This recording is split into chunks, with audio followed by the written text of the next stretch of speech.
International Human Rights Day observation ki thoram asidayda lengbirakliba pumnamakpu Fesok ki mahut sinjaraga aiha namairapum request mangangna ahanba maktada kwai pumnamakpu ikoknon khurumjabaga loinana taramna okchari koi ngasigi thorum asigi damakta athoiba mithunglen oibiduna daista lekhatpiga da oja singi mingamukta hana mayamgi mafamda khanghanjage koi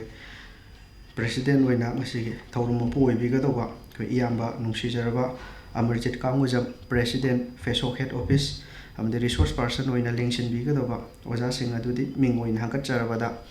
Dr. Pradeshi Lamabam, Anisubada, Wankemcha Samjai, Chief Editor, Kanglai Pak Maira, former President Amju, Ahum Subada, Dr. T.H. Tombasing, Associate Professor, Department of Teacher Education, Manipur University. Mari Subada, Dr. L. Muhindro, Assistant Professor, Department of Human Rights, SK Women College, and Director, Research and Development Cell, SK Women College.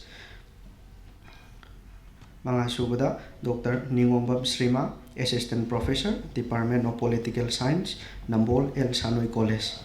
Koi, ngasigi, Chatagadoba, Taurum Paring Singasi, Amtong Mayam Gimafam the Ningsing Jage. Thoramashida Saruk Yabigadova, Atoiba Mitungin Ubigadava, Amadi Saruk Yabigadova, Pumnamakna, Hol Asideda, Lingshin Biraktuna, Pambiri, Masigi Matunda, Kogi Atoya Mitungin Simbo, Dice the Cocochera Matunda, Mamjava, Kudun Port Piduna, Kai Kumna Utpa, Amadi Koi Singma Maira, Zukat Minaduna, Thoramasibu, my pap, never get them up, Taibang Shebi, Mapugi Mapunda, Kurum Java,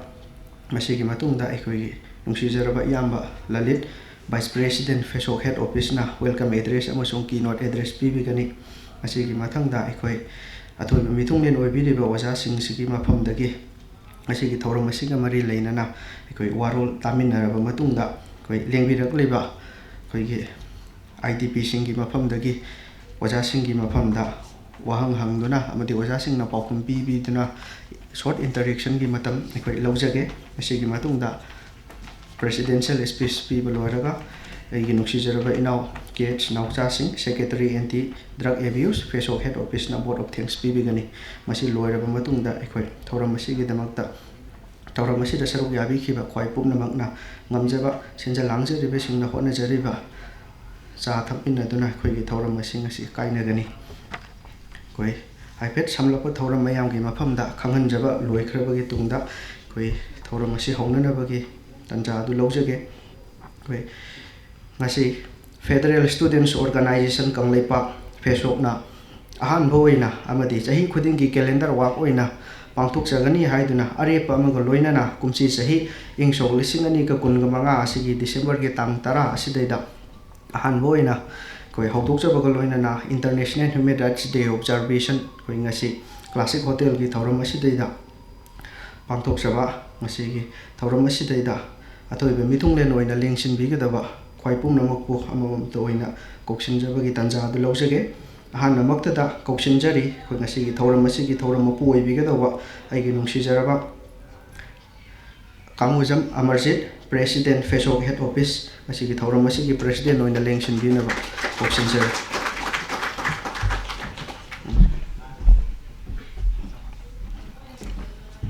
Matang asidi resource person oina wangang bigadova oja sing amamam to oina kausim jage ahanba maktada ming oina hankacharabada aigi nungsijaraba pabung Dr. Pradeshi Lamabam stage ta lengkhat piraknaba pabung warning singjari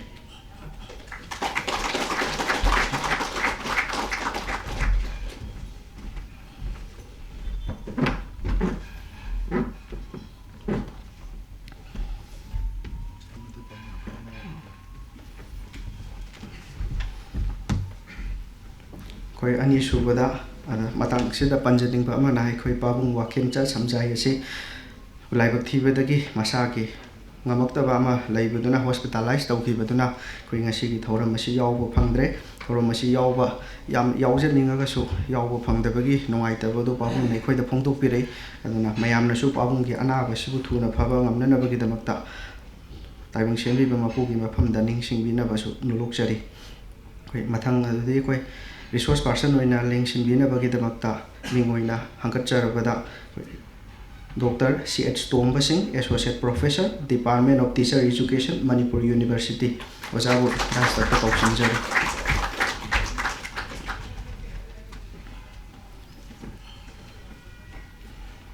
Ahum subo ina resource person oina lengsin bigadaba egi nungsijarbu oja ming oina hangatjarabada Dr. L. Mohindro, Assistant Professor, Department of Human Rights, SK Women College. Ojabu Kausinjari.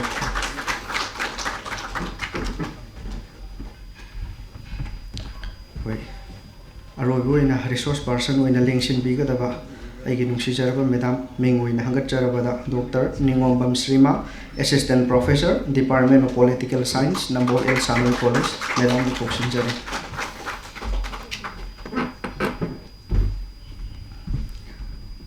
Ngasigi thauram asida atoiba pithunglen oibigadaba amade resource person oibiriba khwai pumnamakna daisda lengsin bikhraba kitungda nikoi thauram asibu makha sathajarako oina senja langjariba singi maikaidagi atoiba mitunglen oibiriba oja singi mafamda ngamjaba lengyan amamamtang khodol tawbinabaginamakta senja langjariba singi maikaidagi sinajare.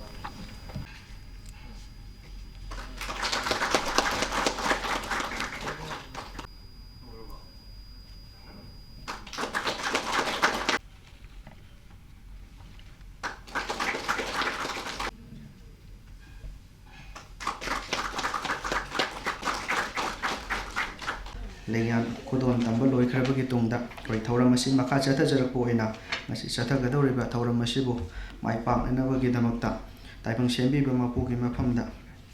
haijaba bornijaba oina koigi handle lightning thauram asi tawbinaba dais lengsin biri boja singi mafamda nolukjari.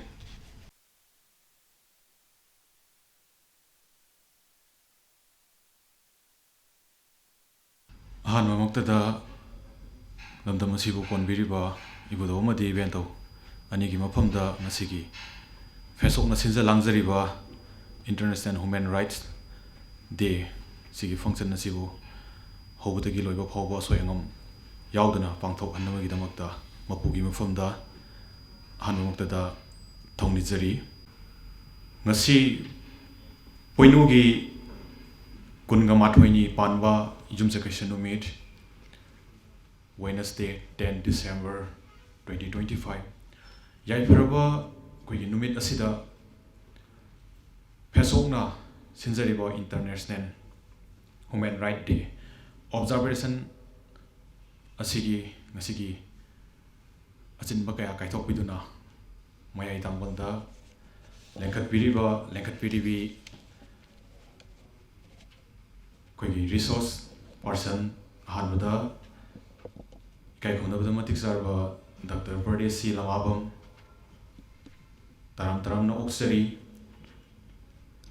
koi anisuba sidi oza wangkemsa koi oza samjai ma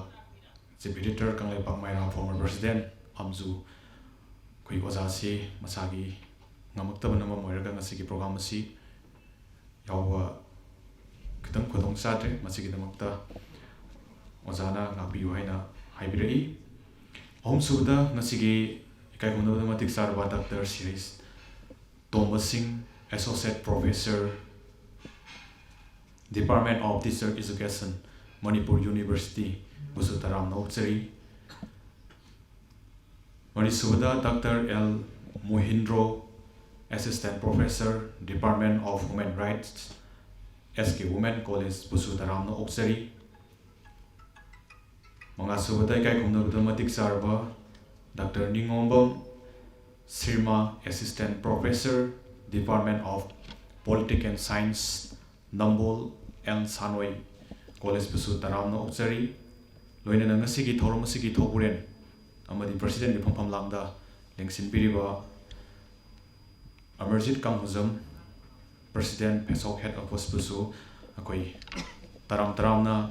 Oksari, Koigi. Fesok Head Office ki Executive amadi Office Bearer ngasigi program asibo chenbada sobo thodang lobiriba Executive amadi Office Bearer amadi District Council amadi College ki Unit Council dagi lengbirakliba ekhoi ki thongmi Fesok ki thongmi singbusu taramna Fesok maikaydagi oksari amadi akhoi Fesok ka loinana chatminariba family organization invitees sing busu akhoi taramna oksari loinana yamna maruiba pangthokliba mioibagi hak asibu mattuna leiriba akhoi relief camp amadi singdagi lakpiriba IDP sing busu Fesok ki maikaydagi taramna oksari aroibada function asibu program asibu mapung phan gani haina lengbirgliba khwai khebe pumnamakpu Fesok ki maikaidagi taramna oksari ekhoina Fesok na ngasi 10 December 2025 malemgi mapam khuding makta ngasi si Human Right Day haina pangthoktuna lakli Fesok na ngasi maksu iramdam akhoi Kanglaipak Manipur sidasu pangthoktuna ngasi pangthokli Fesok na ngasi program amadi Human Right Day si observation Human Right Day pangthokpagi iramdam masida pangthokpagi nungi oiba akhoi wakhalon amadi pandam di akhoi United Nations na akhoi General Assembly da famkiba mifum 1940 ga aita famkiba mifum aduda lauthokpiki Universal Declaration of Human Rights UDHR koina sahi khudingi malemgi mapam khudingda koi pangthoktuna lakli 10 December 2025 numit asi akhoi International Human Right Day Fesok na su mioibagi hak human right asi matpayade haina koi observation to numit asi Fesok na su ningsingwa oina koi iramdam asida pangthok sabani human right mioibagi hak haibasi yamna maru oiba akhoi gi phangpham thokba hak sing adu fanglaga izat leina koi gi awang ba thakta thong manana hinglibra mioibaga amaga amagi marakta chap manaba phangpham thokba hak sing adu phanglaga izat leina hinglibra haibadu koi Fesokna kupna naina jai adugumba sing adubo koi khangba khangminadaba yadaba galwainana koina pangthok sabani ngasigi akhoi pandam akhoi human right pangthok saba si ngasigi mironda akhoi satra mahiroising haurakliba amadi tungda lakliba singsida akhoi nasu human right haibasi karino haibadu na hongnana hairiba numit asina lakpada ningsing jabagi tanja adu lominaduna adu lominabani ngasi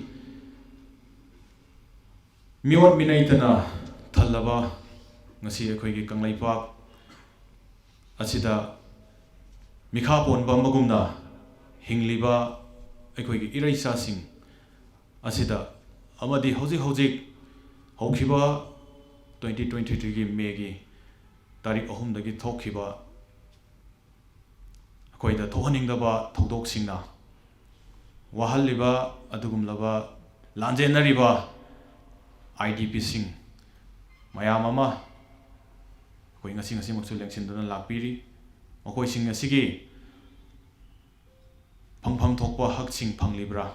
mioiba amaga mioiba khenaba manana thong manana hingba ngamlibra atopa leibak singa phangliba mioibagi hak sing aduga akhoi gi Kanglaipa sida leiriba iraisa singi mioi sing asiga chap manana thong manana phangba ngamlibra amadi hena khoidigi hena hojik phibam sokchin duna leiriba IDP sing asina nongmagi suja nomja duna hingba ngamlibra makhoi gi macha masu sing ngamlibra education sector da miyamga manana lairik tamba ngamlibra haiba wahang mayam ama akhoi ngasi mak hangli amadi karamba matamda ai isagi yumda karamba matamda hanjingadagi haiba khangdraba ꯉꯁꯤꯒꯤ human rights sing koi pham tok hak sing mat pi ba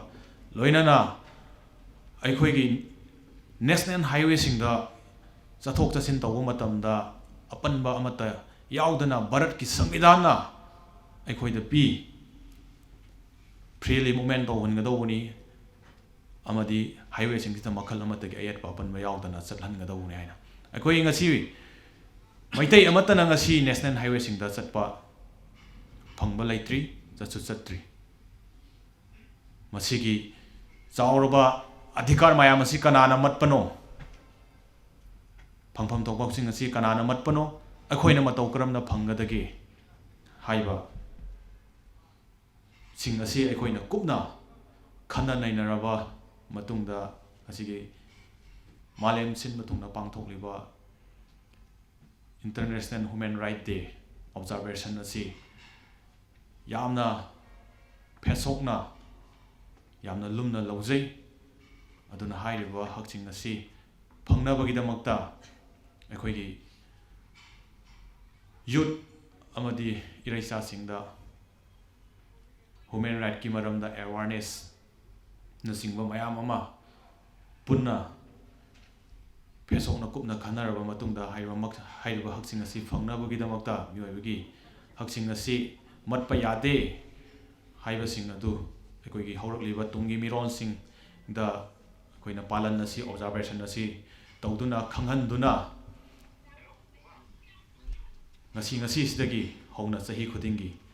leptana akoi pangthok jagani Fesokna masida miyam punamaksu support tawbiu haina Fesokki maikai digi hana haijari si hairaga tension jari ngasi thank you koi ngasi thauram asida saruk yabiu haina baton tawjaruba matamda harau lingbirakliba singi mafamdagi amakhaktang khangat jarakanda koi ngasi sinjariba International Human Rights Day observation thauram asiga mari leinana koi wafam khara amadi inkhalakliba Fesokki amadi laibak asigi naha sing asidaida puning loksing oibe yaba soiribasi kadaidano karamna semtokani haibagi wafam khara khajik telapna thambinabagi damakta koi kauksinjari aigi nungsijaraba iyamba MC Maitai convener People's Progressive Alliance Manipur amasung MIYC ki convener oina su thopu biriba iyambabu wafam khetang telapna thambinaba ningsingjari thank you pangthokpa classic hotel slapiri ba mayam punamukpu amadi maya tamuni punamukpu igi dolpu chari mayam da amtang kenomtang hana haijoge official oiba video de nambiu aduga isagi mobile di video nambiganu aise November ki tang anida lilong da wangangu bada viral sakhidana phone mayam lae Manipur da leader leite hairubagi aduna isagi video lobi official oiba dem lobiyo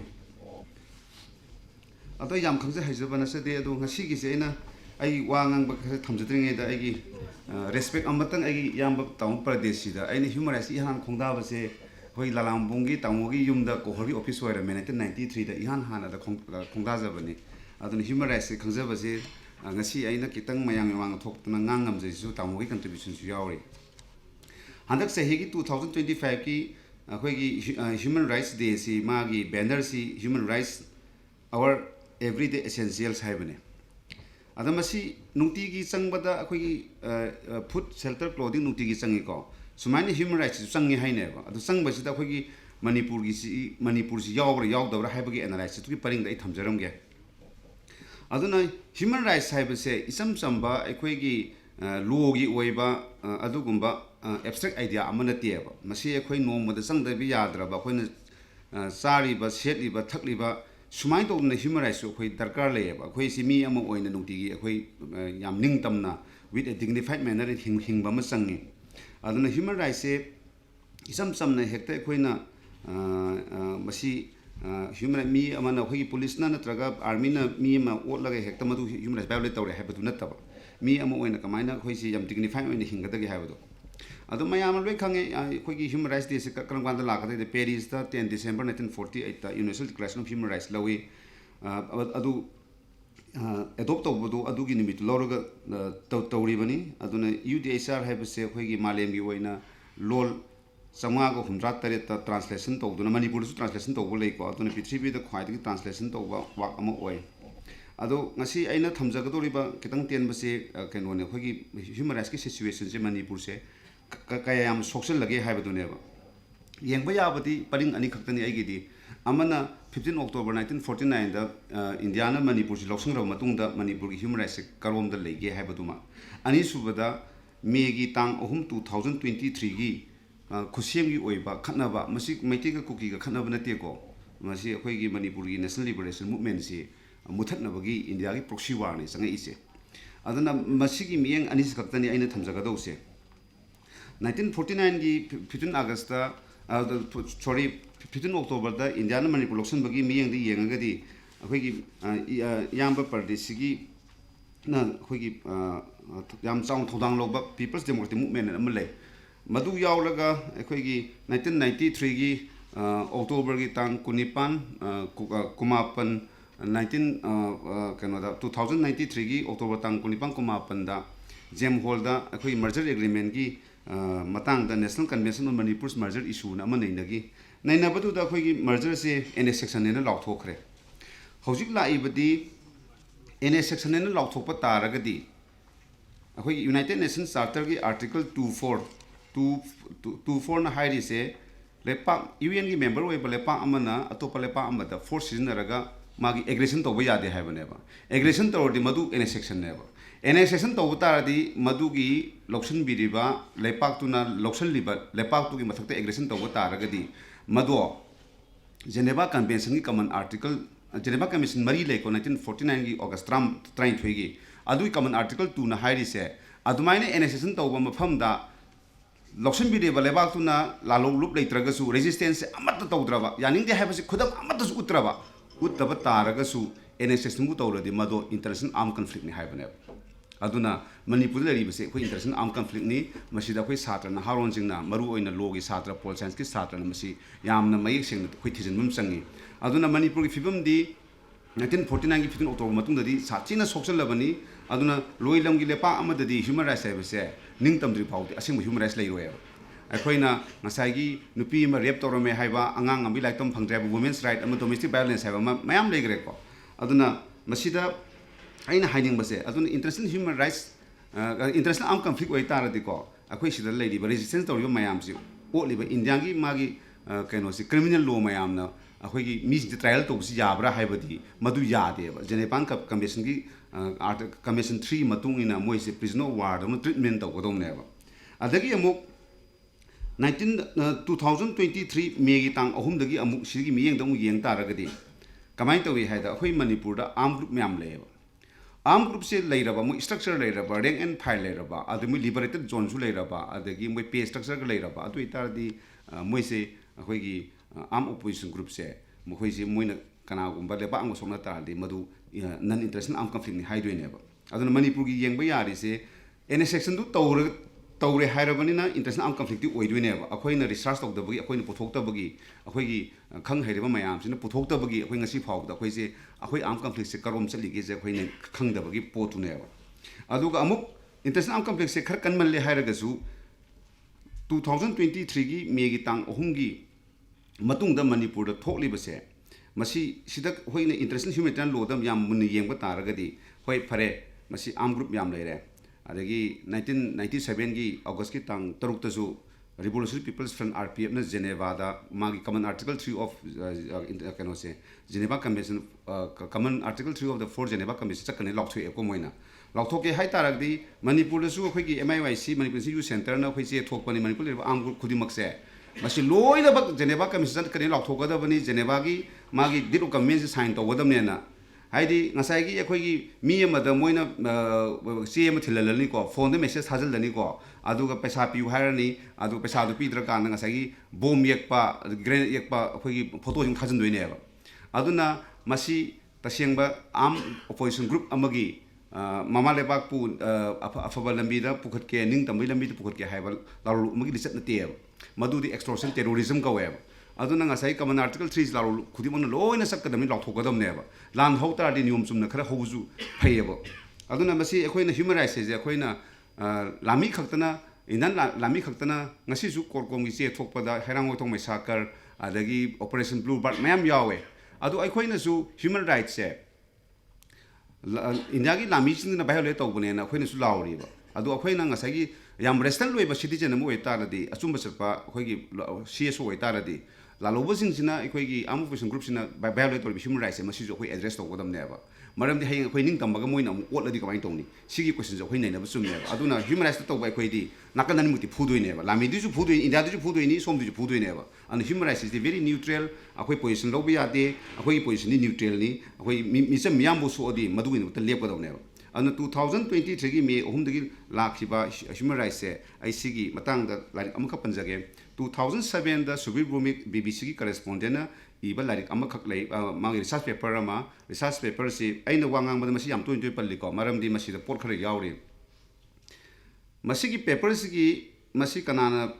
finance tawge haibada Washington DC da base tawge East West Center haiba amana mana funding tawbani adu research paper si maming jina Insurgency in Northeast India, Sense, Conflict and Co-option haibane. Masigi page number 1822, masi whole page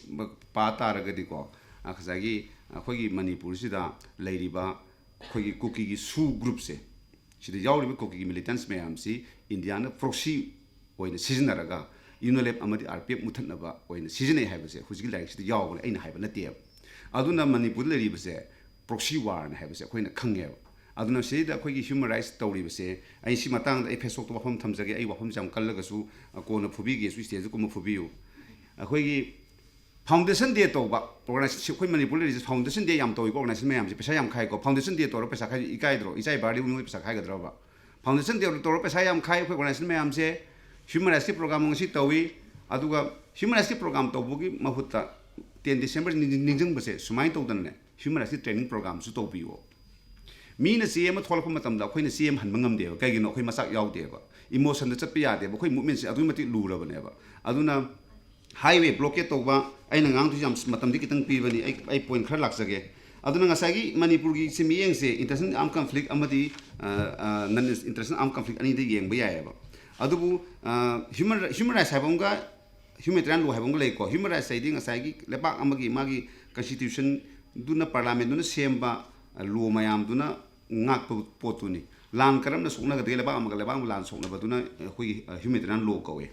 aduna ngasagi Manipur da lai se me ongi matung da lai se khoi kai dawi maitei ni bu haire de ta halu haiba adagi jum mayam thugai ba adagi mass displacement more edigi chochampur gi imphal gi mi hondok pa adagi di sexual violence lai re ko adi extrajudicial killings zakurador da hat khrido adagi di religion cultural sign tawba adi highway blockade to besi hoi hirak phangoi doini chana bathangna phangoi doini adu highway blockade se starvation ni starvation is weapon of genocide ni aduna December 9 1948 ki UDSR je adopt tawdringai da adu mamang ihan han ba treaty se kanoni ko lakthu ise 1948 ki August ki December 8 da ngarang se sida genocide convention am lei adu gi miyeng di yeng tar di highway blockade to se forced displacement se masi genocide ne ba genocide is kaino na ngasagi intent du ne mi genocide har ko ni mi paktak na har padu na te ba adu gi lining do chapa mi wore di halo adu gi mi du di halo haiba du ne ba adu na hujik Manipur da adu gi matik lure hujik akhoi gi Manipur gi miyam na tawga ya basi karino haiba gi ai suggestion masam tang ai thamsage akhoi di ngasagi akhoi na nga pharasu akhoi lairai ni tana khotana nga ji phana khone ba akhoi thin ba change ba Manipur da katang lawum si Geneva da yam chapir be chinau sing ju Manipuri human rights people se lam koi ba chapi gano ba Geneva da sali ba kambu du su Manipur gi people se mayek seng seng na palam mo ba akhoi je self determination gi ho lei gai na ko maril lei na ko adu ngasagi lam koi bo erga ti sukai de dum chapiu aduga lepa ki toge hairaga di phaba pun ba si ki roi dam ne ba aduga kitang mating lei ba mi thoning ba haitare ko adu Manipur ji khoi sum tho udraga di ne adum sum lukrani 2050 ga di Manipur se adum map tagi mangi pisu e pangai hajim banate ko hoji Manipur film se atu mati lure me gi tang kuma thoi de governor unai ngarang nahan chief secretary unai atu governor dum hai Manipur de legi history khangol history khangda di Manipur lai runo na Manipur history khangda di na sok tong bai dum hai chief secretary ju hai noina sangai festival sahi sam to gera nuti gi to gera IDP gi pot mayam se malem pumba de export to gera that won't solve the problem hoi national highway sat pe ya da ba adagi di IDP ꯃꯌꯥꯝꯁꯦ ꯃꯁꯥ ꯃꯁꯥꯒꯤ ꯃꯌꯨꯝꯗ ꯍꯟꯖꯤꯜꯍꯟꯗ꯭ꯔꯒꯗꯤ ꯃꯗꯨ ꯂꯩꯔꯣꯏꯅ ꯍꯧꯖꯤꯛ ꯑꯩꯈꯣꯏꯅ ꯇꯧꯕ ꯌꯥꯕꯁꯤ ꯀꯩꯅꯣ ꯍꯥꯏꯀꯥꯟꯗ ꯍ꯭ꯌꯨꯃꯦꯟ ꯔꯥꯏꯠꯁꯀꯤ ꯑꯣꯔꯒꯅꯥꯏꯖꯦꯁꯟ ꯑꯣꯏꯇꯥꯔꯒꯗꯤ ꯑꯩꯈꯣꯏ ꯏꯚꯦꯟꯒꯤ ꯁ꯭ꯄꯦꯁꯦꯜ ꯄ꯭ꯔꯣꯁꯤꯖꯔ ꯃꯌꯥꯝ ꯁꯤꯖꯤꯟꯅꯕ ꯏꯟꯇꯔꯅꯦꯁꯅꯦꯜ ꯐꯦꯛ ꯐꯥꯏꯟꯗꯤꯡ ꯇꯤꯝ ꯑꯃ ꯀꯃꯥꯏꯅ ꯄꯣꯔꯛꯀꯗꯒꯦ ꯑꯩꯈꯣꯏꯒꯤ ꯔꯤꯄꯣꯔꯇꯤꯡ ꯀꯃꯥꯏꯅ ꯇꯧꯒꯗꯒꯦ ꯑꯩꯈꯣꯏ ꯗꯣꯀꯨꯃꯦꯟꯇꯦꯁꯟ ꯌꯥꯝ ꯋꯥꯠꯂꯤꯀꯣ ꯗꯣꯀꯨꯃꯦꯟꯇꯦꯁꯟ ꯀꯃꯥꯏꯅ ꯇꯧꯒꯗꯒꯦ ꯑꯗꯨꯒ ꯑꯩꯈꯣꯏ ꯃꯥꯂꯦꯝꯒꯤ ꯂꯩꯔꯤꯕ ꯍ꯭ꯌꯨꯃꯦꯟ ꯔꯥꯏꯠꯁ ꯑꯣꯔꯒꯅꯥꯏꯖꯦꯁꯟ ꯃꯌꯥꯝꯁꯦ ꯃꯁꯤꯒꯤ ꯀꯃꯥꯏꯅ ꯁꯤꯖꯤꯟꯅꯒꯗꯒꯦ ꯍꯥꯏꯕꯗꯨꯅꯦꯕ ꯑꯩꯈꯣꯏꯅ ꯈꯜꯂꯤꯁꯦ IDP ꯐꯨꯏ ꯅꯍꯥꯟ ꯀꯣ ꯍ꯭ꯌꯨꯃꯦꯟ ꯔꯥꯏꯠꯁ ꯑꯣꯔꯒꯅꯥꯏꯖꯦꯁꯟ ꯃꯌꯥꯝ ꯂꯩ ꯃꯅꯤꯄꯨꯔꯗꯀꯣ IDP ꯅꯍꯥꯟ ꯐꯨꯕꯗꯣ ꯀꯅꯥꯝꯇꯅ ꯃꯗꯨ ꯔꯤꯄꯣꯔꯠ ꯇꯧꯗꯦꯕ ꯃꯥꯒꯤ ꯏꯚꯦꯟꯒꯤ ꯃꯔꯤ ꯂꯩꯅꯕꯗꯤ ꯔꯤꯄꯣꯔꯠ ꯇꯧꯗꯦꯕ ꯇꯧꯗ꯭ꯔ ꯇꯥꯔꯗꯤ ꯑꯗꯨꯗꯤ ꯑꯩꯈꯣꯏꯗ ꯃꯅꯤꯄꯨꯔꯗ ꯇꯧꯔꯤꯁꯦꯀꯣ ꯑꯩꯅ ꯇꯤꯚꯤ ꯊꯣꯛꯇꯦ ꯍꯥꯏꯕꯒꯤ ꯋꯥ ꯅꯠꯇꯦ ꯇꯤꯚꯤ ꯊꯣꯛꯄ ꯃꯤꯁꯨ ꯀꯜꯂꯛꯄꯩꯁꯨ ꯅꯠꯇꯦꯀꯣ ꯈꯔ ꯉꯥꯡꯉꯒ ꯑꯩꯗꯤ ꯑꯗꯨ ꯉꯥꯡꯉꯝꯃꯦ ꯑꯩꯗꯤ ꯑꯗꯨ ꯇꯧꯔꯦ ꯍꯥꯏꯕꯒꯤ ꯄꯣꯠꯇꯨꯗ ꯑꯗꯣꯝꯗ ꯂꯣꯏ ꯆꯠꯈ꯭ꯔꯦꯕ ꯑꯩꯈꯣꯏꯁꯦ ꯑꯗꯨꯅ ꯈꯤꯇꯪ ꯃꯔꯤꯜ ꯂꯩꯕ ꯑꯃ ꯆꯪꯉꯤ ꯑꯗꯨꯅ ꯉꯁꯤ ꯃꯅꯤꯄꯨꯔꯅ ꯗꯔꯀꯥꯔ ꯂꯩꯔꯤꯕꯁꯤ ꯀꯔꯤꯅꯣ ꯍꯥꯏ ꯇꯥꯔꯒꯗꯤ ꯑꯩꯈꯣꯏ ꯔꯣꯗ ꯃꯦꯞ ꯑꯃ ꯄꯨꯊꯣꯛꯄ ꯇꯥꯏꯌꯦꯕ ꯍ꯭ꯌꯨꯃꯦꯟ ꯔꯥꯏꯠꯁꯀꯤ ꯐꯤꯕꯝꯁꯦ ꯑꯁꯨꯝ ꯃꯇꯤꯛ ꯁꯣꯛꯆꯟꯕꯁꯦ ꯑꯗꯨꯅ ꯑꯩꯅ ꯑꯔꯣꯏꯕꯗ ꯍꯥꯏꯅꯤꯡꯕꯗꯤ ꯑꯩꯅ ꯍꯥꯏꯔꯤꯁꯦ ꯑꯗꯨꯝ ꯍꯣꯏ ꯃꯌꯥꯝꯒꯤ ꯋꯥꯈꯜꯒ ꯈꯔ ꯈꯦꯠꯅꯕ ꯌꯥꯏꯀꯣ ꯁꯨꯃꯥꯡ ꯂꯤꯂꯥ ꯇꯧꯕ ꯏꯁꯩ ꯅꯣꯡꯃꯥꯏ ꯇꯧꯕꯗ ꯄ꯭ꯂꯦꯠꯐꯣꯝ ꯑꯃ ꯗꯔꯀꯥꯔ ꯂꯩꯌꯦꯕ ꯃꯅꯤꯄꯨꯔꯒꯤ ꯊꯕꯛ ꯇꯧꯒꯦ ꯍꯥꯏꯔꯗꯤ ꯑꯉꯥꯡꯒꯤ ꯔꯥꯏꯠꯁ ꯋꯨꯃꯦꯟꯁ ꯔꯥꯏꯠꯁ ꯀꯣ ꯍ꯭ꯌꯨꯃꯦꯟ ꯔꯥꯏꯠꯁꯀ ꯃꯔꯤ ꯂꯩꯅꯕ ꯊꯕꯛ ꯇꯧꯒꯦ ꯍꯥꯏ ꯇꯥꯔꯗꯤ ꯁꯦꯜꯐ ꯗꯤꯇꯔꯃꯤꯅꯦꯁꯟ ꯍꯥꯏꯕꯁꯤ ꯁꯤꯅ ꯑꯩꯈꯣꯏ ꯄ꯭ꯂꯦꯠꯐꯣꯝ ꯑꯣꯏꯒꯗꯕꯅꯦꯕ ꯊꯕꯛ ꯍꯤꯔꯝ ꯈꯨꯗꯤꯡꯃꯛꯇ ꯁꯦꯜꯐ ꯗꯤꯇꯔꯃꯤꯅꯦꯁꯟꯁꯦ ꯃꯁꯤ ꯌꯥꯎꯗ꯭ꯔꯕ ꯏꯍꯧ ꯑꯝꯇ ꯃꯥꯏ ꯄꯥꯛꯑꯣꯏꯕ ꯑꯗꯨꯒ ꯏꯟꯗꯤꯌꯥꯒꯤ ꯃꯅꯨꯡꯗ ꯑꯩꯈꯣꯏ ꯄꯨꯜꯂꯒ ꯁꯨꯝ ꯂꯩꯖꯦ ꯍꯥꯏꯔꯒꯁꯨ ꯀꯩꯁꯨ ꯀꯥꯏꯗꯦ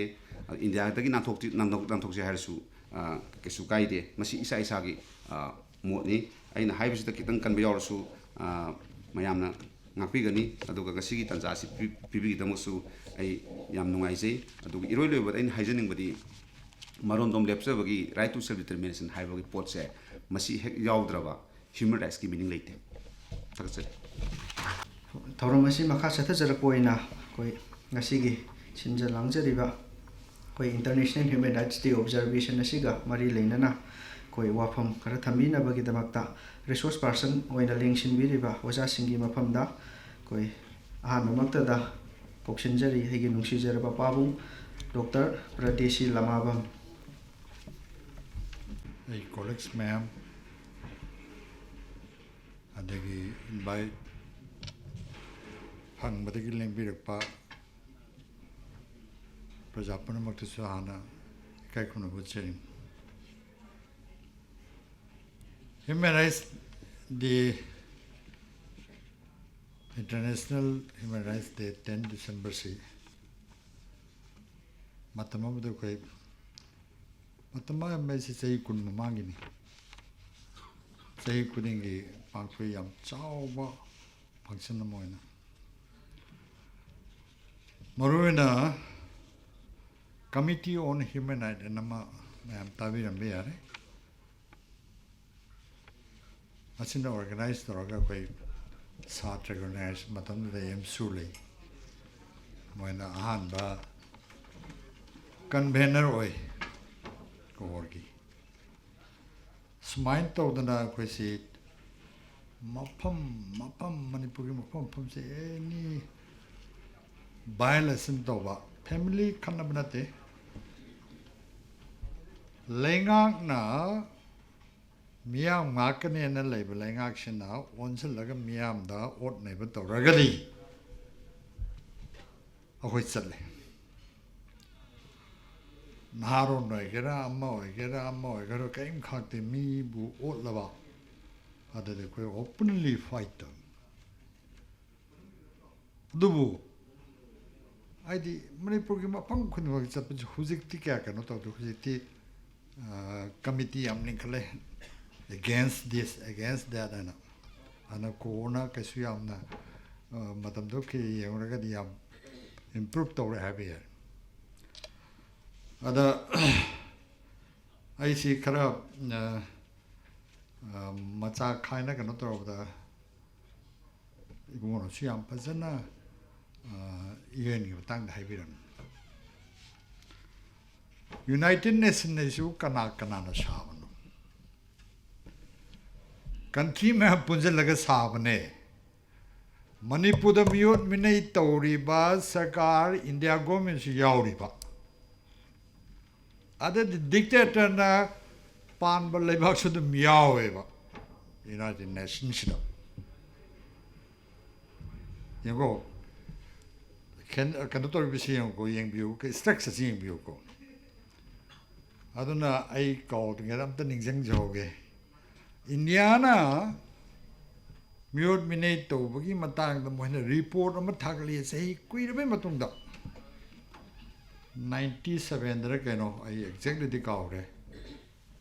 in the thakle moina adi khoigi organization committee on human rights na akhoi sujene bahad challe aduga alternate report and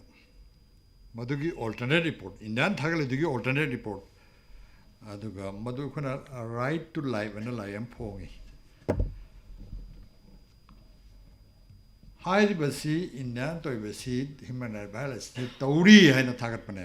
mo inde taude na thakle anisi manai yenna bakanda kanana ngom gada gada kanwi na miyam governmental organization United Nations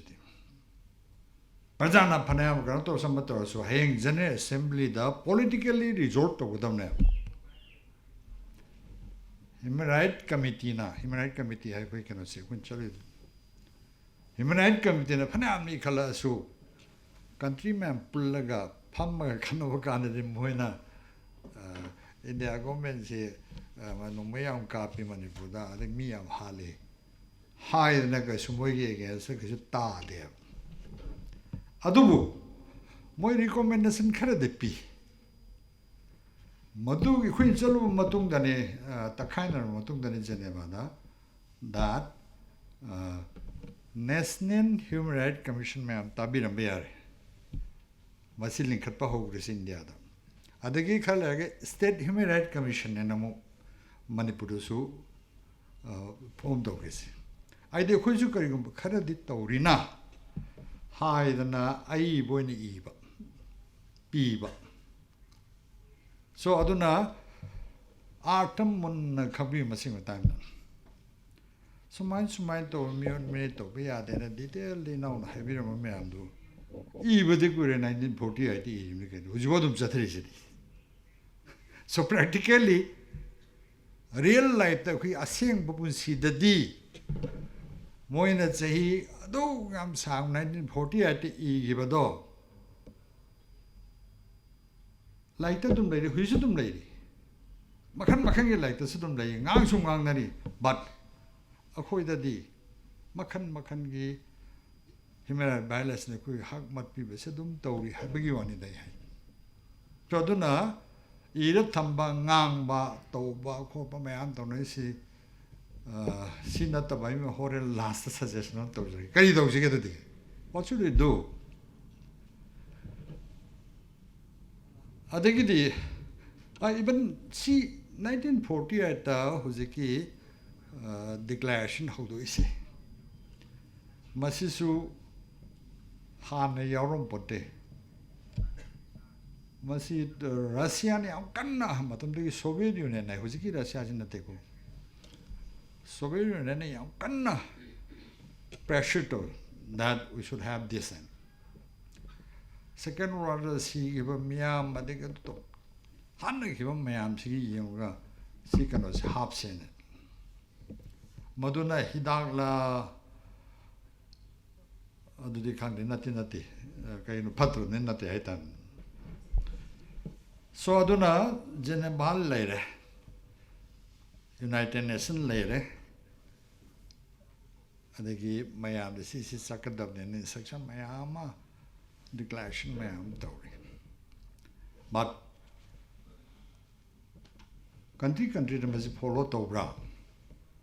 mayam tabirangani zren ga haliba adagi Ukraine ga tawri ba de lan sonai mafam se tawri ba violence tawri human rights violence tawri sangak pani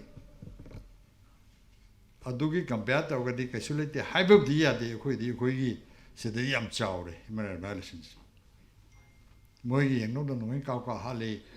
Africa country man the hanari man sing se the violence tawri ba khole man sing se UN na moi lei khang na bai na achapot kha gi yele Jara helaba missing da kogi kari et he bi anywhere moi Africa da khang de Arab countries khangdi any Asian countries khangdi moi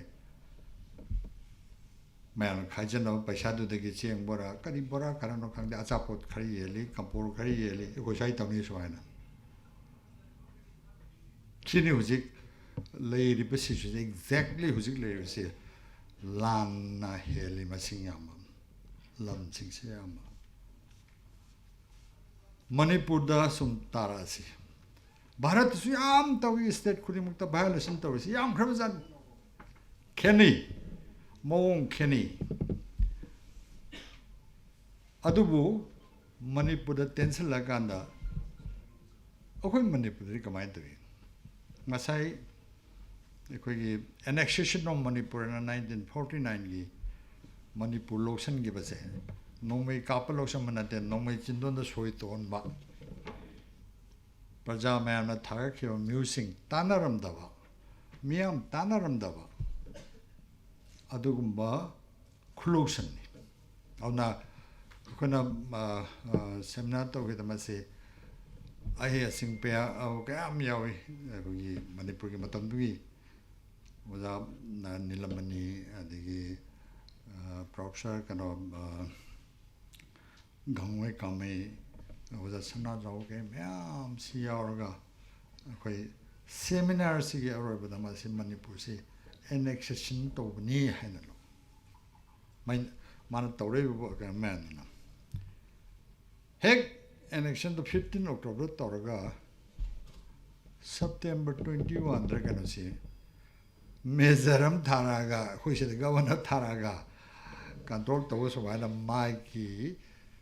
wa yaw de karib de to be yaro e hadna moi kano ga sem nyong ga sem huji su ngai ne hayeng mali kano la ga de si president of India la ga de si mana ejenam thado ga Manipur sason to na to se governor chin go hai sin president rule hai de governor rule ka jo hai de adu yengba lai pra ka do nu di khangde ko modom da chatar rosi aduga khangde bi ya de khoi Manipur da tawi se kadam any makok thongba acho oksan da bi roji naurem to man oi ga dem ta di ma pande la pa ngak tani DG de gi chief secretary de gi additional secretary de gi lai ri ba mayam sing sing so machine takpadi that akhoi si adum huji phawba mapandegi mina rule tawri haibagi wadani so 49 sida admain tawra matung sida akhoi gi lejan ba semi ge ma lo na nal kanu ta nil ta re zero ta re ada anova parsi stage pamna sasan ho re the government gi matang agent matang thartna chief commissioner de gi hore adigi lieutenant governor adigi governor kain tore sadun so aina hazening badi he asuk kuirba matam se koi nongmai chindon da leire pugumani khoisi Manipur loksam busu nongmai chindon da adedi sibai mayam ama thara ga sid thammyam na section thoran tawdna matam 49 gi warin go haisi aduga sida koi noi nawa logde na asonu lab ga nawa logde akon tawni haibagi adumokti I de da phajabil londa ngaktani moi sin ne sin nan gi mo ngaktani mayam gi damuktani kuin tawsi se hayamgani the minus sum lay in Satra Pransida Handak was Handak Yam Tim getting Marek Diam like a mute Minegi. Ecogi, Mrs. Chumlo happy, me drama as a cow hat to pay, a qualicaida RM showing the mother meet link Polilling, like a doctor young copper Hallimigan. Satra Dr. Thompson. Aduma case of the investigation Satari, who's who Louis Malongi, ꯑꯗꯒꯤ RMCꯒꯤ ꯍꯩꯔꯥꯡꯒꯣꯏ ꯊꯣꯡꯒꯤ ꯑꯗꯒꯤ ꯑꯣꯏꯅꯥꯝ ꯑꯩꯈꯣꯏꯒꯤ ꯁꯦꯅꯥꯄꯇꯤ ꯗꯤꯁꯇ꯭ꯔꯤꯛꯀꯤ ꯑꯣꯏꯅꯥꯝ ꯑꯩꯈꯣꯏ ꯑꯣꯏꯅꯥꯝ ꯈꯨꯟꯗꯨ ꯆꯠꯂꯨꯏ ꯑꯗꯨꯗ ꯃꯇꯝ ꯆꯍꯤ 10 ꯁꯨꯔꯦ ꯑꯉꯥꯡ ꯑꯩꯈꯣꯏꯒꯤ ꯑꯁꯥꯝ ꯔꯥꯏꯐꯜꯅ ꯀꯣꯏꯁꯜꯂꯒ ꯂꯝꯄꯥꯛꯇ ꯑꯉꯥꯡ ꯄꯣꯛꯑꯦꯕꯗꯣ ꯑꯗꯨꯒꯤ ꯑꯉꯥꯡꯗꯣ ꯆꯍꯤ 10 ꯁꯨꯔꯝꯃꯤ ꯑꯩꯈꯣꯏ ꯆꯠꯄ ꯀꯥꯟꯗ ꯃꯗꯨꯒꯤ ꯀꯩꯅꯣ ꯃꯌꯥꯝꯁꯦ ꯑꯩꯈꯣꯏꯅ UN ꯗ ꯊꯥꯒꯠꯄꯅꯤ ꯉꯁꯥꯏ ꯑꯩꯈꯣꯏꯅ UN ꯆꯠꯂꯨꯏ ꯍꯥꯏꯕ ꯃꯇꯝꯗꯨꯗ ꯑꯗꯨꯕꯨ ꯀꯩꯝꯇ ꯇꯧꯗꯦ ꯃꯔꯝꯗꯤ ꯐꯅ ꯌꯥꯝꯅ UN ꯗ ꯏꯔꯕꯁꯨ UN ꯗꯤꯀ꯭ꯂꯥꯔꯦꯁꯟ ꯂꯩꯔꯕꯁꯨ Indian Constitutionꯁꯨ ꯏꯔꯕꯁꯨ ꯃꯇꯝ ꯃꯇꯝꯒꯤ ꯃꯣꯏꯅ ꯈꯔ ꯄꯥꯁꯦꯗ ꯇꯧꯋꯦ ꯃꯤꯐꯨ ꯌꯥꯅꯕ ꯍꯥꯠꯄ ꯌꯥꯅꯕꯁꯦ ꯃꯌꯥꯝꯅ ꯌꯥꯝ ꯄꯣꯄꯨꯂꯔ ꯑꯣꯏꯕ ꯑꯐ꯭ꯋꯥꯁꯦ ꯆꯍꯤ ꯀꯌꯥꯁꯨ ꯑꯩꯈꯣꯏꯁꯦ ꯂꯩꯔꯛꯏꯁꯦ ꯃꯤꯁꯤ ꯆꯤꯡꯅ ꯍꯦꯛꯇ ꯀꯥꯞꯄ ꯌꯥꯏꯁꯦ ꯃꯁꯤ ꯕ꯭ꯔꯤꯇꯤꯁ ꯃꯇꯝꯗ ꯆꯠꯅꯔꯝꯃꯤ ꯑꯗꯨꯗꯒꯤ ꯍꯦꯛ ꯄꯨꯔꯥ ꯅꯝꯊꯣꯛꯄꯅꯦ ꯍꯥꯏꯕ ꯌꯥꯏ ꯆꯞ ꯃꯥꯟꯅꯩ ꯗꯦꯠ ꯃꯤꯟꯁ ꯑꯩꯈꯣꯏ ꯁ꯭ꯇꯤꯜ ꯃꯤꯅꯥꯏ ꯅꯥꯏꯊꯥꯡꯒꯤ ꯅꯤꯌꯣꯝ ꯄꯥꯎ ꯃꯌꯥꯝꯗꯣ ꯕ꯭ꯔꯤꯇꯤꯁꯅ ꯇꯧꯔꯝꯕꯗ ꯍꯧꯖꯤꯛꯁꯨ ꯑꯗꯨꯝ ꯆꯠꯊꯔꯤ ꯍꯥꯏꯕꯒꯤ ꯋꯥꯗꯅꯤꯗ ꯁꯣ ꯃꯇꯝꯗꯨꯗꯤ ꯀꯦꯞꯇꯦꯟꯅ ꯑꯣꯔꯗꯔ ꯄꯤꯔꯝꯃꯤ ꯍꯧꯖꯤꯛꯇꯤ ꯍꯣꯕꯤꯂꯥꯔ ꯑꯃꯗ ꯄꯤꯕ ꯌꯥꯔꯦ ꯑꯣꯔꯗꯔꯁꯤ ꯍꯣꯕꯤꯂꯥꯔ ꯌꯥꯎꯗꯁꯨ ꯑꯗꯨꯝ ꯀꯥꯞꯄꯦ ꯑꯗꯨꯒ ꯌꯥꯎꯏꯅ ꯍꯥꯏꯅ ꯍꯥꯏꯔ ꯂꯣꯏꯔꯦ ꯀꯩꯗꯧꯔꯦ ꯀꯅꯥ ꯊꯤꯔꯨꯗꯣꯏꯕꯅꯣ ꯃꯔꯛꯇꯨꯗ ꯍꯣꯕꯤꯂꯥꯔ ꯁꯤ ꯂꯥꯛꯑꯝꯕꯅꯤ ꯂꯥꯛꯇꯦ ꯀꯅꯥ ꯍꯥꯏꯔꯨꯗꯣꯏꯅꯣ ꯅꯨꯡꯗꯥꯡꯗ ꯀꯥꯞꯄ ꯀꯅꯥ ꯊꯤꯔꯨꯗꯣꯏꯕ ꯀꯅꯥ ꯀꯥꯞꯅꯒꯦꯁꯦ ꯍꯥꯏꯗꯤ ꯁꯛꯇꯤ ꯄꯥꯏꯕꯅ ꯁꯤꯗ ꯅꯝꯕꯔ ꯑꯣꯏꯅ ꯃꯔꯨ ꯑꯣꯏꯅ ꯑꯃꯨꯛꯀ ꯔꯤꯄꯤꯠ ꯇꯧꯒꯦ ꯁꯛꯇꯤ ꯄꯥꯏꯕꯅ ꯇꯧꯅꯤꯡꯕ ꯃꯑꯣꯡꯗ ꯇꯧꯋꯦ ꯉꯔꯥꯡ ꯅꯍꯥꯟ ꯍꯧꯖꯤꯛ May 3 ꯀꯩꯅꯣꯒꯤꯗ 2023 ꯅꯠꯇ꯭ꯔꯥ 23 ꯇꯧꯔꯦꯗꯤ ꯌꯦꯡꯉꯣ May 3ꯗ ꯄꯥꯏꯁꯤꯜꯂꯛꯏꯕ Indian Army Indian Security Forces ꯃꯌꯥꯝ ꯀꯌꯥꯝ ꯌꯥꯝꯈ꯭ꯔꯒꯦ ꯌꯦꯡꯉꯣ ꯅꯨꯡꯗꯥꯡ ꯆꯨꯞꯄ ꯅꯨꯃꯤꯠ 2-3ꯁꯦ ꯄ꯭ꯔꯦꯟꯗ ꯉꯔꯪ ꯄꯥꯏ ꯁꯤꯕꯥꯏ ꯊꯥꯗꯔ ꯂꯩꯕ ꯑꯁ ꯅꯨꯃꯤꯠ 2 ꯁꯨꯕꯗ ꯐꯥꯒꯤꯗꯧ ꯃꯥꯜꯂꯦꯕ ꯏꯔꯥꯡꯁꯦ ꯑꯗꯣ ꯃꯣꯏꯗꯤ ꯏꯔꯥꯡ ꯁꯥꯒꯠꯄ ꯂꯥꯛꯏꯖꯥꯠꯅꯤ ꯃꯨꯟꯅꯝꯗ ꯈꯟꯕꯁꯦ ꯑꯩꯅ ꯍꯥꯏꯖꯤꯟꯕꯗꯤ ꯅꯠꯇꯦꯀꯣ ꯑꯗꯨꯛ ꯌꯥꯝꯈ꯭ꯔꯕ ꯍꯥꯟꯅ ꯂꯩꯕ ꯁꯤꯕꯥꯏꯗꯨꯒꯤ ꯃꯊꯛꯇ ꯈꯨꯗꯛꯇ ꯏꯃꯥꯔꯖꯦꯟꯁꯤ ꯑꯣꯏꯅ ꯄꯥꯏꯁꯤꯜꯂꯒ ꯊꯥꯎ ꯇꯤꯡꯒꯩ ꯂꯨꯄꯥ ꯀ꯭ꯔꯣꯔ ꯆꯪꯒꯩ ꯁꯤꯕꯥꯏ ꯑꯃꯨꯛ ꯄꯨꯁꯜꯂꯦ ꯑꯩꯈꯣꯏ ꯁꯤꯗ ꯆꯥꯅ ꯊꯛꯅꯕ ꯇꯥꯡꯈꯠꯂꯛꯏꯁꯦ ꯃꯌꯥꯝꯗꯤ ꯏꯃꯥ ꯏꯕꯦꯟꯗ ꯂꯨꯄꯥ 10ꯗ ꯇꯧꯕ ꯌꯥꯗꯦ ꯑꯁꯨꯛ ꯇꯥꯡꯕ ꯍꯋꯥꯏ ꯃꯨꯕꯤꯕꯨ ꯍꯧꯖꯤꯛꯄꯨ ꯂꯨꯄꯥ 35 ꯄꯤꯕ 110 ꯄꯤꯕ ꯍꯥꯏꯔꯤꯕ ꯀꯅꯥꯅ ꯆꯥꯒꯦ ꯁꯤ ꯂꯤꯁꯤꯡ ꯊꯥꯖꯤꯜꯂꯛꯏꯕ ꯁꯤꯕꯥꯏ ꯃꯌꯥꯝꯁꯤꯅ ꯂꯩꯔꯤꯁꯤꯗꯤ ꯅꯥꯒꯥꯝꯄꯥꯟꯗ ꯌꯦꯡꯕꯤꯌꯨ ꯅꯨꯡꯇꯤꯒꯤ ꯑꯆꯧ ꯒꯥꯔꯤ ꯃꯌꯥꯝ ꯈꯥꯝꯃꯤ ꯐꯔꯦ ꯄꯤꯖꯔꯒ ꯑꯩꯈꯣꯏ ꯂꯝꯗ ꯆꯥꯅꯕꯅꯦꯅ ꯄꯤꯔꯣ ꯆꯥꯔꯣꯅꯦ ꯗ ꯀꯣꯏꯁꯟ ꯏꯁ ꯀꯔꯤ ꯇꯧꯔꯤꯒꯦ ꯃꯣꯏꯕꯨ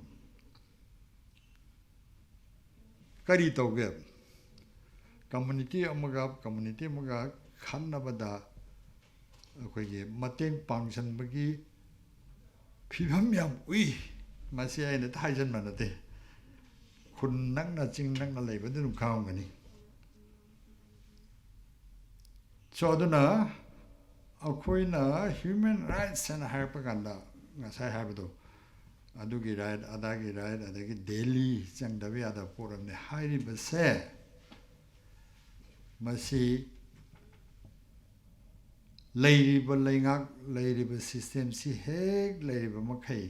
ꯑꯩꯈꯣই ꯑꯗꯨꯝ ꯂꯩꯒꯅꯤ ꯍꯦꯟꯒꯠꯂꯛꯈꯤꯅꯤ ꯑꯋꯥꯕ ꯀꯔꯤꯒꯤꯅꯣ ꯍꯥꯏꯔꯀꯥꯟꯗ ꯃꯣꯏꯗꯤ ꯃꯤꯑꯣꯠ ꯃꯤꯅꯩ ꯇꯧꯗ꯭ꯔꯒꯗꯤ ꯃꯤꯒꯤ ꯍꯛ ꯅꯠꯇ꯭ꯔꯒꯗꯤ ꯃꯣꯏ ꯂꯩꯕꯥꯛ ꯉꯥꯛꯄ ꯉꯝꯗꯦꯕ ꯁꯣ ꯑꯗꯨꯅ ꯗꯦꯃꯣꯀ꯭ꯔꯦꯁꯤꯅꯤꯒ ꯍꯥꯏꯁꯦ ꯃꯤ ꯈꯨꯖꯣꯛ ꯈꯔꯒꯤ ꯗꯦꯃꯣꯀ꯭ꯔꯦꯁꯤꯅꯤ ꯑꯩꯈꯣꯏ ꯃꯌꯥꯝꯒꯤꯗꯃꯛꯇ ꯐꯪꯄꯣꯟꯇꯦꯗ 100% democratic right फंगदे human rights के फंगदे मचे अदुम येंबिउ लाइलाइ सोरम मयाम सु तानारगा कइनोदा म्यूट मिनेगी सासोंदा human rights खोंगाउ नबाइसे मसे लोइनरा बने बन मपुक मनुंगे अदुना सोइदना मकि तौगिनी अदुदि खुसु मियेंग लेरसिरा भाइलेट तौसे मिसुम यावराबने जुम मियेंग लेरसिरा प्रजादि यानिंगदे प्रजाना पामदे मसे हुमन भाइलेशन तौसे मसे फाइट तौगदबने हा ꯃꯑꯣꯡ ꯈꯦꯠꯅꯔꯁꯨ ꯂꯣꯏꯅ ꯐꯥꯏꯠ ꯇꯧꯔꯤ ꯀꯅꯥꯅꯕꯨ ꯌꯥꯎꯒꯅꯣ ꯁꯪꯁꯥꯔꯁꯤꯗ ꯑꯩꯈꯣꯏ ꯃꯅꯤꯄꯨꯔꯒꯤ ꯋꯥꯗ ꯅꯠꯇꯦ ꯑꯩꯈꯣꯏꯒꯤ ꯐꯪꯐꯝ ꯊꯣꯛꯄ ꯍꯛꯇꯨ ꯃꯠꯀꯦ ꯑꯩꯈꯣꯏꯗꯤ ꯐꯪꯒꯦ ꯅꯣꯏꯗꯤ ꯐꯪꯒꯅꯨ ꯍꯥꯏꯔꯗꯤ ꯀꯔꯥꯏ ꯌꯥꯗꯣꯏꯅꯣ ꯑꯗꯨꯅꯅꯤ ꯑꯩꯈꯣꯏꯅ ꯁ꯭ꯇ꯭ꯔꯒꯜ ꯆꯨꯝꯅ ꯅꯤꯡꯁꯤꯡꯕꯗ ꯅꯠꯇꯅ ꯁ꯭ꯇ꯭ꯔꯒꯜꯁꯦ ꯁꯨꯝ ꯈꯔ ꯈꯔ ꯋꯥꯡꯈꯠꯅꯕ ꯇꯧꯒꯗꯕꯅꯤ ꯆꯍꯤ ꯈꯨꯗꯤꯡ ꯑꯣꯕꯖꯥꯔꯕꯦꯁꯟꯁꯨ ꯇꯧꯅꯤ ꯑꯦꯠ ꯗ ꯁꯦꯝ ꯇꯥꯏꯝ ꯑꯩꯈꯣꯏ ꯀꯔꯝꯍꯥꯏꯅ ꯇꯧꯗꯅ ꯑꯩꯈꯣꯏ ꯃꯤꯑꯣꯠ ꯃꯤꯅꯩꯁꯦ ꯂꯣꯏꯁꯤꯟꯒꯗꯒꯦ ꯍꯥꯏꯕꯒꯤ ꯋꯥꯈꯜ ꯑꯃꯗꯤ ꯆꯪꯉꯤ ꯑꯗꯨꯗꯤ ꯀꯣꯏꯁꯟ ꯑꯃꯃꯨꯛ ꯊꯣꯛꯂꯛꯑꯦ ꯂꯣꯏꯁꯤꯟꯕ ꯍꯥꯏꯕꯒꯤ ꯃꯇꯥꯡꯁꯦ ꯃꯁꯤꯒꯤ ꯃꯇꯥꯡꯁꯤꯗ ꯑꯩꯈꯣꯏꯒꯤ ꯉꯁꯥꯏ ꯑꯩꯈꯣꯏꯒꯤ ꯍ꯭ꯌꯨꯃꯦꯟ ꯔꯥꯏꯠꯁꯀꯤ ꯃꯇꯥꯡꯗ ꯇ꯭ꯔꯦꯅꯤꯡ ꯇꯧꯕ ꯍꯥꯏꯗꯣ ꯑꯩꯈꯣꯏ ꯁꯦꯡꯗꯣꯛꯆꯕꯗꯤ ꯅꯠꯇꯦꯀꯣ ꯉꯁꯥꯏ ꯍꯥꯏꯈꯤꯕꯗ ꯑꯩꯈꯣꯏ ꯇꯧꯔꯝꯃꯤ ꯌꯥꯝꯅ ꯂꯣꯌꯥꯂꯝ ꯈꯪꯗꯦ ꯏꯝꯐꯥꯜ ꯈꯪꯗꯦ ꯑꯃ ꯈꯪꯗꯦ ꯆꯠꯇꯅ ꯅꯨꯃꯤꯠ ꯃꯔꯤꯅꯤ ꯆꯠꯂꯒ ꯑꯩꯈꯣꯏꯒꯤ ꯀꯔꯤꯅꯣ ꯍꯧꯖꯤꯛ ꯇꯧꯅꯔꯤꯕ ꯏꯟꯇꯔꯅꯦꯁꯅꯦꯜ ꯐꯤꯕꯝꯗ ꯂꯩꯔꯤꯕ ꯏꯟꯗꯤꯌꯥꯒꯤ ꯐꯤꯕꯝꯗ ꯂꯩꯔꯤꯕ ꯃꯅꯤꯄꯨꯔ ꯐꯤꯕꯝꯗ ꯂꯩꯔꯤꯕ ꯍ꯭ꯌꯨꯃꯦꯟ ꯔꯥꯏꯠꯁꯀꯤ ꯃꯇꯥꯡꯗ ꯍꯧꯖꯤꯛꯇꯤ ꯑꯣꯖꯥ ꯀꯩꯅꯣ ꯍ꯭ꯌꯨꯃꯦꯟ ꯔꯥꯏꯠ ꯗꯤꯄꯥꯔꯠꯃꯦꯟ ꯀꯩꯅꯣꯒꯤꯅꯦ ꯍꯥꯏꯇꯥꯔꯦ ꯑꯦꯁ ꯀꯦ ꯀꯣꯂꯦꯖꯀꯤ ꯍꯧꯖꯤꯛꯇꯤ ꯉꯍꯥꯟꯋꯥꯏꯗꯤ ꯂꯩꯔꯝꯗꯦ ꯃꯁꯤꯒꯤ ꯗꯤꯄꯥꯔꯠꯃꯦꯟꯁꯦ ꯀꯣꯂꯦꯖꯇ ꯂꯩꯔꯝꯗꯦ ꯑꯗꯨ ꯍꯧꯖꯤꯛꯇꯤ ꯂꯩꯔꯦ ꯑꯗꯨꯕꯨ ꯃꯇꯝꯗꯨꯗ ꯑꯩꯈꯣꯏ ꯆꯠꯂꯒ ꯑꯣꯏꯅꯥꯝꯗ ꯑꯗꯨꯗ ꯆꯠꯂꯒ ꯋꯥꯡꯉꯨ ꯀꯩꯀꯩꯁꯤ ꯆꯠꯂꯒ ꯑꯩꯈꯣꯏ ꯅꯨꯃꯤꯠ ꯃꯔꯤꯅꯤ ꯇ꯭ꯔꯦꯅꯤꯡ ꯇꯧꯋꯤ ꯂꯩꯔꯤꯕ ꯑꯦꯔꯤꯌꯥꯗꯨꯒꯤ ꯃꯤ ꯃꯌꯥꯝꯒ ꯄꯨꯜꯂꯒ ꯇ꯭ꯔꯦꯅꯤꯡ ꯇꯧꯖꯔꯛꯏ ꯑꯗꯨꯕꯨ ꯑꯩꯈꯣꯏꯅ ꯈꯤꯇꯪ ꯃꯤꯌꯥꯝꯁꯤ ꯆꯃꯝꯅꯅꯕ ꯃꯇꯝꯗꯨꯗ ꯍ꯭ꯌꯨꯃꯦꯟ ꯔꯥꯏꯠ ꯑꯣꯔꯒꯅꯥꯏꯖꯦꯁꯟ ꯑꯃꯈꯛꯇꯅ ꯆꯤꯡꯉ ꯆꯠꯂꯝꯕꯁꯤ ꯐꯩꯖꯩꯗꯤ ꯍꯥꯏꯕ ꯌꯥꯗꯦ ꯇꯣꯉꯥꯟꯕ ꯍ꯭ꯌꯨꯃꯦꯟ ꯔꯥꯏꯠ ꯑꯣꯔꯒꯅꯥꯏꯖꯦꯁꯟ ꯃꯌꯥꯝ ꯑꯃ ꯊꯣꯛꯀꯠꯂꯛꯑꯦ ꯑꯩꯒꯤ ꯁꯨꯝ ꯊꯝꯅꯤ ꯃꯥꯏ ꯁꯨꯝ ꯊꯝꯅꯤꯅ ꯑꯗꯩꯅ ꯍꯧꯖꯤꯛ ꯄꯨꯜꯂꯒ ꯀꯩꯅꯣ ꯇꯧꯈꯤꯗ꯭ꯔꯤꯁꯤ ꯃꯌꯥꯝꯁꯦ ꯍꯥꯏꯕꯗꯤ ꯑꯩꯈꯣꯏ ꯍ꯭ꯌꯨꯃꯦꯟ ꯔꯥꯏꯠ ꯍꯥꯏꯕꯗꯤ ꯑꯩꯈꯣꯏ ꯖꯥꯠ ꯄꯥꯠ ꯀꯩꯝꯇ ꯈꯥꯏꯗꯦ ꯑꯩꯈꯣꯏ ꯃꯅꯤꯄꯨꯔꯗ ꯂꯩꯔꯤꯕ ꯃꯤꯌꯥꯝ ꯍꯧꯖꯤꯛꯇꯤ ꯈꯔ ꯁꯨꯝ ꯄꯤꯛꯁꯜꯂꯛꯇꯅ ꯑꯩꯈꯣꯏ ꯃꯩꯇꯩꯒꯤꯅ ꯐꯥꯏꯠ ꯇꯧꯔꯛꯑꯦꯅꯦ ꯍꯧꯖꯤꯛꯁꯦ ꯃꯅꯤꯄꯨꯔꯁꯦ ꯃꯩꯇꯩ ꯉꯥꯛꯇ ꯂꯩꯕꯁꯨ ꯅꯠꯇꯦ ꯑꯗ ꯁꯤꯒꯤ ꯀꯟꯁꯦꯞꯁꯤꯃ ꯑꯩꯈꯣꯏ ꯊꯥꯗꯣꯛꯀꯗꯕꯅꯤ ꯍ꯭ꯌꯨꯃꯦꯟ ꯔꯥꯏꯠ ꯇꯧꯕꯤꯒꯦ ꯍꯥꯏꯔꯒꯗꯤ ꯃꯇꯝ ꯑꯃꯗ ꯅꯥꯒꯥꯒ ꯀꯨꯀꯤꯒ ꯍꯥꯏꯇꯥꯔꯦ ꯃꯣꯏ ꯀꯥꯞꯅꯕ ꯀꯥꯟꯗ ꯑꯩꯈꯣꯏꯒꯤ ꯑꯣꯔꯒꯅꯥꯏꯖꯦꯁꯟꯅꯅꯤ ꯀꯣꯏꯆꯠ ꯆꯠꯂꯅ ꯅꯥꯒꯥꯒꯤ ꯃꯐꯝꯗ ꯃꯐꯝ ꯆꯠꯂꯒ ꯑꯩꯈꯣꯏ ꯃꯤꯇꯤꯡ ꯇꯧ ꯉꯝꯃꯤꯁꯦ ꯑꯩꯈꯣꯏꯗꯅꯤ ꯃꯔꯝꯗꯤ we are not fighting for Naga ꯃꯣꯏꯗꯤ ꯂꯩ ꯀꯨꯀꯤ ꯍ꯭ꯌꯨꯃꯦꯟ ꯔꯥꯏꯠ ꯑꯣꯔꯒꯅꯥꯏꯖꯦꯁꯟ ꯑꯗꯒꯤ ꯅꯥꯒꯥ ꯍ꯭ꯌꯨꯃꯦꯟ ꯔꯥꯏꯠ ꯑꯣꯔꯒꯅꯥꯏꯖꯦꯁꯟ ꯑꯩꯈꯣꯏꯒꯤꯅ ꯍ꯭ꯌꯨꯃꯦꯟ ꯔꯥꯏꯠ ꯑꯣꯔꯒꯅꯥꯏꯖꯦꯁꯟ ꯃꯣꯏꯗꯒꯤ ꯍꯦꯜꯂꯦ ꯍꯥꯏꯕꯗꯤ ꯅꯠꯇꯦꯀꯣ ꯃꯣꯏ ꯑꯦꯔꯤꯌꯥꯗꯨꯒꯤ ꯂꯣꯟ ꯈꯪꯅꯕꯒꯤ ꯃꯣꯏ ꯐꯥꯏꯠ ꯇꯧꯖꯕ ꯌꯥꯏ ꯕꯠ ꯃꯣꯏꯅꯁꯨ ꯑꯩꯈꯣꯏꯕꯨ ꯈꯪꯉꯦ ꯑꯗꯨꯅ ꯑꯩꯈꯣꯏ ꯑꯦꯅꯤ ꯍꯥꯏ ꯑꯩꯈꯣꯏ ꯆꯠ ꯑꯗꯨꯕꯨ ꯑꯩ ꯃꯇꯦꯛ ꯈꯤꯇꯪ ꯍꯥꯏꯖꯔꯝꯒꯦ ꯀꯔꯝꯍꯥꯏꯅ ꯇꯧꯗꯅ ꯑꯩꯈꯣꯏ ꯍ꯭ꯌꯨꯃꯦꯟ ꯔꯥꯏꯠ ꯑꯣꯔꯒꯅꯥꯏꯖꯦꯁꯟꯁꯤ ꯂꯤꯡꯈꯠꯈꯤꯕꯅꯣ ꯑꯩꯅ ꯍꯧꯖꯤꯛ ꯍꯥꯏꯖꯩꯗꯨꯅꯤ ꯑꯣꯔꯒꯅꯥꯏꯖꯦꯁꯟ CSO 13ꯃꯨꯛꯅ ꯄꯨꯜꯂꯒ ꯁꯦꯝꯈꯤꯕꯅꯤ ꯑꯩꯈꯣꯏ ꯀꯃꯤꯇꯤ ꯑꯣꯟ ꯍ꯭ꯌꯨꯃꯦꯟ ꯔꯥꯏꯠꯁ ꯑꯗꯒꯤ ꯃꯔꯨꯑꯣꯏꯅ ꯏꯅꯤꯁꯤꯌꯦꯇꯤꯚ ꯂꯧꯈ꯭ꯔꯤꯁꯦ Naga peoples movement for human right NPMHR ꯍꯥꯏꯅ ꯑꯃ ꯂꯩ ꯃꯥꯅꯦ ꯑꯩꯈꯣꯏꯒꯤ ꯄꯤꯄꯜ ꯗꯦꯃꯣꯀ꯭ꯔꯦꯇꯤꯛ ꯃꯨꯚꯃꯦꯟꯠ ꯑꯩꯈꯣꯏ ꯑꯣꯔꯒꯅꯥꯏꯖꯦꯁꯟ ꯂꯩꯕ ꯄꯨꯜꯂꯒ ꯏꯅꯤꯁꯤꯌꯦꯠ ꯇꯧꯔꯤꯕꯅꯤ ꯀꯃꯥꯏꯅ ꯇꯧꯅ ꯑꯗꯨꯒꯤ ꯀꯃꯤꯇꯤ ꯑꯣꯏꯅ ꯁꯦꯝꯕꯁꯤ ꯃꯥꯏ ꯑꯣꯔꯒꯅꯥꯏꯖꯦꯁꯟꯗꯒꯤ ꯀꯩꯅꯣ ꯃꯌꯥꯝꯁꯦ ꯔꯤꯄ꯭ꯔꯦꯖꯦꯟ ꯑꯩꯈꯣꯏꯒꯤ ꯄ꯭ꯔꯁꯤꯗꯦꯟꯒꯨꯝꯕ ꯀꯩꯅꯣꯁꯤ ꯂꯥꯛꯑꯒ ꯄꯨꯜꯂꯒ ꯀꯃꯤꯇꯤ ꯑꯣꯏꯅ ꯁꯦꯝꯕꯁꯤ ꯑꯗꯨꯃꯥꯏꯅ ꯁꯦꯝꯈꯤ ꯑꯗꯣ ꯀꯨꯀꯤꯁꯨ ꯌꯥꯎꯔꯝꯃꯤ ꯅꯥꯒꯥ ꯌꯥꯎꯔꯝꯃꯤ ꯖꯥꯠ ꯈꯨꯗꯤꯡꯃꯛ ꯌꯥꯎꯔꯝꯃꯤ ꯃꯨꯁꯂꯤꯝ ꯌꯥꯎꯔꯝꯃꯤ ꯁꯣ ꯑꯗꯨꯅ ꯃꯇꯝꯗꯨꯗꯗꯤ ꯏꯔꯥꯡ ꯊꯣꯛꯇꯕ꯭ꯔꯥ ꯍꯥꯏꯗꯤ ꯑꯗꯨꯝ ꯊꯣꯛꯏ ꯑꯗꯨꯕꯨ ꯑꯩꯈꯣꯏ ꯄꯨꯜꯂꯒ ꯑꯗꯨꯝ ꯑꯣꯔꯒꯅꯥꯏꯖ ꯇꯧꯏ May 3ꯁꯤ ꯇꯥꯔꯤꯛ ꯆꯞ ꯃꯥꯟꯅꯕ ꯑꯃꯒ ꯂꯩꯔꯤ 1997ꯗꯔ ꯀꯌꯥꯅꯣ ꯑꯩꯈꯣꯏꯒꯤ ꯀꯩꯅꯣꯁꯦ ꯃꯨꯁꯂꯤꯝ ꯏꯆꯤꯟ ꯏꯅꯥꯎꯁꯤꯡꯒ ꯃꯩꯇꯩꯒ ꯈꯠꯅꯅꯕ ꯇꯧꯕ ꯍꯣꯠꯅꯕꯗꯣ 93ꯔ era ꯀꯔꯤ ꯍꯥꯏꯕ ꯅꯣꯏ ꯑꯗ ꯑꯌꯣꯙ꯭ꯌꯥꯒꯤ ꯀꯟꯅ ꯃꯤ ꯈꯠꯅꯕ ꯍꯤꯟꯗꯨ ꯃꯨꯁꯂꯤꯝ ꯈꯠꯅꯕ ꯃꯇꯥꯡꯗ ꯑꯩꯈꯣꯏꯁꯦ ꯔꯦꯂꯤ ꯆꯠꯂꯤꯕꯅꯤ ꯃꯨꯁꯂꯤꯝ ꯌꯥꯎ nongalga kharleraga Muslim de tek towa du tawra da tawren tawna khalaba hore adege koi human rights organization chatlaga Muslim na minority na Muslim khun se chatlaga ta da khoi chatlaga swaishan tawde false propaganda na yam tawe masigi tolo pega thado pa siadi mayam su leiri mani gomengi moi mayam sina koi gi kari haini ya giza shan ba bra koi mai ho de giza sa mi tai to madu mayam do koi wana koi chatli matam da mai ding al lai shi kai na mai da do shi ya jane adu chatli koi khun so si kogi experience ki hajabani ko na simak jimak tawbi haibani nati aduga handak kano sida kogi handaki adusu me thar do gibani koi de do budi handaki sina me thagi posina mayam theory mayam sagana koi motorga mullega mulamda werega koi tiasi mun nomi yang bayai koi idea o Manipur adu mayam mama ko mayam thadar ko ngakta ngai ro yang bangri masi hairaga hemba ga bayre no chalakani ai ha du moi phai phati gi wa na chade ko ai na haibadi root ko si kai no karai de hore de ko kin ho amai tin han ka pe ko kin han ka pe aduna han ka pe hai mayung ga mai tha ke tori de mi mana moi yau ni moi na han ka pe ni moi na to ni sibu han ma han do le ro ya aduna ma re na de yerum ga yemi ga kanan ha le shun dum taran shunu lo na yo ai na har ka tori di root ko se Bharat Sarkar ne masi khangmang amdraga de koi tinna ba sunga yar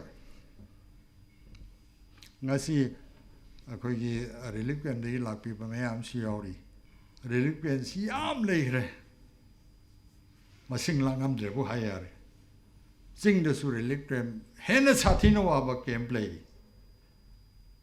sedadi me am sang drabu amobu tawa ida lang the adi medical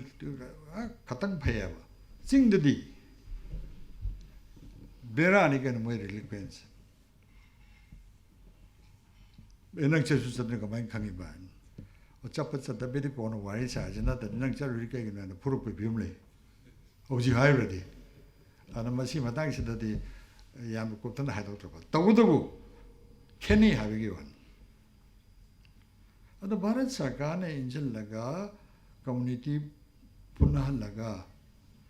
akhoi ma se na mu phun ne se kai akhoi punchalaga akhoi phuna le mi sida onsan badi yadabra ha ai gi question ni ko naga koki ka mai khanagi kamai phagi koki paite kamai na so jam de kam dagi button namaga electric mai tham na thal on muthalaga mu an ba mai to gi di loisang gi di home secretary ma laga why not this time other than modi lakpi ramane phada lakti ka no chahi ama surani se pa kap ta kap nei mai nungsit na kap pi la haning kap pi bai di khangje drego adagi kano man sina adun tak pe de khosi Bharat Sarkar na maru ne si ka thukhi be po ne aibu khano atop prong ka noi ni injilla me mi da amukta di kan biu ba amukta di lak biu ga ha ga de pharak na tro ha si logic na harak pane ai ne da theory sagat na che de go like ta ge yaw bu jana de mun ne yeng biu adage kari ebra mo ge english ta hai ne buffer zone kari hai no buffer zone ai sigi siu changi changwa ai di chatkani haibje ai security force nang nu phu si ni en phae ba changan de ba buffer zone la janya de ꯌꯥꯝ ꯅꯨꯡꯁꯤꯕꯗꯤ ꯃꯥꯟꯗ꯭ꯔꯣ ꯅꯪ ꯆꯪꯉꯗꯤ ꯑꯇꯣꯞꯄ ꯖꯥꯇꯤꯒꯤ ꯃꯤꯅ ꯍꯥꯞꯄꯤꯔꯛꯀꯅꯤꯅ ꯊꯤꯡꯕꯤꯕꯅꯤ ꯀꯥꯏꯁꯦ ꯐꯖꯗ꯭ꯔꯣ ꯃꯥꯒꯤ ꯔꯤꯄꯨꯇꯦꯁꯟ ꯁꯦꯀ꯭ꯌꯨꯔꯤꯇꯤ ꯐꯣꯔꯁꯦꯁꯀꯤ ꯔꯤꯄꯨꯇꯦꯁꯟ ꯑꯃ ꯑꯩꯈꯣꯏꯁꯤꯗ ꯊꯝꯅꯕꯅꯦꯕ ꯇꯧꯔꯤꯁꯦ ꯕꯦꯁꯤꯀꯦꯂꯤꯗꯤ ꯃꯣꯏꯅꯦꯕ ꯀꯥꯔꯟꯗꯤ ꯃꯁꯤ ꯈꯕꯔꯗꯁꯨ ꯌꯥꯎꯗꯦ ꯑꯃꯗꯁꯨ ꯌꯥꯎꯗꯦ ꯑꯃꯗꯁꯨ ꯌꯥꯎꯗꯦ ꯑꯗꯨꯕꯨ ꯁꯤꯐꯥꯏ ꯃꯅꯨꯡꯗ ꯌꯥꯎꯔꯤꯕ ꯃꯤꯁꯤꯡꯗ ꯋꯥꯔꯤ ꯁꯥꯒꯗꯤ ꯈꯪꯅꯦꯕ ꯅꯣꯏ ꯀꯩꯗꯧꯒꯦꯅꯣ ꯅꯣꯏꯕꯨ ꯀꯩꯅꯣꯗ ꯅꯣꯡꯄꯣꯛ ꯀꯩꯊꯦꯜ ꯃꯥꯟꯕꯤꯗ ꯅꯣꯏ ꯇꯧꯔꯤꯗꯨ ꯀꯔꯤꯅꯣ ꯑꯁ ꯈꯪꯗꯦ ꯑꯁꯤ ꯌꯨꯝꯁꯤ ꯉꯥꯛꯑꯣꯅ ꯉꯥꯛꯏꯅꯤ ꯑꯁꯤ ꯈꯨꯟ ꯌꯨꯝ 10ꯔꯒ ꯇꯥꯕ ꯁꯦꯠꯁꯤ ꯉꯥꯛꯑꯣ ꯀꯔꯤꯝ ꯇꯧꯍꯟ ꯌꯥꯗꯦꯅ ꯑꯗꯨ ꯉꯥꯛꯄꯗ ꯔꯥꯖꯁꯊꯥꯟꯗꯒꯤ BSF ꯑꯃ ꯑꯩ ꯇꯣꯡꯃꯤꯟꯅꯩ ꯅꯣꯡ ꯆꯠꯃꯤꯟꯅꯕ ꯀꯥꯟꯗꯀꯣ ꯃꯥ ꯑꯩꯅ ꯁꯨꯝ ꯏꯟꯗꯥꯏꯔꯦꯛꯂꯤ ꯋꯥꯔꯤ ꯁꯥꯕ ꯀꯥꯟꯗ ꯍꯥꯏꯔꯛꯄꯅꯤ ꯁꯣ ꯑꯗꯨꯅ ꯑꯗꯒꯤ IDP ꯒꯥꯏꯁꯤ ꯇꯥꯔꯝꯗꯦ ꯏꯪꯂꯤꯁꯇ ꯃꯩꯇꯩꯔꯣꯟꯗ ꯀꯔꯤ ꯍꯥꯏꯒꯦ ꯃꯌꯥꯝ ꯑꯩ ꯁꯤꯡꯂꯩꯗꯝꯗ ꯍꯥꯏꯕꯤꯔꯛꯎ IDP ꯍꯥꯏꯁꯨ ꯀꯔꯤ ꯍꯥꯏꯅꯤ ꯑꯗꯨꯕꯨꯗꯤ ꯏꯪꯂꯤꯁꯇꯕꯨꯗꯤ ꯏꯟꯇꯔꯅꯦꯠꯂꯤ ꯗꯤꯄ꯭ꯔꯦꯁ ꯄꯥꯔꯁꯟ ꯗꯤꯁꯄ꯭ꯂꯦꯁ ꯄꯥꯔꯁꯟ ꯍꯥꯏꯕ ꯀꯩꯅꯣꯝꯗ ꯍꯥꯏꯀꯣ ꯃꯩꯇꯩꯔꯣꯟꯗꯗꯤ ꯂꯩꯕ꯭ꯔꯅꯤ ꯏꯔꯝꯗꯝꯗ ꯃꯤꯆꯦꯟ ꯑꯣꯏꯕ ꯍꯥꯏꯇꯥꯔꯦꯅꯦ ꯃꯤꯆꯦꯟ ꯍꯥꯏꯗꯤ ꯐꯖꯗꯦ ꯃꯤꯆꯦꯟꯁꯤꯗꯤ ꯑꯩꯈꯣꯏꯒꯤ ꯐꯠꯇꯕꯒꯤ ꯆꯦꯟꯈꯤꯕꯅ ꯃꯤꯆꯦꯟ ꯀꯧꯅꯤ ꯑꯗꯨꯕꯨ ꯃꯤꯆꯦꯟ ꯃꯈꯜ ꯑꯃꯅꯤ ꯑꯩꯈꯣꯏꯁꯤ ꯃꯁꯤ ꯍꯥꯟꯅ ꯇꯥꯔꯝꯗꯕ ꯃꯩꯇꯩꯔꯣꯟꯗꯁꯨ ꯋꯥꯍꯩ ꯂꯩꯇꯕ ꯄꯣꯠ ꯑꯃ ꯊꯣꯛꯂꯛꯑꯦꯅꯦ ꯑꯩꯈꯣꯏ ꯁꯤꯗ IDP ꯑꯅ ꯑꯗꯩ ꯔꯤꯂꯤꯐ ꯀꯦꯝꯞ ꯍꯥꯏꯁꯤꯅ ꯀꯔꯤ ꯍꯥꯏꯅꯣ ꯈꯨꯗꯛꯇ ꯏꯁꯤꯡ ꯆꯥꯎꯗꯅ ꯃꯩ ꯆꯥꯕ ꯈꯣꯠꯄ ꯃꯤ ꯇꯧꯔꯒꯗꯤ ꯁꯣꯔꯣꯛꯇꯒ ꯇꯦꯟ ꯈꯜꯂ ꯂꯩꯅꯕꯗꯤ ꯌꯥꯏ ꯑꯗꯨꯁꯨ ꯅꯨꯃꯤꯠ ꯈꯔꯅꯤ ꯀꯔꯤ ꯑꯗꯨꯗꯤ ꯂꯩ ꯁꯤꯗꯤ ꯄꯥꯔꯃꯤꯅꯦꯟ ꯑꯣꯏꯅ ꯂꯩꯕꯒꯤ ꯐꯤꯕꯝ ꯂꯩꯔꯦ ꯑꯗꯨꯅ ꯃꯁꯤꯗꯁꯨ ꯄꯩꯁꯥ ꯚꯥꯔꯤ ꯇꯥꯟꯕ ꯌꯥꯎꯔꯤꯅꯤ ꯂꯩꯉꯥꯛ ꯑꯁ ꯏꯟ ꯇꯥꯔꯝꯁ ꯑꯣꯐ ꯀ꯭ꯔꯣꯔꯗꯅꯤ ꯃꯣꯏꯅ ꯇꯥꯜꯂꯤꯁꯦ ꯑꯩꯈꯣꯏꯒꯤ ꯔꯤꯂꯤꯐ ꯀꯦꯝꯞꯒꯤ ꯃꯇꯥꯡꯁꯤꯗ ꯅꯪ ꯗꯤꯇꯦꯜ ꯄꯨꯊꯣꯔꯛꯑꯣ ꯍꯥꯏꯔꯗꯤ ꯅꯣꯏꯗ ꯂꯩꯕꯅ ꯅꯣꯏ ꯑꯗꯨꯝ ꯌꯦꯡꯉꯨ ꯍꯥꯏꯇꯥꯔꯦ ꯀꯅꯥꯒꯨꯝꯕꯅ ꯍꯥꯏꯔꯨꯔꯒ ꯅꯪ ꯀꯃꯥꯏꯅ ꯈꯪꯉꯤ ꯗꯤꯇꯦꯜ ꯄꯨꯊꯣꯔꯛꯑꯣ ꯍꯥꯏꯔꯗꯤ ꯅꯣꯏ ꯄꯥꯟꯅꯔꯒ ꯅꯣꯏ ꯄꯨꯊꯣꯔꯛꯎꯗꯅ ꯋꯥꯏꯠ ꯄꯦꯄꯔ ꯀꯩꯗꯧꯕꯩ ꯁꯦꯝꯃꯛꯇꯦ ꯃꯌꯥꯝ ꯇꯥꯕꯤꯕ꯭ꯔꯥ ꯃꯣꯏꯔꯥꯡꯗ ꯂꯨꯄꯥ ꯊꯨꯝꯁꯤ ꯂꯨꯄꯥ ꯂꯥꯛ ꯀꯌꯥꯒꯤꯅꯣꯃ 15 ꯍꯥꯏꯕ꯭ꯔꯥ 12 ꯍꯥꯏꯕ꯭ꯔꯥ ꯊꯨꯝ ꯂꯩꯔꯝꯃꯦꯗꯣ ꯁꯣ ꯗꯦꯠ ꯃꯤꯟꯁ ꯃꯁꯤꯗ ꯅꯩꯅꯔꯒꯗꯤ ꯂꯣꯏ ꯅꯥꯏꯔꯣꯏ ꯑꯩꯈꯣꯏꯅ ꯍꯥꯏꯖꯅꯤꯡꯉꯤꯗꯤ ꯍꯥꯎ ꯏꯠ ꯁ꯭ꯇꯥꯔꯇꯦꯠ ꯍꯥꯏꯕ ꯑꯃ ꯐꯖꯅ ꯈꯪꯒꯗꯕꯅꯤ ꯅꯝꯕꯔ 2ꯗ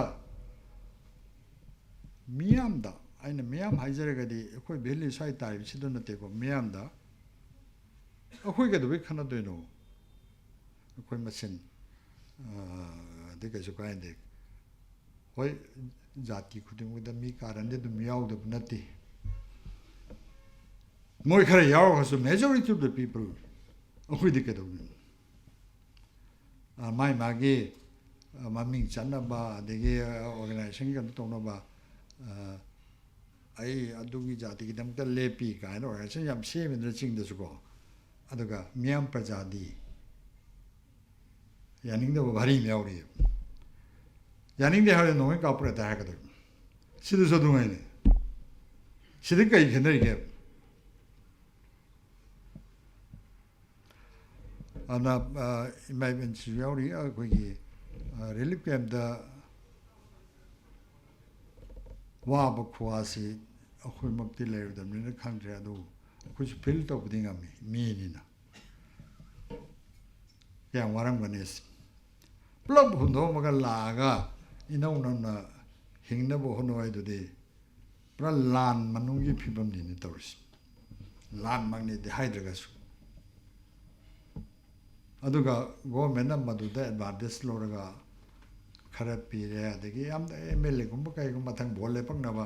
ꯌꯥꯝ ꯌꯦꯜꯂꯤ ꯀꯣ ꯌꯦꯟꯕꯗꯤ ꯌꯥꯏ ꯀꯩꯅꯣ ꯑꯗꯨ ꯅꯨꯃꯤꯠ ꯅꯤꯅꯤꯈꯛ ꯆꯥꯅꯕ ꯄꯣꯠꯇꯨ ꯌꯦꯜꯂ ꯀꯩꯗꯧꯗꯣꯏꯅꯣ ꯍꯋꯥꯏ ꯈꯔ ꯆꯦꯡ ꯈꯔ ꯑꯗꯒꯤ ꯀꯣꯕꯤ ꯑꯗꯒꯤ ꯂꯩꯗꯅꯀꯣ ꯁꯣ ꯑꯗꯨꯒꯤ ꯃꯍꯨꯠꯇ ꯅꯣꯏ ꯃꯌꯥꯝꯁꯤꯅ ꯒꯤꯗꯤ ꯇꯛꯁꯜꯂꯒ ꯊꯨꯅ ꯂꯣꯏꯁꯤꯟꯅꯕ ꯍꯣꯠꯅꯒꯗꯕꯅꯤ ꯍꯥꯏꯒꯗꯕ ꯇꯛꯀꯗꯕꯅꯦ ꯑꯗꯨꯅ ꯍꯟꯗꯛ ꯌꯦꯡꯉꯣ ꯁꯉꯥꯏꯒꯤꯗ ꯃꯌꯥꯝ ꯑꯃ ꯑꯦꯒꯦꯟꯁ ꯁꯉꯥꯏ ꯍꯥꯏꯅ ꯇꯧꯔꯤꯁꯦ ꯂꯣꯖꯤꯀꯦꯂꯤ ꯆꯨꯝꯃꯤ ꯇꯧꯐꯝ ꯊꯣꯛꯇꯦ ꯀꯩꯗꯧꯋꯤ ꯇꯧꯗꯣꯏꯅꯣ ꯑꯩꯈꯣꯏꯅ ꯁꯨꯝ ꯋꯥꯔꯤꯉꯩꯗ ꯀꯔꯤ ꯐꯦꯁꯇꯤꯚꯦꯜ ꯑꯗꯨꯕꯨ ꯑꯩꯈꯣꯏꯗꯤ ꯍꯥꯟꯅ ꯄꯩꯁꯥ ꯀꯥꯏꯅ ꯀꯣꯔꯣꯔ ꯃꯌꯥꯝ ꯊꯥꯗꯖꯈ꯭ꯔꯦ ꯊꯤꯀꯥꯗꯥꯔ ꯃꯌꯥꯝꯅ ꯑꯩꯈꯣꯏꯗ ꯄꯩꯁꯥ ꯂꯧꯁꯤꯜꯂꯨꯔꯦ ꯁ꯭ꯇꯣꯜ ꯁꯥꯅꯕ ꯑꯗꯣꯝꯗ ꯆꯠꯈ꯭ꯔꯒꯗꯤ ꯄ꯭ꯔꯖꯥꯒꯤꯗꯃꯛꯇ ꯄ꯭ꯔꯖꯥꯒꯤ ꯑꯋꯥꯕ ꯈꯪꯗꯦ ꯍꯥꯏꯕꯁꯤꯃ ꯑꯩꯈꯣꯏ ꯑꯗꯨꯝ ꯀꯟꯀ꯭ꯂꯨꯖꯟ ꯇꯧꯕ ꯌꯥꯏ ꯂꯣꯖꯤꯀꯦꯜꯂꯤ ꯑꯩꯈꯣꯏꯒꯤ ꯁꯔꯀꯥꯔ ꯂꯩꯔꯤꯕ ꯁꯔꯀꯥꯔꯁꯤ ꯋꯥꯠꯑꯦꯚꯔ ꯏꯠ ꯏꯁ ꯁꯣ ꯑꯗꯨꯅ ꯑꯩꯈꯣꯏꯒꯤ ꯌꯨꯝ ꯃꯩ ꯆꯥꯛꯇꯅ ꯀꯥꯏꯗꯅ ꯆꯠꯂꯤꯕ ꯃꯤꯌꯥꯝꯁꯤꯡꯁꯦ ꯀꯅꯥꯅ ꯍꯦꯜꯂꯤ ꯍꯥꯏꯅ ꯄꯥꯊꯣꯛꯄꯤꯅꯣ ꯉꯁꯤ ꯑꯩꯅ ꯀꯗꯥꯃꯣꯟꯗ ꯂꯥꯛꯄ ꯃꯤ ꯑꯃꯗ ꯍꯪꯕꯗ ꯑꯁ ꯃꯣꯏꯅ ꯌꯥꯝ ꯊꯤꯅ ꯍꯦꯟꯅ ꯋꯥꯈ꯭ꯔꯖꯥꯠꯅꯤ ꯒꯥꯔꯤ ꯃꯩ ꯆꯥꯛꯄ ꯃꯣꯏꯅ ꯍꯦꯜꯂꯤ ꯃꯤ ꯁꯤꯕ ꯑꯗꯩ ꯌꯨꯝ ꯑꯆꯧ ꯑꯆꯧꯕ ꯗꯣꯂꯥꯟ ꯃꯊꯣꯟ ꯀꯌꯥꯒꯤ ꯗꯣꯂꯥꯟ ꯊꯨꯒꯥꯏꯕ ꯃꯥꯡꯕ ꯂꯝꯐꯦꯟꯗꯗꯤ ꯌꯦꯡꯕꯤꯌꯨ ꯑꯇꯩ ꯆꯠꯂꯨꯗ꯭ꯔꯒꯁꯨ ꯂꯝꯐꯦꯟꯒꯤ ꯒꯦꯝ ꯚꯤꯂꯦꯖ ꯌꯦꯡꯕꯤꯌꯨ ꯁꯨꯄꯔ ꯃꯥꯔꯀꯦꯠ ꯌꯦꯡꯕꯤꯌꯨ ꯑꯁꯤ ꯄꯔꯦꯡꯁꯤ ꯌꯦꯡꯕꯤꯌꯨ ꯂꯝꯐꯦꯟ ꯄꯨꯂꯤꯁ ꯁ꯭ꯇꯦꯁꯟ ꯌꯦꯡꯕꯤꯌꯨ ꯒꯥꯔꯤ ꯑꯇꯦꯛꯄ ꯃꯩ ꯆꯥꯛ ꯃꯌꯥꯝ ꯀꯌꯥ ꯑꯣꯏꯅ ꯌꯦꯟ ꯁꯣꯅ ꯑꯩꯅ ꯍꯥꯏꯔꯛꯀꯗꯣꯏꯁꯦ ꯃꯁꯤ ꯆꯥꯡꯗꯝꯅꯗꯅ ꯁꯨꯝ ꯂꯩꯔꯣꯏꯁꯤ ꯍꯧꯈ꯭ꯔꯦ ꯑꯩꯈꯣꯏꯅ ꯑꯃꯨꯛ ꯀꯥꯔꯗꯨ ꯍꯤꯡꯒꯠꯂꯧ ꯌꯥꯄꯣꯟꯇꯦ ꯁꯤꯒꯤ ꯃꯤꯗꯨ ꯍꯤꯡꯒꯠꯂꯧ ꯌꯥꯄꯣꯟꯇꯦ ꯀꯩꯗꯧ ꯇꯥꯏ ꯁꯤ ꯈꯣꯡꯊꯥꯡꯁꯤꯃ ꯑꯩꯈꯣꯏ ꯃꯤꯌꯥꯝꯗ ꯄꯤꯕ ꯑꯃ ꯆꯪꯉꯤ ꯁꯤꯁꯨꯁꯤꯡꯅ ꯑꯩꯈꯣꯏ ꯄꯨꯟꯗ꯭ꯔꯗꯤ ꯑꯩꯈꯣꯏ ꯁꯤꯔꯅꯤ ꯑꯩꯈꯣꯏ ꯃꯇꯝꯁꯤ ꯂꯣꯏꯗꯧꯔꯦ ꯍꯧꯖꯤꯛ ꯃꯇꯝ ꯆꯞ ꯆꯥꯔꯦ ꯑꯩꯈꯣꯏ ꯍꯟꯗꯛꯀꯤ ꯂꯥꯟꯁꯤꯅ ꯊꯧꯅꯥ ꯂꯤꯡꯖꯦꯜ ꯍꯥꯞꯄꯦ ꯀꯥꯏꯅ ꯃꯥꯒꯤ ꯋꯥꯈꯜ ꯌꯥꯝ ꯄꯤꯔꯤ ꯕꯠ ꯑꯩꯅ ꯍꯥꯏꯖꯅꯤꯡꯕꯗꯤ ꯑꯩꯈꯣꯏ ꯇꯨꯡꯗ ꯀꯃꯥꯏꯅ ꯇꯧꯁꯤꯒꯦ ꯏꯟ ꯗ ꯐ꯭ꯌꯨꯆꯔ ꯀꯃꯥꯏꯅ ꯍꯤꯡꯃꯤꯟꯅꯁꯤꯒꯦ ꯍ꯭ꯌꯨꯃꯦꯟ ꯔꯥꯏꯠ ꯍꯥꯏꯔꯕꯅꯤꯅ ꯑꯩ ꯍꯤꯡꯃꯤꯟꯅꯕꯒꯤ ꯋꯥꯔꯤꯁꯤ ꯃꯁꯤ ꯈꯔ ꯑꯦꯝꯐꯦꯁꯤꯁ ꯄꯤꯅꯤꯡꯉꯤ ꯑꯦꯅꯤ ꯖꯥꯇꯤ ꯑꯣꯏꯔꯁꯨ ꯑꯃ ꯑꯣꯏꯔꯁꯨ ꯂꯤꯕꯤꯡ ꯏꯟ ꯃꯅꯤꯄꯨꯔ ꯑꯗꯨꯅ ꯄꯣꯄꯤ ꯅꯨꯡꯄꯤꯒꯤ ꯋꯥꯔꯤꯁꯦ ꯇꯣꯛꯑꯁꯤ ꯏꯄꯥ ꯏꯄꯨꯁꯨ ꯀꯥꯅꯤ ꯆꯥꯝꯕ ꯌꯥꯝ ꯌꯥꯎꯔꯝꯃꯤ ꯑꯩꯈꯣꯏ ꯀꯥꯅꯤ ꯂꯩꯔꯦ ꯀꯩ ꯂꯩ ꯑꯩꯈꯣꯏꯗ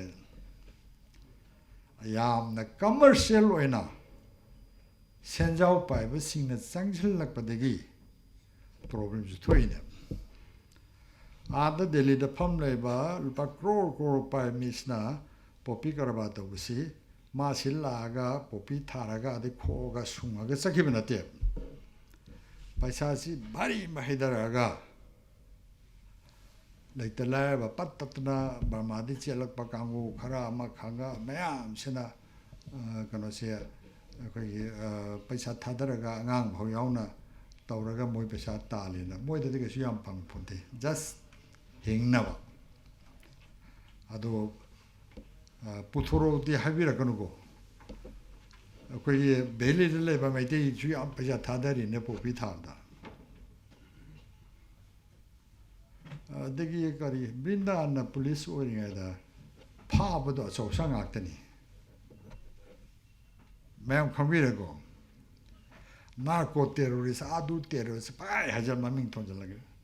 ꯑꯦꯛꯆꯨꯋꯦꯂꯤ ꯅꯥꯔꯀꯣ ꯇꯦꯔꯣꯔꯤꯁꯁꯦ ꯐꯝꯗ ꯅꯨꯡꯉꯥꯏꯅ ꯀ꯭ꯋꯥꯇꯔ ꯂꯩ ꯌꯦꯁ ꯏꯠ ꯏꯁ ꯀꯔꯦꯛट ꯍꯧꯖꯤꯛ ꯌꯦꯡꯉꯣ ꯂꯨꯄꯥ ꯀ꯭ꯔꯣꯔ ꯀꯌꯥꯒꯤꯅꯣ ꯆꯥꯟꯗꯦꯜꯗ ꯐꯥꯈꯤꯗꯣ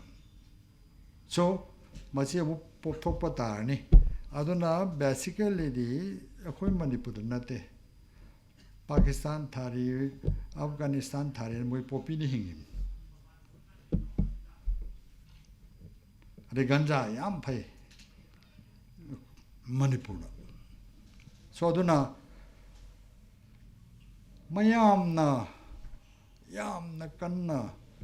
ꯅꯨꯡꯉꯥꯏꯇ꯭ꯔꯤꯁꯤ ꯀꯔꯤꯅꯣ ꯑꯩꯈꯣꯏ ꯏꯆꯤꯟ ꯏꯅꯥꯎ ꯐꯨꯔꯛꯑꯦ ꯁꯤꯗꯅꯦꯕ ꯇꯧꯔꯤꯁꯦ ꯑꯗ ꯆꯨꯔꯆꯥꯟꯄꯨꯔꯁꯤꯗꯨꯗꯤ ꯏꯆꯤꯟ ꯏꯅꯥꯎ ꯀꯌꯥ ꯑꯣꯏꯗꯕꯗꯧꯅ ꯍꯦꯛ ꯉꯥꯡꯊꯣꯔꯛꯄꯗ ꯍꯦꯛ ꯄꯥꯝꯗꯕ ꯑꯃ ꯂꯩꯗꯥꯏꯅꯦ ꯆꯨꯔꯆꯥꯟꯄꯨꯔꯗ ꯃꯤ 5 ꯍꯥꯠꯈ꯭ꯔꯦ ꯑꯁ ꯅꯨꯡꯉꯥꯏꯇꯦꯍꯦꯅ ꯍꯥꯏꯕ ꯇꯥꯇꯥꯗꯤ ꯁꯣ ꯑꯗꯨꯅ ꯑꯩꯈꯣꯏꯅ ꯇꯧꯔꯤꯁꯤ ꯅꯦꯒꯦꯇꯤꯞ ꯄꯣꯏꯟ ꯁꯤꯗꯤ ꯌꯥꯝꯅ ꯃꯩ ꯆꯨꯈꯠꯂꯒ ꯉꯥꯟꯅ ꯑꯣꯜꯂꯦꯕ ꯄꯣꯖꯤꯇꯤꯞ ꯄꯣꯏꯟ ꯂꯩꯕꯁꯤꯡꯗꯤ ꯀꯌꯥ ꯎꯗꯦꯕ ꯃꯌꯥꯝ ꯉꯛꯇꯤ ꯉꯛꯄꯤꯒꯅꯨ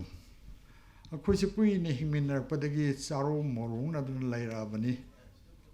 ꯀꯨꯀꯤ ꯈꯪꯗꯦ ꯅꯥꯒꯥ ꯈꯪꯗꯦ ꯄꯥꯡꯒꯜ ꯈꯪꯗꯦ ꯃꯩꯇꯩ ꯈꯪꯗꯦ ꯂꯣꯏꯅꯃꯛ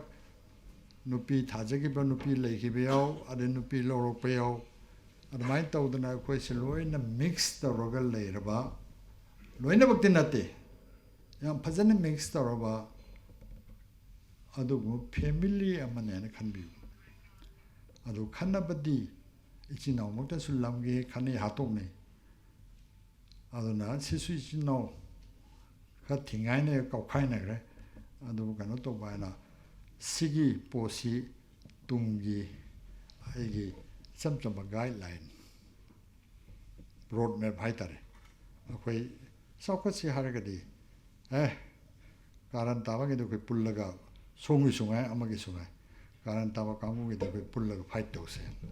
ꯍ꯭ꯌꯨꯃꯦꯟ ꯔꯥꯏꯠ ꯚꯥꯏꯑꯣꯂꯦꯁꯟ ꯇꯧꯕ ꯃꯌꯥꯝꯁꯦ ꯐꯥꯏꯠ ꯇꯧꯁꯦ ꯑꯗꯨꯒ ꯅꯠꯇꯅ ꯏꯟꯗꯤꯌꯥ ꯒꯣꯔꯃꯦꯟꯅ ꯕꯣꯝ ꯊꯥꯗꯔꯒ ꯑꯩꯈꯣꯏ ꯃꯆꯦꯠ ꯃꯆꯦꯠ ꯈꯥꯏꯗꯣꯛꯑꯒ ꯑꯩꯈꯣꯏ ꯂꯝꯒꯤ ꯑꯗꯩ ꯑꯩꯈꯣꯏ ꯂꯩꯀꯥꯏ ꯐꯤꯔꯥꯟ ꯍꯦꯛ ꯆꯤꯡꯈꯠ ꯑꯗꯨ ꯃꯣꯏꯅ ꯃꯣꯏ ꯂꯩꯀꯥꯏ ꯐꯤꯔꯥꯟ ꯍꯦꯛ ꯆꯤꯡꯈꯠ ꯐꯤꯔꯥꯟ ꯃꯌꯥꯝ ꯌꯥꯝꯃꯦꯅ ꯑꯩꯈꯣꯏꯁꯦ ꯀꯔꯤꯅꯣ ꯊꯦꯠꯂꯤꯕ ꯐꯤꯔꯥꯟꯗꯣ ꯑꯩꯈꯣꯏ ꯀꯔꯤ ꯃꯣꯏꯔꯥꯡꯒꯤ ꯆꯤꯡꯗꯨ ꯀꯔꯤꯕ ꯀꯔꯤ ꯊꯥꯡꯖꯤꯡꯂꯥ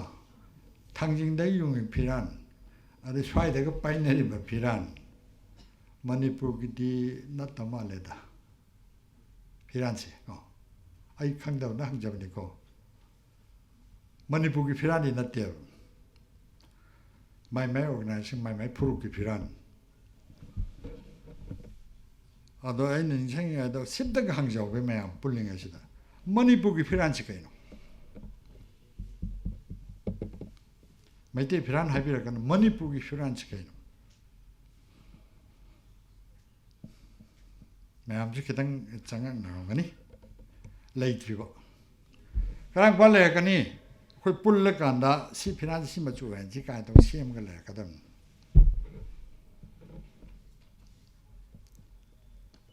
ꯑꯩꯈꯣꯏꯅ ꯈꯔ ꯎꯔꯤꯕꯁꯤꯡꯁꯤꯗꯤ ꯑꯩ ꯂꯥꯜꯂꯝꯕ ꯌꯥꯏ ꯂꯥꯜꯂꯝꯗꯕ ꯌꯥꯏ ꯐꯤꯔꯥꯟ ꯁꯦꯝꯕ ꯃꯥꯟꯗꯦ ꯃꯅꯤꯄꯨꯔꯒꯤ ꯀꯥꯡꯂꯨꯞꯀꯤꯗꯤ ꯈꯪꯗꯦ ꯑꯗꯨ ꯃꯅꯤꯄꯨꯔꯒꯤꯗꯤ ꯃꯥꯟꯗꯦ ꯑꯗꯨ ꯃꯅꯤꯄꯨꯔꯒꯤ ꯐꯤꯔꯥꯟꯗꯤ ꯑꯩꯈꯣই ꯄꯨꯜꯂꯒ ꯑꯃ ꯇꯧꯔꯀꯥꯟꯗ ꯁꯦꯝꯒꯗꯕꯅꯤ ꯑꯗꯨꯅ ꯅꯥꯒꯥꯒꯤꯗꯤ ꯕ꯭ꯂꯨꯒ ꯀꯩꯅꯣꯒ ꯇꯧꯔꯒ ꯃꯣꯏꯗꯣ ꯂꯝꯒꯤ ꯅꯠꯇꯦꯀꯣ ꯖꯥꯇꯤꯒꯤ ꯐꯤꯔꯥꯟꯅꯤ ꯃꯣꯏꯗꯣ ꯁꯣ ꯑꯗꯨꯅ ꯑꯩ ꯇꯦꯟꯁꯟꯖꯔꯒꯦ ꯀꯩꯒꯤꯅꯣ ꯍ꯭ꯌꯨꯃꯦꯟ ꯔꯥꯏꯠꯁꯤ ꯉꯥꯡꯕ ꯂꯣꯏꯕ ꯅꯥꯏꯔꯣꯏ ꯃꯔꯝꯗꯤ ꯑꯩꯈꯣꯏꯅ ꯆꯍꯤ 20-30ꯁꯤ ꯍ꯭ꯌꯨꯃꯦꯟ ꯔꯥꯏꯠꯀꯤ ꯐꯥꯏꯠ ꯇꯧꯔꯤꯕ ꯃꯌꯥꯝꯁꯤꯡꯁꯤ ꯌꯥꯝꯅ ꯀꯤꯅꯤꯡꯉꯥꯏ ꯑꯣꯏꯕ ꯃꯁꯛꯅꯤ ꯅꯣꯡꯃꯩ ꯃꯔꯛꯇꯅꯤ ꯑꯩꯈꯣꯏꯅ ꯇꯧꯖꯔꯤꯁꯤ ꯑꯗꯨ ꯌꯥꯝꯁꯨ ꯀꯤꯍꯜꯂꯛꯏ ꯅꯣꯏ ꯃꯊꯪ ꯋꯥ ꯉꯥꯡꯕ ꯌꯥꯔꯣꯏꯀꯣ ꯃꯊꯪ ꯉꯥꯡꯉꯗꯤ ꯀꯩꯅꯣ ꯇꯧꯅꯤ ꯑꯩꯈꯣꯏꯅ ꯈꯕꯔꯗ ꯍꯥꯞꯇꯣꯏ ꯃꯣꯏꯅ ꯄꯤꯔꯛꯄꯁꯤꯡ ꯑꯗꯨꯗ ꯁꯥꯏꯟ ꯇꯧꯔꯛꯏꯁꯦ ꯅꯥꯒꯥ ꯑꯃ ꯌꯥꯎꯏ ꯃꯩꯇꯩ ꯑꯃ ꯌꯥꯎꯏ ꯀꯨꯀꯤ ꯑꯃ ꯌꯥꯎꯏ ꯍꯥꯏꯔꯤꯕ ꯆꯤꯊꯤꯗꯨ ꯑꯩꯈꯣꯏꯅ ꯀꯩꯅꯣꯗ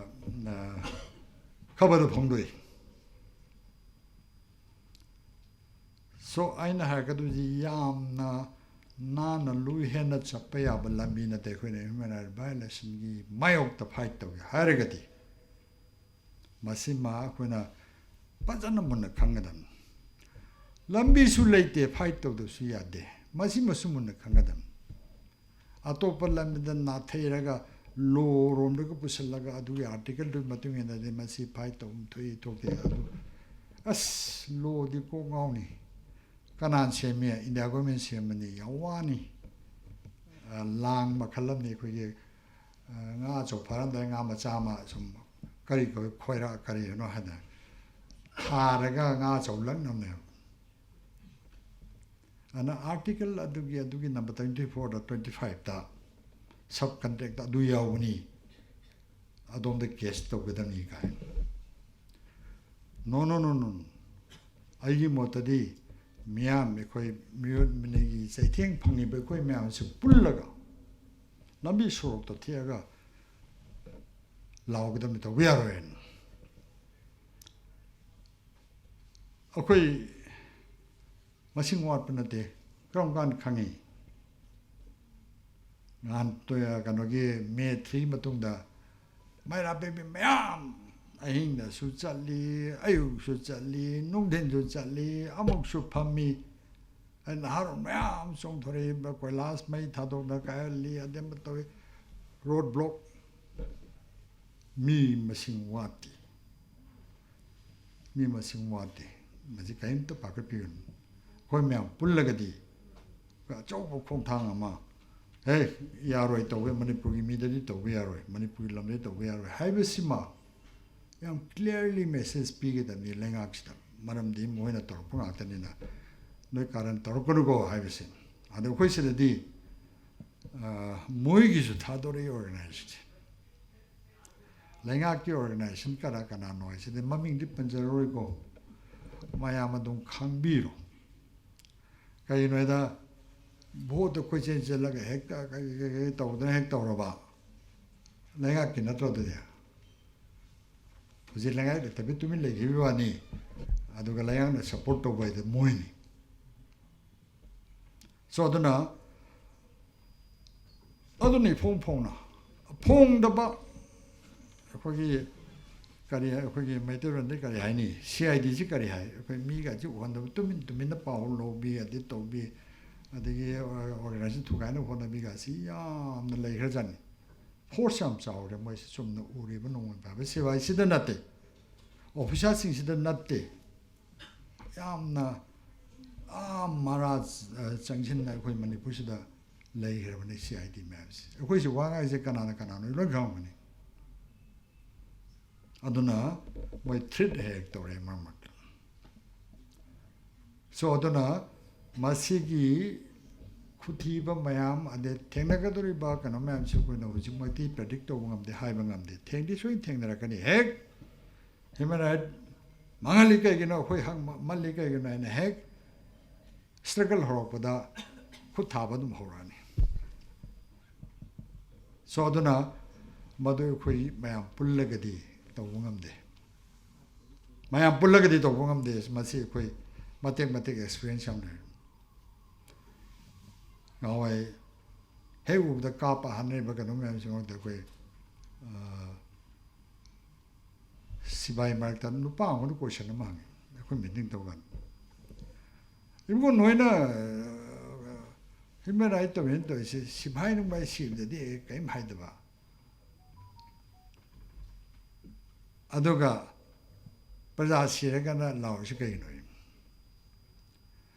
ꯁꯤꯐꯥꯏꯒꯤ ꯗ꯭ꯌꯨꯇꯤ ꯈꯦꯠꯅꯩ ꯃꯥ ꯄꯥꯏꯕ ꯅꯣꯡꯃꯩ ꯐꯨꯔꯤꯠ ꯈꯣꯡꯒ꯭ꯔꯥꯎ ꯃꯌꯥꯝ ꯇꯣꯂꯣꯞꯀꯥꯁꯤ ꯃꯤꯌꯥꯝꯗꯒꯤ ꯇꯦꯛꯁ ꯂꯧꯈꯠꯂꯒ ꯄꯤꯔꯤꯅꯤ ꯃꯤꯌꯥꯝ ꯉꯥꯛ ꯑꯣꯏꯗꯅ ꯃꯤꯌꯥꯝ ꯁꯣꯛꯍꯟꯕ ꯌꯥꯗꯦ ꯍ꯭ꯌꯨꯃꯦꯟ ꯔꯥꯏꯠ ꯀꯥꯏꯍꯟꯕ ꯌꯥꯗꯦꯅ ꯃꯤꯆꯪꯒꯤꯗꯤ ꯑꯩꯈꯣꯏ ꯅꯍꯥꯔꯣꯜꯒꯤꯗꯤ ꯀꯩꯅꯣ ꯈꯪꯗꯦꯅꯦ ꯑꯩꯈꯣꯏꯅ ꯀꯟꯇ꯭ꯔꯣꯜ ꯇꯧꯕꯁꯤꯕꯨ ꯅꯣꯏꯗꯤ ꯑꯦꯒ꯭ꯔꯤꯃꯦꯟ ꯇꯧꯅꯔꯤ ꯒꯣꯔꯃꯦꯟꯗꯤ ꯄ꯭ꯔꯖꯥꯒ ꯑꯩꯈꯣꯏ ꯁꯤ ꯇꯧꯅꯦꯅ ꯅꯣꯏ ꯇꯦꯛꯁ ꯈꯣꯡꯕꯁꯤ ꯌꯥꯔꯤꯅꯤ ꯑꯗꯨꯒ ꯅꯣꯡꯃꯩ ꯄꯤꯔꯦ ꯌꯨꯅꯤꯐꯣꯔꯝ ꯁꯦꯂꯦꯛ ꯇꯧꯔꯒ ꯑꯣꯟꯁꯤꯜꯂꯒ ꯑꯃꯨꯛ ꯃꯌꯥꯝꯗ ꯀꯥꯕꯗꯤ ꯐꯔꯛ ꯇꯥꯗ꯭ꯔꯣ ꯁꯣ ꯑꯗꯨꯅ ꯑꯩꯈꯣꯏ ꯃꯇꯝꯗꯨꯗ ꯐꯥꯏꯠ ꯇꯧꯕꯁꯤ ꯌꯥꯝ ꯂꯤꯃꯤꯇꯦꯠ ꯑꯣꯏꯅ ꯐꯥꯏꯠ ꯇꯧꯔꯝꯃꯦ ꯌꯥꯝ ꯂꯥꯛꯑꯝꯃꯤ ꯃꯇꯩ ꯃꯅꯥꯎ ꯈꯠꯅꯕꯒꯤ ꯍꯤꯡꯒꯣꯜꯒꯤ ꯈꯠꯅꯕꯒꯤ ꯌꯦꯡꯕꯤꯌꯨꯅ ꯑꯩꯈꯣꯏ ꯉꯥꯛꯄꯣꯡꯕꯗ ꯃꯀꯣꯟꯅ ꯇꯧꯁꯤ ꯑꯗꯨꯒꯤ ꯃꯍꯨꯠꯇ ꯑꯩꯈꯣꯏ ꯃꯌꯥꯝꯕꯨ ꯉꯥꯛꯄꯤ ꯁꯦꯟꯃꯤꯟꯅꯦꯅ ꯇꯧꯔꯒ ꯑꯩꯈꯣꯏꯗ ꯑꯣꯟꯁꯤꯜꯂꯒ ꯇꯧꯔꯛꯏꯁꯦ ꯃꯁꯤ ꯍꯥꯟꯅ ꯐꯥꯏꯠ ꯇꯧꯈꯤꯁꯦꯅ ꯑꯩꯈꯣই ꯑꯗꯣꯝꯗ ꯀꯟꯁꯦꯟꯇ꯭ꯔꯦꯠ ꯇꯧ ꯁꯣ ꯑꯗꯨꯅ ꯁꯤꯕꯥꯏꯅ ꯇꯧꯗ꯭ꯔꯗꯤ ꯀꯔꯤꯝ ꯍꯥꯏꯗꯦ ꯀꯩꯅꯣꯒ ꯍꯥꯏꯗꯦ ꯃꯁꯤ ꯁꯨꯃꯥꯏꯅ ꯌꯥꯝꯅ ꯁꯦꯡꯅ ꯑꯗꯨꯝ ꯍꯥꯏꯕꯤꯌꯨ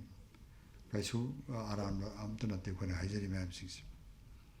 ꯑꯗꯨꯅ ꯑꯩꯈꯣꯏꯒꯤ ꯃꯌꯥꯝ ꯔꯤꯂꯤꯛꯀꯦꯟꯗ ꯃꯌꯥꯝꯁꯨ ꯉꯥꯡꯕꯤꯒꯗꯧꯕ ꯂꯩꯔꯤ ꯑꯩꯅ ꯂꯥꯁꯇ ꯍꯥꯏꯖꯒꯗꯕꯗꯤ ꯑꯩꯅ ꯉꯁꯥꯏ ꯂꯥꯁꯀꯤꯅꯦ ꯀꯥꯎꯗ꯭ꯔꯤꯉꯩꯗ ꯑꯝꯇ ꯍꯥꯏꯖꯧꯒꯦ ꯁꯦꯟꯇꯦꯟꯁ ꯑꯃꯅꯤꯅ ꯀꯔꯤꯒꯨꯝꯕ ꯑꯩꯈꯣꯏꯅ ꯍ꯭ꯌꯨꯃꯦꯟ ꯔꯥꯏꯠ ꯚꯥꯏꯑꯣꯂꯦꯁꯟꯁꯤ ꯂꯣꯏꯁꯟꯁꯤ ꯃꯤꯑꯣꯏꯕꯒꯤ ꯍꯛ ꯃꯜꯂꯤꯕꯁꯤ ꯂꯣꯏꯁꯟꯁꯤ ꯍꯥꯏꯔꯒꯗꯤ ꯍꯧꯖꯤꯛ ꯂꯩꯔꯤꯕ ꯂꯩꯉꯥꯛ ꯁꯤꯁꯇꯦꯝꯁꯤ ꯂꯣꯏꯁꯤꯟꯕ ꯇꯥꯕ ꯀꯔꯤꯒꯤꯅꯣ ꯑꯗꯨꯗꯤ ꯃꯣꯏꯅꯅꯦ ꯃꯤꯑꯣꯠ ꯃꯤꯅꯩ ꯇꯧꯔꯤꯗꯤ ꯃꯣꯏ ꯂꯣꯏꯁꯟꯗ꯭ꯔꯒꯗꯤ ꯃꯤꯑꯣꯠ ꯃꯤꯅꯩ ꯑꯗꯨꯝ ꯇꯧ ꯂꯩꯒꯅꯤ ꯀꯩꯅꯣ ꯂꯩꯔꯣꯏꯗ꯭ꯔꯣ ꯑꯗ ꯀꯔꯝ ꯀꯥꯟ ꯂꯥꯛꯀꯅꯤ ꯉꯝꯒꯗ꯭ꯔꯥ ꯉꯝꯃꯣꯏꯗ꯭ꯔꯥ ꯑꯗꯨꯗꯤ ꯑꯗꯨ ꯅꯠꯇꯦ ꯂꯝꯕꯤ ꯂꯩꯇꯦ na siang na thamoi siang na khoi miyo bek hakki damok da lan theng na ge hai taragadi mang da lare ba miyo mine to simadi theng na da ba yaroi moi lare nge de khoi mai pak pang mai so duna khoi chao roba hor samasya ko bada ka wai wakal mana ba wakan di kamai nga mana ka doi ba mi ma ka ma ka wakan kiri wakan kamai ma do ka ne harik pa si yauri hangak pa si yauri aduna ni ngasi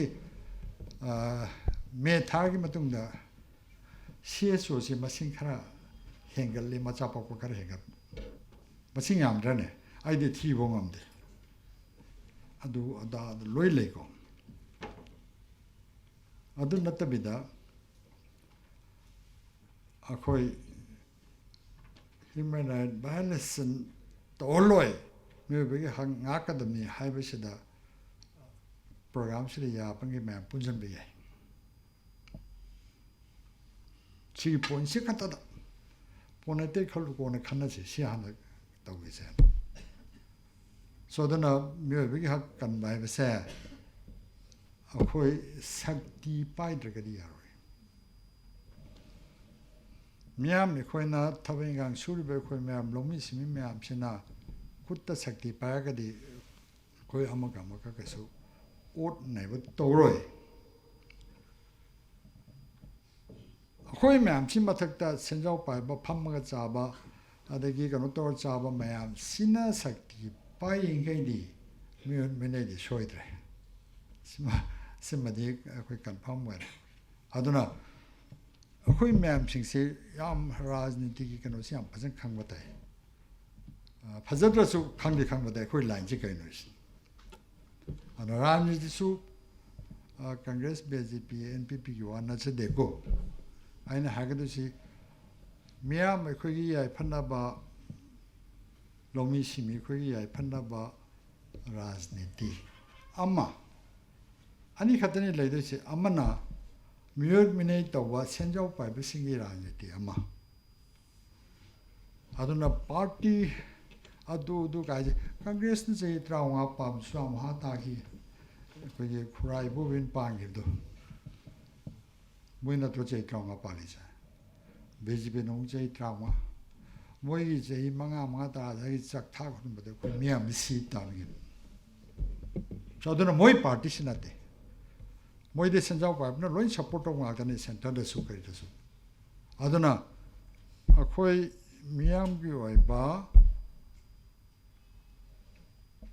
party samwa ba da ka wai miam gi oi thabai hang to ba sujan nomjar ga chari ba miam youth women mayam se pullaga akhoi shakti pa na hona ka da khuna sakti par kanda sigumba miam minche leiro we mutkini aduna adu ta ge hagadi si training am changem training ade khoi live experience su training de phana mazan khange bunda di aroi kan haine shi ate ke sunate that khoi united fight am tong de yar choduna nga sai nongmei pai ba pai de bagi di ma'am देते ल तुम को न खाना बिगे खाना बिरो मोय मरम से तो कोई ज्ञान देता है हाय दिया दे जुनी कहीं न दा फिर मिस्टर सुम कांगला बा नोंग दे पाइना रखिनी दा दका होए कांदा अदो जिति मियाम से लाइन छिदा सिगी पॉलिटिक्स करिनो मियाम पॉलिटिक्स है करिनो ऑप्रेस पीपल के नमथेबिरो मिगी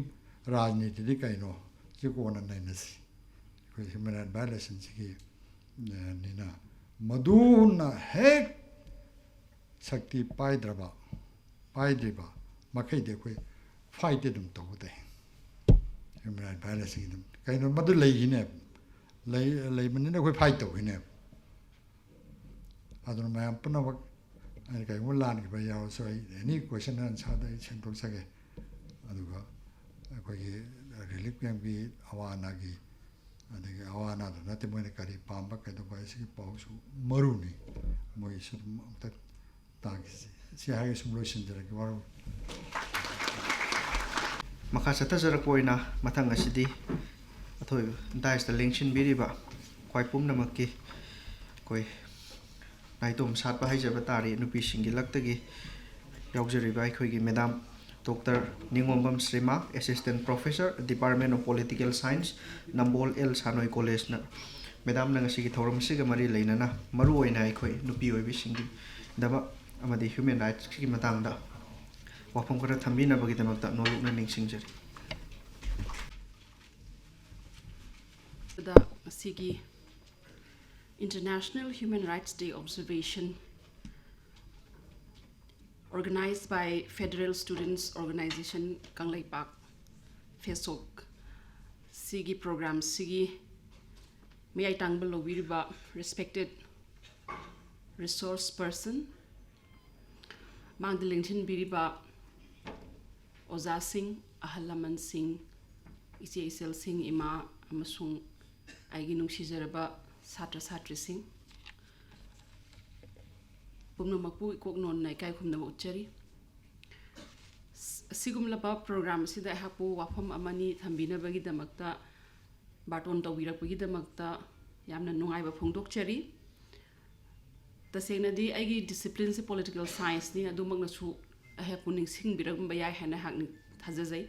Adubo Agi area of specialization Agi area of research ti women amasung gender haitare ko nupi ayamana nupi matang da dum ai resource person on chachai Agi dissertation hadi PhD ki dissertation masamaksu dynamics of women's sexuality in Metis society hai aduda chapter ama hoina ai hakna lokhat chai women and militarization nupi amasung militarization da kamaina mari leinage aduga impact se kamaina taage habise Manipur Samaj ki koigi maitai khunai and maitai haizer roi koigi but agi thesis se agi maitai gi jati da maitai gi community focus tawjabane aduna chapter main hapjabani yamna masigi chapter siga mari leinai haiza tare ngasigi sumba thoramase aikoina uba phange madudi India ga koiga merge tawkhra matungda Manipur ki itihas se nakalam marom da thaikre mamangi ozana su haibiran baduni akhoi se militarization gi safuna yamna kuina sangsit na adugi saitheng phangaba samajam oina akhoina nupi gi hak natraga nupi gi phibam je kamaina tawi haina khoi gi samaj ta nenerpa matamda militarization as a factor se khoi naina da bayadaba adna militarization se karino aduga militarism na karino habse hana gyan taminera kanda akoina nupi gi natraga any kana gumba individual amgi human rights ki issue se pusilaktraga di madu bhap tabagi ke changsi yamna wat kani haijariba aduna militarization samna militarization se kaishunate akoi gi civilian life ta micham gi punsida military gi tactics saitare military gi strategy military gi method se sisina ba horak podune taseng mani military gi strategy and magi ethics di lan gumba tawraganda akoi gi sovereignty ji kanna ba hona ba the external aggression ga tawdo pot se sigi pot se akoi na misam adagi di chamba praja gi population da sigi tactics se palakpa si subune ba koina militarization and heights militarization si yam le sang sit na tawra agadi masigi kari sa phula ke haiba matamda akoi gi wakhallol gi level da akoina kari pami pamde akoina karamaina aigi ima icha ichini naw kairo laikai amusung aigi khunai gi mioi ba singsiga kamaina aiga mari lener kini haiba haidi socio psychological impact haitare wakhallol da akoi litsat sajakta yam lisang sitna militarization sina achowa safu ma pi sigi safu sibu akoina militarism haisneba Kenaba has season. Militarization is the tactics, my the strategy dune. Militarism haragana social psychological impact on the population. Lairiba population to the social psychological impact ama urakpa phangiba. Some have the example of my pizza ge akwegi Manipur gi no peace gi khunai se aduki matik mapan thokba any protest amada dum nupina dum mapan thokpa aduga makhoina mangjil tharaga makhoina thodang lawraga lakpa ima market lady maira paibi lady ko singthana bada haidi saithabada loidraba ngaktani manipur nupi khunaina tawribase tawbatabu akhoigi manipur gi samasta yumda manipur yumgi manungda nupi da otpanai base haibadi domestic violence haitare sigi rate ti aduki madi akhoi manipur chi hang wang na lai si akhoi na wahang ama hangbam sube kari gi nobo akhoi mapan thoi mara pai bi oina akhoi kaithel gi ma sing oina khutak ta mobilize orge ni keno mo khoi protest ma sin mangami thauna yam na lai financially su hoi dum ningkha ta men khale khoi me te ni pi sing je level amada adu kari gi damak ta no ba khoi na domestic violence da di atuki matik magi sang si wang isi sine akhoi na naina tuisi si aigi ba aibu as a scholar pakhum piu haragadi directly it is related to militarization noma what hena women action for development gi founder ichema sobita ga ai wari sanazaki mahang hairami mangonda lakpa case khara da nupi da phuri je nupi da phu bu khu si sometimes haidi moi husband na haidi kai gumba any military gi personnel mo itagadi moi gi training da o da yawa ma wong ko wangang sangang phu bu khu do ina nupi da phure na mana ngon hai ado koi civilian population loina ma koi thana oni haibele train na traga men in uniform oni haibele ti tawba tabu lisang sit na akoina uraga la isi karino akoina uraga la idi mi ama bo phu da kaisu kai di haba nupi ma bu rape toraga nomaina kapamaga chatkhiba matamda kanam da koi punish tawdi haidi a sense of impunity haise aina hura laga kanom pose mulla sakhrasu aingon da kaimte accountable like idum nan thokhiba yaeba violence haibadi miot minai se naturalize oirakpa si adum normal process am oishalakpa do mara ama miano su hena ubiri baduni ko fake encounter ki case kaya ma khoi manipur da lisang sit na laikhre adugi widow mayam na pulap pulaga hojik ifam maina extrajudicial execution victims family association and hojik established tawra lari sineba masi 2008 amasung 9 gi wa matam gi wari ni makhoi na establish tawkhibase karamba makhal gi victim hut no makhoi na haidi nangi bado militarization gi victim hut ne aduna akhoi gi samaj da lisang sida militarism se militarization se torokpana maram oidana akhoi gi socio psyche da militarism de churaga leihreba si mayam je nupa amusu nupi punamak ani maktani ko chura leiduise nupa khakta da chura leini haba leiti aduna afas phara thamga laikhala ise decade kya sure armed forces special power act na haise pabung na su thambiramba duneba kanagumam ama mi amabu singnai habagi namada adum nomaina kapaga hatokpa matamda madu accountable ohendrabane maran like sidrabane tasena haragadi afaspa leiba jaga se human gi fundamental rights di amata leitrabane right to life leitre right to protection security adumaina de sang se na leiraktraba sama akoi leiba akoi je india gi democratic oiba ganatantra gi sasan makhada leiba praja oiragasu afaspa hai a law of exceptionalization akoina makhada lisang sina leirakmana akoi adugi ganatantra na piba hak tu di akoi madugi kana bodu phangaktraba samaj ne aduna akoi ngasi uri dana koi miyam da koi uri badum violence ki sang se to ki mati hengalakpa handak am interesting oi wakham am su hak thamse ke handak ki lan ni matung sida maira paibi sing su ima maira paibi sing su hujikan se moida maran mayam ama shir external media na maira paibi sing se akoi di yam phayena yam santi pamba peace loving women and lowje adu kari gino handaki lani matung sida di moi su violent ore se kagino inside to violence aduga violence ki part amo na moi ore se kagino na khoi dam hang journalist myam na mapan dai lagan pakhum ji yam tricky we kamai khum ni si pakhum ji kamai na khoi iram dam gi khoi di ima ngak tane khoi di se naw khoi di ꯑꯩꯅ ꯐꯅ scholar ꯑꯃ ꯑꯣꯏꯖ ꯇꯥꯔꯒꯁꯨ ꯌꯥꯝꯅ objective ꯑꯣꯏꯅ ꯌꯦꯡꯕꯗ ꯋꯥꯔꯛꯄ ꯃꯇꯥꯡ ꯌꯥꯎꯔꯛꯑꯦꯕ ꯈꯨꯝꯕ ꯇꯥꯕꯅꯦ ꯄꯥꯎꯈꯨꯝꯗꯤ ꯑꯩ ꯍꯥꯏꯖꯩꯌꯦꯕ ꯁ꯭ꯇꯦꯠ ꯑꯃ ꯂꯩꯔꯤꯁꯤ ꯀꯩꯒꯤꯗꯃꯛꯇ ꯂꯩꯔꯤꯅꯣ ꯁ꯭ꯇꯦꯠ ꯑꯃ ꯂꯩꯕꯒꯤ ꯃꯥꯒꯤ ꯕꯦꯁꯤꯛ ꯔꯤꯖꯟꯗꯤ ꯃꯤꯑꯣꯏꯕꯒꯤ ꯄꯨꯟꯁꯤ ꯃꯤꯑꯣꯏꯕꯒꯤ ꯅꯤꯡꯈꯥ ꯇꯝꯕ ꯑꯗꯒꯤ ꯃꯍꯥꯛꯅ ꯌꯥꯝꯅ ꯋꯥꯅ ꯁꯨꯔꯒ ꯅꯣꯝꯃꯒ ꯇꯥꯟꯖꯕ ꯃꯔꯟꯁꯤꯡꯗꯣ ꯑꯗꯨ ꯄ꯭ꯔꯣꯇꯦꯛ ꯇꯧꯅꯕ ꯂꯩꯕꯅꯦꯕ ꯍꯟꯗꯛꯀꯤ ꯀꯟꯐ꯭ꯂꯤꯛꯇꯨꯗ ꯁ꯭ꯇꯦꯠꯀꯤ ꯀꯔꯝꯕ ꯔꯣꯜꯗꯨꯅ ꯑꯩꯈꯣꯏꯒꯤ ꯅꯤꯡꯈꯥ ꯇꯝꯕ ꯑꯩꯈꯣꯏꯒꯤ ꯄꯨꯟꯁꯤ ꯑꯩꯈꯣꯏ ꯌꯨꯝ ꯀꯟꯕ ꯉꯝꯈꯤꯒꯦꯅꯦ ꯁ꯭ꯇꯦꯠꯅ ꯂꯩꯇ꯭ꯔꯕ ꯁꯃꯥꯖ ꯍꯥꯏꯁꯦ ꯁ꯭ꯇꯦꯠꯅ ꯆꯦꯟꯈ꯭ꯔꯕ ꯍꯥꯏꯗꯤ ꯃꯄꯨꯅ ꯆꯦꯟꯈ꯭ꯔꯕ ꯌꯨꯝꯁꯤ ꯍꯨꯟꯇꯣꯛꯑꯝꯃꯕ ꯑꯗꯨ ꯌꯨꯝꯗꯨ ꯀꯅꯥꯅ ꯉꯥꯛ ꯁꯦꯟꯕꯤꯗꯣꯏꯅꯣꯕ ꯅꯪꯅ ꯔꯣꯝꯗꯣꯝ ꯅꯪꯅ ꯊꯣꯛꯄ ꯇꯧꯖꯔꯣꯅ ꯏꯟꯊꯣꯛꯑꯕ ꯁꯃꯥꯖꯗꯨꯗ ꯀꯔꯝꯕ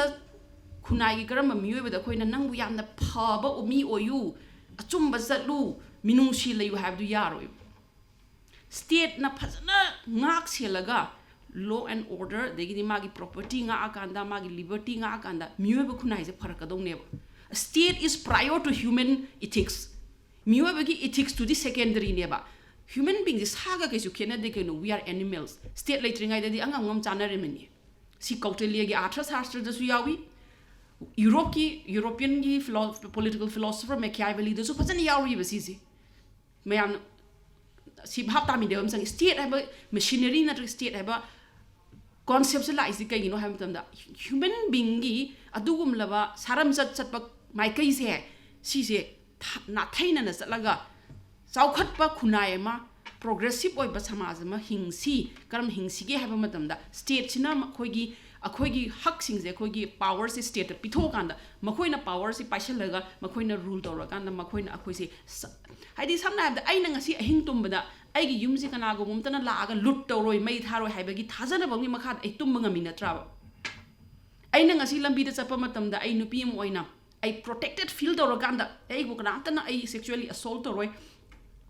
ꯑꯩꯒꯤ ꯂꯥꯏꯐ ꯑꯃꯁꯨꯡ ꯑꯩꯒꯤ ꯄ꯭ꯔꯣꯄꯔꯇꯤꯗ ꯀꯅꯥꯝꯇꯅ ꯈꯨꯠ ꯊꯤꯡꯖꯤꯜꯂꯣꯏ ꯍꯥꯏꯕꯒꯤ ꯑꯗꯨꯒꯤ ꯑꯦꯁꯨꯔꯦꯟꯁꯇꯅꯦꯕ ꯉꯁꯤ ꯑꯩꯈꯣꯏꯅ ꯄꯤꯁꯐꯨꯜꯂꯤ ꯆꯠꯄ ꯉꯝꯃꯤꯁꯦ ꯑꯗꯨꯒꯤ ꯁ꯭ꯇꯦꯠꯀꯤ ꯑꯦꯛꯖꯤꯁꯇꯦꯟꯁꯇꯣ ꯂꯩꯇ ꯇꯥꯔꯒꯗꯤ ꯍꯣꯞꯁꯅ ꯀꯩ ꯍꯥꯏꯔꯝꯒꯦ ꯍꯥꯏꯕ ꯃꯇꯝꯗ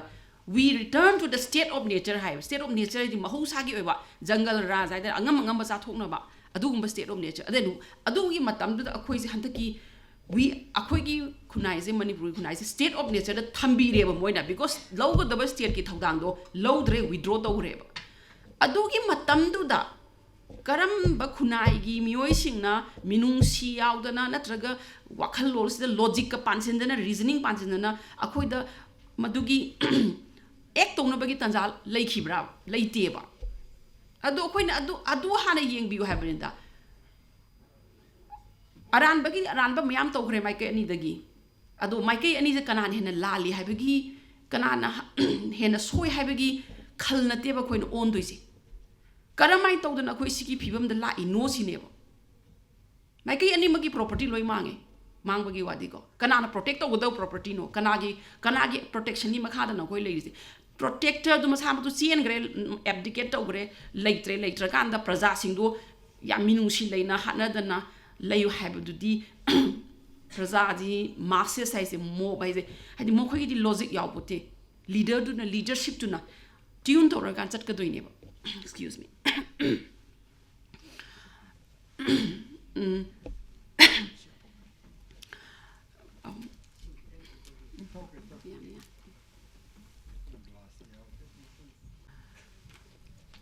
aduni coming back to militarization go I sometimes sigi wafam ji yam emotional oy because ai research ki manung da su ai research ki ta sena di ai panjaningi go kari noina tawrisi ai di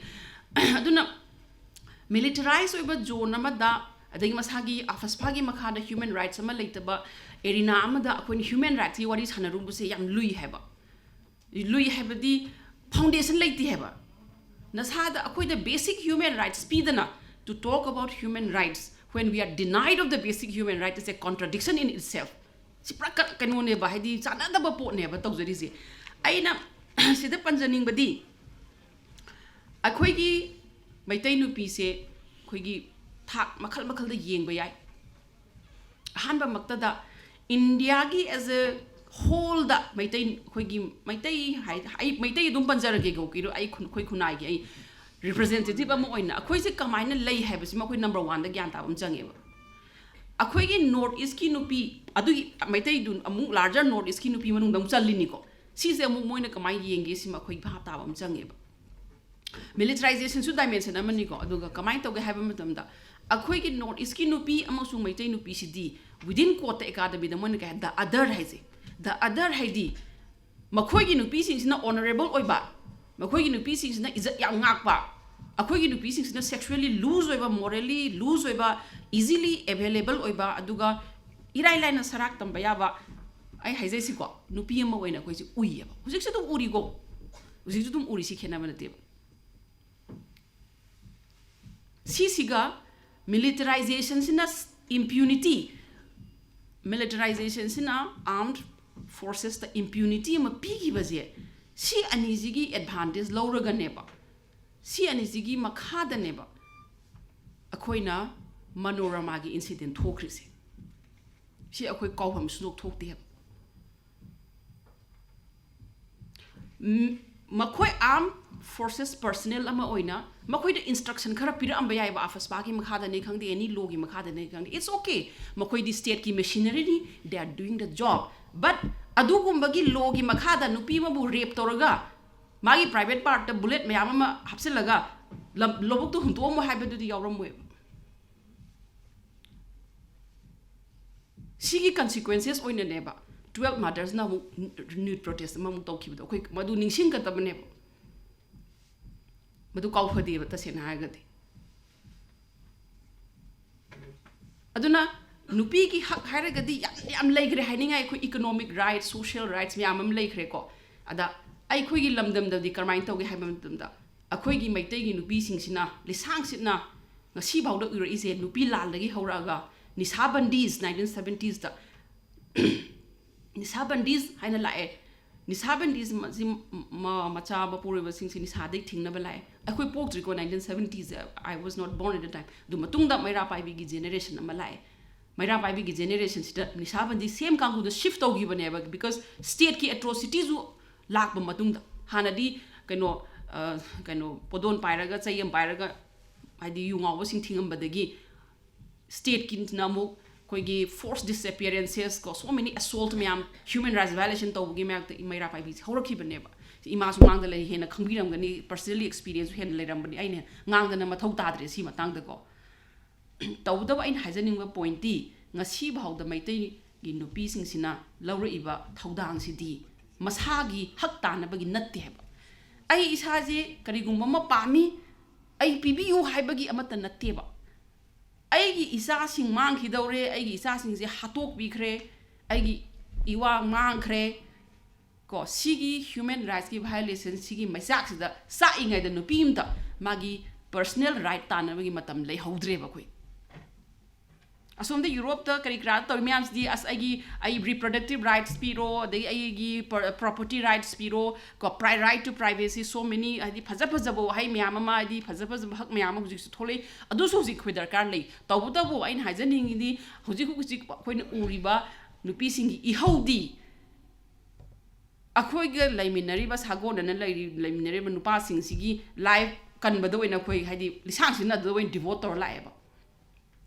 of course akhoi nupi singi izat kan basu ningsing bi ba yai 1970 ga phor oram ngani if I'm not wrong ai thesis da yawani Rose Ningsen ukrul da ma rape toraga ma suicide to ki ko adui matam da su aina record lozaba da akhoi mera pai bi sin na yam phajana madu protest to bi ki hai yam remarkable we ba akhoi history ni ko ladies kaw phadraba history ngak tane ba singje ado koin haron ni kaisu thodo ni ningsingdre haiba to mi nagiba mayam du ningsingdre haiban dai haidi adugum laba akhoi gi movement ne ba nupi gi movement ne ba tabu hauji gi contemporary times study akhoi hak se nationalist ki question hai tara iramdam irei bak ning bagi izati nushibagi wahang sigal loina na ai gi wakhal lol da tapna khut samna na nupi singi oiba hak kharasu tan ba chumbra natraga akhoi na ngangnari basta hapak ba chumbra na hak khalle samna harabada nupi singda akhoi na huji phawda property rights se hindu law na piraga su ꯑꯩꯈꯣꯏ ꯇꯁꯦꯡꯅ ꯅꯨꯄꯤꯁꯤꯡꯗ property right ꯐꯪꯗꯦ ꯑꯩꯈꯣꯏ ꯅꯨꯄꯤꯁꯤꯡꯒꯤ ꯃꯥꯒꯤ reproductive rights ꯍꯥꯏꯇꯥꯔꯦꯀꯣ reproductive rights ꯍꯥꯏꯕꯗꯤ ꯑꯩꯁꯦ ꯑꯦꯛꯁꯦꯁ ꯇꯨ ꯀꯟꯇ꯭ꯔꯁꯦꯞꯁꯟ ꯑꯩꯅ ꯏꯆꯥ ꯀꯌꯥꯝ ꯄꯣꯛꯅꯤꯡꯉꯤ ꯄꯣꯛꯅꯤꯡꯗꯦ ꯑꯗꯨꯒꯨꯝꯕꯒꯤ ꯍꯛꯁꯤꯁꯨ ꯑꯩꯈꯣꯏ ꯀꯥ ꯍꯦꯟꯅ ꯑꯩꯈꯣꯏ ꯊꯣꯏꯗꯣꯛꯅ ꯅꯩꯅꯗꯦꯕ ꯑꯩꯈꯣꯏ ꯊꯣꯏꯗꯣꯛꯅ ꯅꯩꯅꯗꯦ ꯀꯜꯆꯔꯦꯜꯂꯤꯁꯨ ꯑꯩꯈꯣꯏꯒꯤ ꯅꯨꯄꯤꯁꯤꯡꯗ ꯇꯧꯔꯤꯕ ꯗꯤꯁꯀ꯭ꯔꯤꯃꯤꯅꯦꯁꯟ ꯃꯤꯆꯪ ꯃꯤꯈꯥꯏ ꯅꯥꯏꯕ ꯃꯌꯥꯝ ꯑꯃ ꯀꯣ ꯁꯤꯝꯕꯣꯂꯤꯛ ꯚꯥꯏꯂꯦꯟꯁ ꯃꯌꯥꯝ ꯑꯃ ꯁꯤ ꯃꯌꯥꯝꯁꯤꯃ ꯑꯩꯈꯣꯏ ꯉꯁꯤ ꯐꯥꯎꯗ ꯑꯩꯈꯣꯏ ꯊꯩꯗꯣꯛꯑꯒ ꯑꯗꯨꯝ ꯑꯌꯥꯝꯕ ꯃꯇꯝꯗ ꯂꯥꯛꯑꯕꯅꯦꯕ ꯏꯁꯝ ꯁꯝꯅ ꯑꯩꯅ ꯍꯥꯏꯖꯔꯕꯗ ꯁꯤꯝꯕꯣꯂꯤꯀꯦꯂꯤ ꯚꯥꯏꯂꯦꯟꯁꯁꯦ ꯀꯃꯥꯏꯅ ꯇꯧꯏ ꯍꯥꯏꯕ ꯃꯇꯝꯗ ꯑꯩꯈꯣꯏꯅ ꯂꯨꯍꯣꯡꯕꯒꯤ ꯅꯨꯡꯗꯥꯡꯗ ꯃꯥꯒꯤ ꯍꯁꯕꯦꯟꯗꯨꯅ ꯆꯥꯕ ꯄ꯭ꯂꯦꯠ ꯅꯠꯇ꯭ꯔꯒ ꯃꯥꯒꯤ ꯍꯁꯕꯦꯟꯗꯨꯒꯤ ꯆꯥꯛ ꯑꯔꯦꯝꯕꯗꯣ ꯑꯩꯈꯣꯏꯅ ꯑꯌꯥꯝꯕ ꯃꯇꯝ ꯃꯥꯒꯤ ꯅꯨꯄꯤꯗ ꯄꯤꯖꯩ ꯈꯖꯤꯛꯇ ꯑꯣꯏꯔꯁꯨ ꯄꯤꯖꯩ ꯁꯤꯝꯕꯣꯂꯤꯀꯦꯂꯤ ꯁꯤꯅ ꯇꯥꯛꯏꯁꯦ ꯀꯩꯅꯣ ꯍꯥꯏꯕ ꯃꯇꯝꯗ ꯉꯁꯤꯗꯒꯤꯗꯤ ꯗ ꯋꯥꯏꯐ ꯏꯁ ꯁꯕꯑꯣꯔꯗꯤꯅꯦꯠ ꯃꯥꯏ ꯅꯨꯄꯥꯁꯤꯒꯤ ꯃꯄꯥꯟ ꯇꯥꯡꯅ ꯃꯤꯄꯥꯟ ꯇꯥꯡꯅ ꯍꯤꯡꯉꯕ ꯃꯤꯑꯣꯏꯕ ꯑꯃꯅꯤ ꯍꯥꯏꯕꯗꯨ ꯑꯩꯈꯣꯏꯅ ꯎꯠꯂꯦꯕ ꯑꯗꯨꯒꯤ ꯃꯇꯨꯡꯗꯨꯗ ꯑꯩꯈꯣꯏꯅ ꯂꯥꯏ ꯍꯔꯥꯎꯕꯗꯅꯤ ꯈꯪꯗꯦ ꯂꯨꯍꯣꯡꯕꯗꯅꯤ ꯈꯪꯗꯦ ꯌꯥꯇ꯭ꯔꯥ ꯄꯨꯕ ꯃꯇꯝꯗ ꯑꯩꯈꯣꯏ ꯂꯨꯈ꯭ꯔꯥꯕꯤ ꯑꯩꯈꯣꯏ ꯑꯦꯛꯁꯦꯁ ꯇꯧꯍꯟꯗꯦ ꯑꯗꯒꯤꯗꯤ ꯑꯩꯈꯣꯏ ꯆꯦꯜꯂꯨꯔꯕꯤ ꯅꯨꯄꯤ ꯀꯣ ꯁꯣꯀꯣꯜ ꯍꯥꯏꯗꯤ ꯗ ꯑꯗꯔ ꯋꯨꯃꯦꯟ ꯍꯥꯏꯇꯥꯔꯦꯀꯣ ꯅꯣꯔꯃꯦꯜ ꯑꯩꯈꯣꯏꯅ ꯑꯗꯨꯒꯤ ꯗꯤꯐꯥꯏꯟ ꯇꯧꯊꯣꯛꯑꯒ ꯊꯝꯃꯕ ꯅꯣꯔꯝꯗꯨ ꯀꯥꯏꯕ ꯃꯇꯝꯗ ꯑꯩꯈꯣꯏ ꯃꯣꯏꯗ ꯔꯤꯆꯨꯋꯦꯜ ꯑꯦꯛꯁꯦꯁ ꯄꯤꯕꯤꯗꯦ ꯅꯨꯄꯤꯗ ꯑꯌꯥꯝꯕ ꯃꯇꯝꯗ ꯑꯁꯤꯒꯨꯝꯂꯕ ꯑꯩꯈꯣꯏꯅꯗꯤ ꯎꯕꯗꯤ ꯍꯥꯏꯗꯤ ꯌꯥꯝ ꯇꯁꯦꯡꯅ ꯁꯤꯁꯦ ꯐꯨꯕ ꯆꯩꯕꯃꯛꯇꯤ ꯅꯠꯇꯦꯀꯣ ꯁꯦ ꯑꯩꯈꯣꯏꯅ ꯚꯥꯏꯂꯦꯟꯁꯅꯦ ꯂꯧꯗꯕꯅꯦꯕ ꯕꯠ ꯑꯦꯀꯥꯗꯃꯤꯀꯦꯂꯤ ꯌꯦꯡꯉꯨꯔꯒꯗꯤ ꯁꯤꯁꯨ ꯁꯤꯝꯕꯣꯂꯤꯛ ꯚꯥꯏꯂꯦꯟꯁꯅꯦꯕ ꯑꯗꯨꯅ ꯑꯩꯒꯤ ꯋꯥꯈꯜꯂꯣꯟꯗ ꯁꯤꯅꯦꯃꯥ ꯗ꯭ꯔꯃꯥꯗ ꯉꯁꯤꯒꯤ ꯄꯣꯄꯨꯂꯔ ꯀꯜꯆꯔꯗ ꯎꯠꯂꯤꯕ ꯅꯨꯄꯤꯁꯤꯡꯒꯤ ꯃꯑꯣꯡ ꯃꯥꯒꯤ ꯅꯨꯄꯤꯁꯤꯡꯗ ꯉꯥꯡꯉꯤꯕ ꯗꯥꯏꯂꯣഗ് ꯀꯣ ꯅꯨꯄꯤꯁꯤꯡꯒꯤ ꯃꯇꯥꯡꯗ ꯁꯩꯊꯥꯗꯨꯅ ꯏꯔꯤꯕ ꯏꯁꯩ ꯁꯤ ꯑꯩꯈꯣই ꯌꯥꯝ ꯀ꯭ꯔꯤꯇꯤꯛ ꯇꯧꯕ ꯑꯃ ꯆꯪꯉꯦ ꯌꯥꯝ ꯀ꯭ꯔꯤꯇꯤꯛ ꯇꯧꯕ ꯑꯃ ꯆꯪꯉꯦ ꯑꯩꯈꯣꯏ ꯃꯩꯇꯩ ꯈꯨꯟꯅꯥꯏꯗ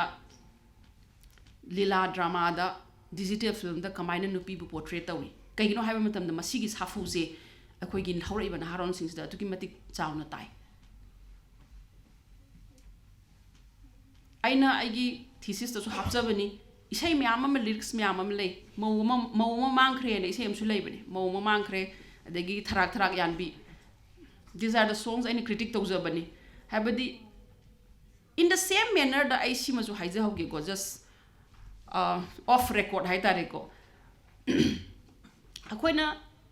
ꯑꯩꯈꯣꯏꯒꯤ ꯏꯔꯝꯗꯝꯗ ꯇꯞꯇꯥꯒꯤ ꯏꯁꯩ ꯌꯥꯝ ꯅꯨꯡꯁꯤꯅ ꯌꯥꯝꯅ ꯄꯥꯝꯖꯅ ꯌꯥꯝꯅ ꯅꯨꯡꯉꯥꯏꯅ ꯍꯔꯥꯎꯅ ꯇꯥꯏ ꯑꯗꯣ ꯍꯟꯗꯛꯀꯤ ꯂꯥꯟꯒꯤ ꯃꯇꯨꯡꯗ ꯏꯔꯛꯄ ꯏꯁꯩ ꯃꯌꯥꯝꯅ ꯁꯣꯏꯗꯅ ꯇꯥꯕꯤꯔꯝꯒꯅꯤ ꯑꯩꯅ ꯄꯟꯕꯒꯤ ꯃꯊꯧ ꯇꯥꯗꯦꯅ ꯈꯜꯂꯤ ꯇꯧꯕꯇꯕꯨ ꯌꯥꯝ ꯅꯨꯡꯅꯥꯡꯅꯤꯡꯉꯥꯏ ꯑꯣꯏꯕ ꯂꯤꯔꯤꯛꯁ ꯉꯥꯛꯇꯅꯤ ꯈꯟꯊꯐꯝ ꯊꯣꯛꯑꯦ ꯑꯩꯈꯣꯏ as a musician as an actor as a director script writer अखोई याम तिन योथरगा याम खंथबा मतम यौरे हुजी अखोइना तौरिसे सानापोट नति सानारिसे दिस इज द लाइफ पुनसिगी वाफम ने अखोइना ngangnarisi ko adu kitang khantaraga ai just not in the popular culture ki field leiba khakta nati doctors engineers oza sing ai samuksu oza ni yam khantaba am changi aina classroom da satra sing se takpa matam da karamaina ta I kari nganga ta I have je si yam maru oire at the same time aigi imong manungda kamaina aina deal tawge du yam maru oire ba si ignore to ya trebe pots si akhoi ne yamna munna khanthabam changi aduna akhoi gi huji lairi ba phibam se aigi wakhal lol da di phak ama isak chana ba matawi akhoi ningkha tamna thabak tawjaba sen mitlon da su yamna ningkha tamba nupi mo oina uraga su mai kai atei dadi aduki matik akhoi se apha punat pik thalaba maitai nupi gi khunai ni ne hak adumai na hak loje tawbatawu aina haizaning badi generation of maira paibi masu hokre anova generation of maira paibi masu dum tholakhigani madugi generation duda akoina ahongba amasung continuity haitare hanagi generation of maira paibi dagi adum lisang sina chatha hogdo magun khradi khoi lahobu tabane kari akoina karam ba pose akoina maru oi haina miyoi bagi magun je karam bana maru oi lawgadagi habdune akoina huji yam munna khanga doisina hawraiba na haron sing sidasu aduna akoigi kunaida huji su akoina human rights ki naina ba matamda akoina nupi gi condition nupi gi phibam adagi nupi singda kamaina akoigi portrait tawi haiba si je khoina nainadana nupi gi hak nainabadi yaroi aduga aina amsu haijaning badi nupi gi hak se adum militarize oiba zone dadi khonga unaraga dum lai kashmir yeng view kashmir da dum nupi gi hak mayam am khonga unaraga la bani militarize area da akhoi gi manipur su exception nate atop any space globally yeng view militarize oiba zone da nupi sing se adum magi prestige magi dignity se khonga unagani sina kari no haiba matam da akhoi gi kunaisna opposition ama lakpanina adugi opposition de namthana ba hona bada symbolically nupi da akoina violence tawragadi whole community da akoina ikai ba pibane na khoi lawe oppressor kangu singsina aduna parata biba matam da directly khut thoga nupa amaga fight taw wi huda magi nupi dugi izzat na traga magi nupi dugi honor du akoina paishalagadi adune hena tactical oiba mawonga mad lae adune ba khoina human rights violation da nupi gi aspect ya maru ina militarization da khoin urisi but in spite of everything si haidana su khoi meitai gi nupi sing nang asi bhau da khang ba kallaga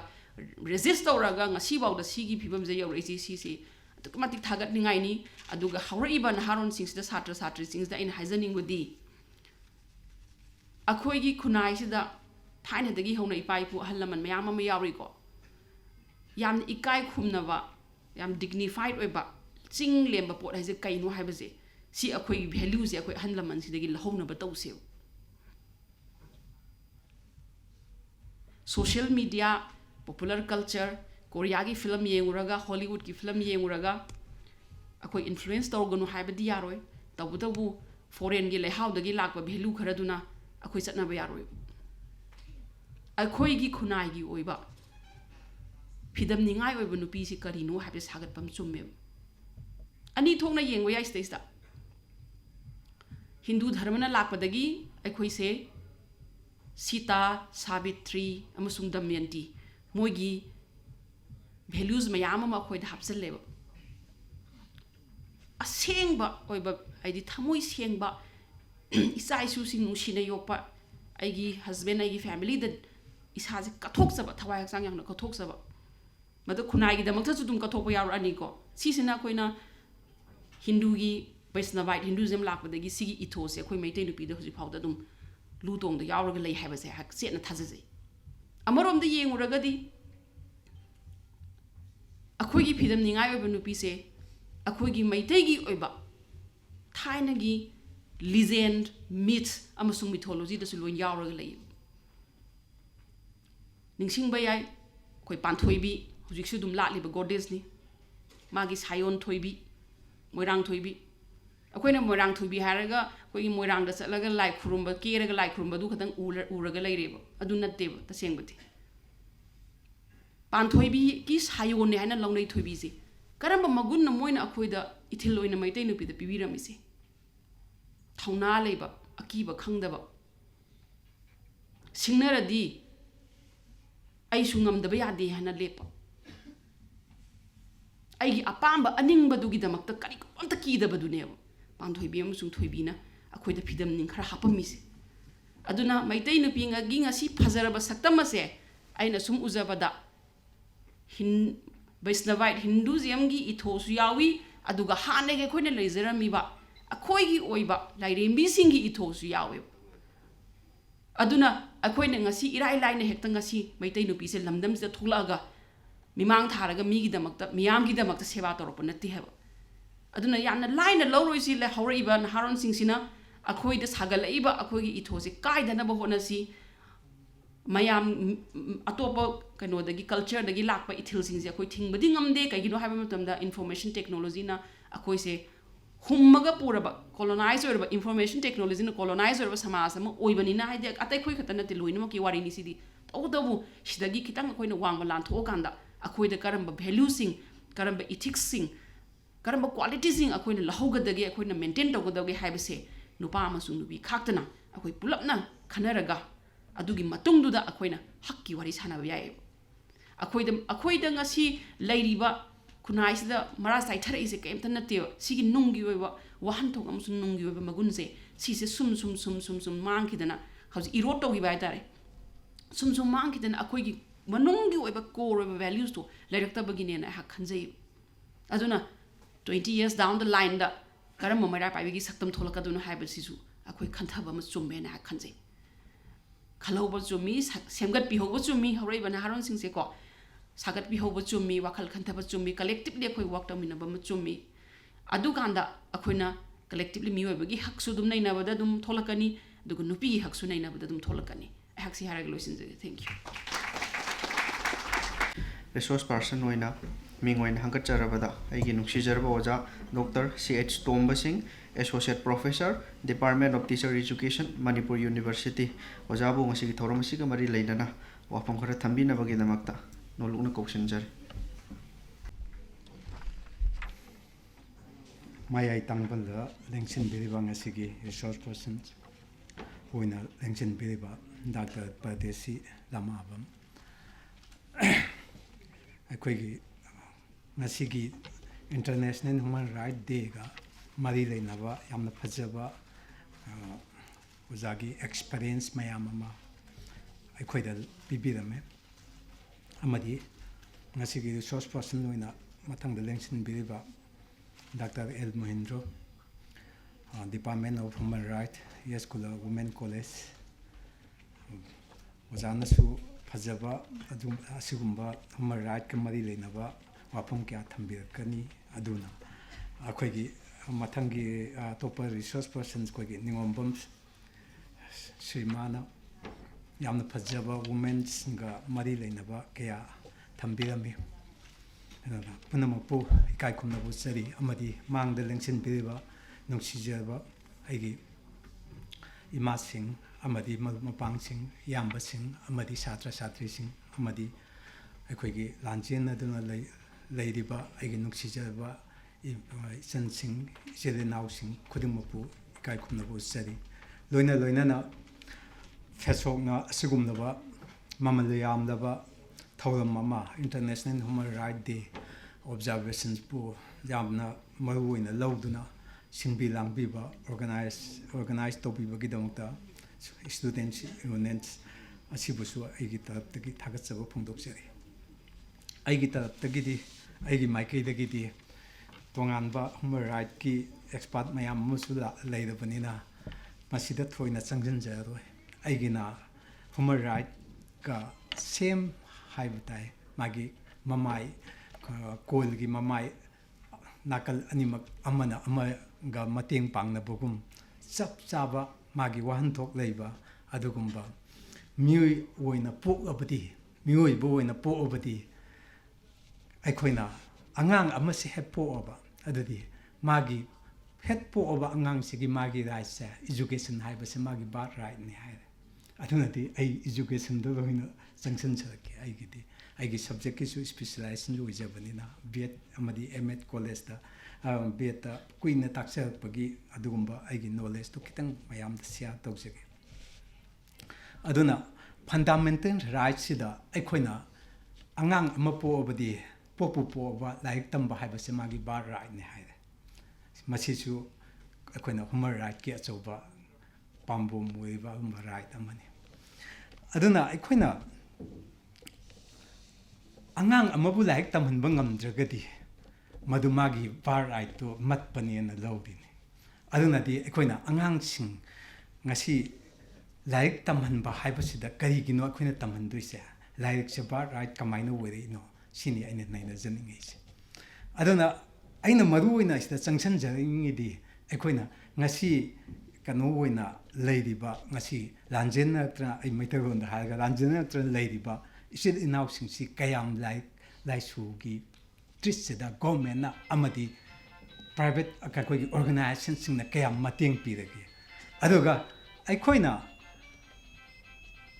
Nasi Maquina, Mayum Saaga, Mapam Sidala Aga. Lay Bumatam Sida, Makwagi education system mangi Bumatamda, Makwagi family generations, Makamainta Hogan, Masini in the Nazanis. Makwagi education gi mangan mangi bada, Makwagi generation do Kamina Pugatkan Sini, Aina Tamzaning was. Aduna Indiagi constitutions that right to education say, was it right to education exit 2009 the masi laktringai da kadi la ami Indiana lai da people sing da angang sing da akoi samaj da mipum khudibak like haina bagi masak se kadai dagi hoi aduga right to education na loiragadra mathang kadi lakadagi aduga masi maknasu India gi people sing da like tambagi sakthung ado pirabra bat right ado pirabra masi ni aina hangjaning aduna di aikoina Indiana independence hoiba hanba independence hoibagi hanba Gandhiji na round table conference ta man mayai da tangbal lawaga India gi people singse bat po ba like tambi ba haiba semagi bat right ni haiba sijigi khogi kanosida fundamental rights sida yumpham waga Gandhiji na wafam ma puthui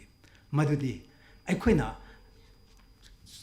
khogi lai da praja sing people sing like tamhan da bagi damakta aikoina kari toksike na khalapa matamda free and the compulsory primary education sina aikogi kano da hapai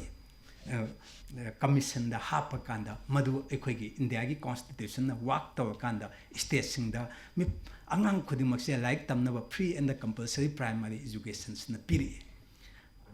pirakpa matamda khoina angang sing sida phi lautre class I pokse aduga like tamhanna bu honare maduna like tamba ngamdre mipum khudimung like tamhan bangamdre adudagi di masina mipum khudimung like tamhan bangamdre na kadi amu maming amu thole maming thon na sumla iniko mathang da maming amu thole universalization of elementary education masidai da asa athak kharam yaukshale dress ka kharam yaukshale ang pisale masi piraga angang khudimung like tapan bangam gadra haga amsung ngamdre kaigino haikanda aikogi system is the failure aikogi di chi da dum tawa aduga practical la akanda angang da amta pidab masiniko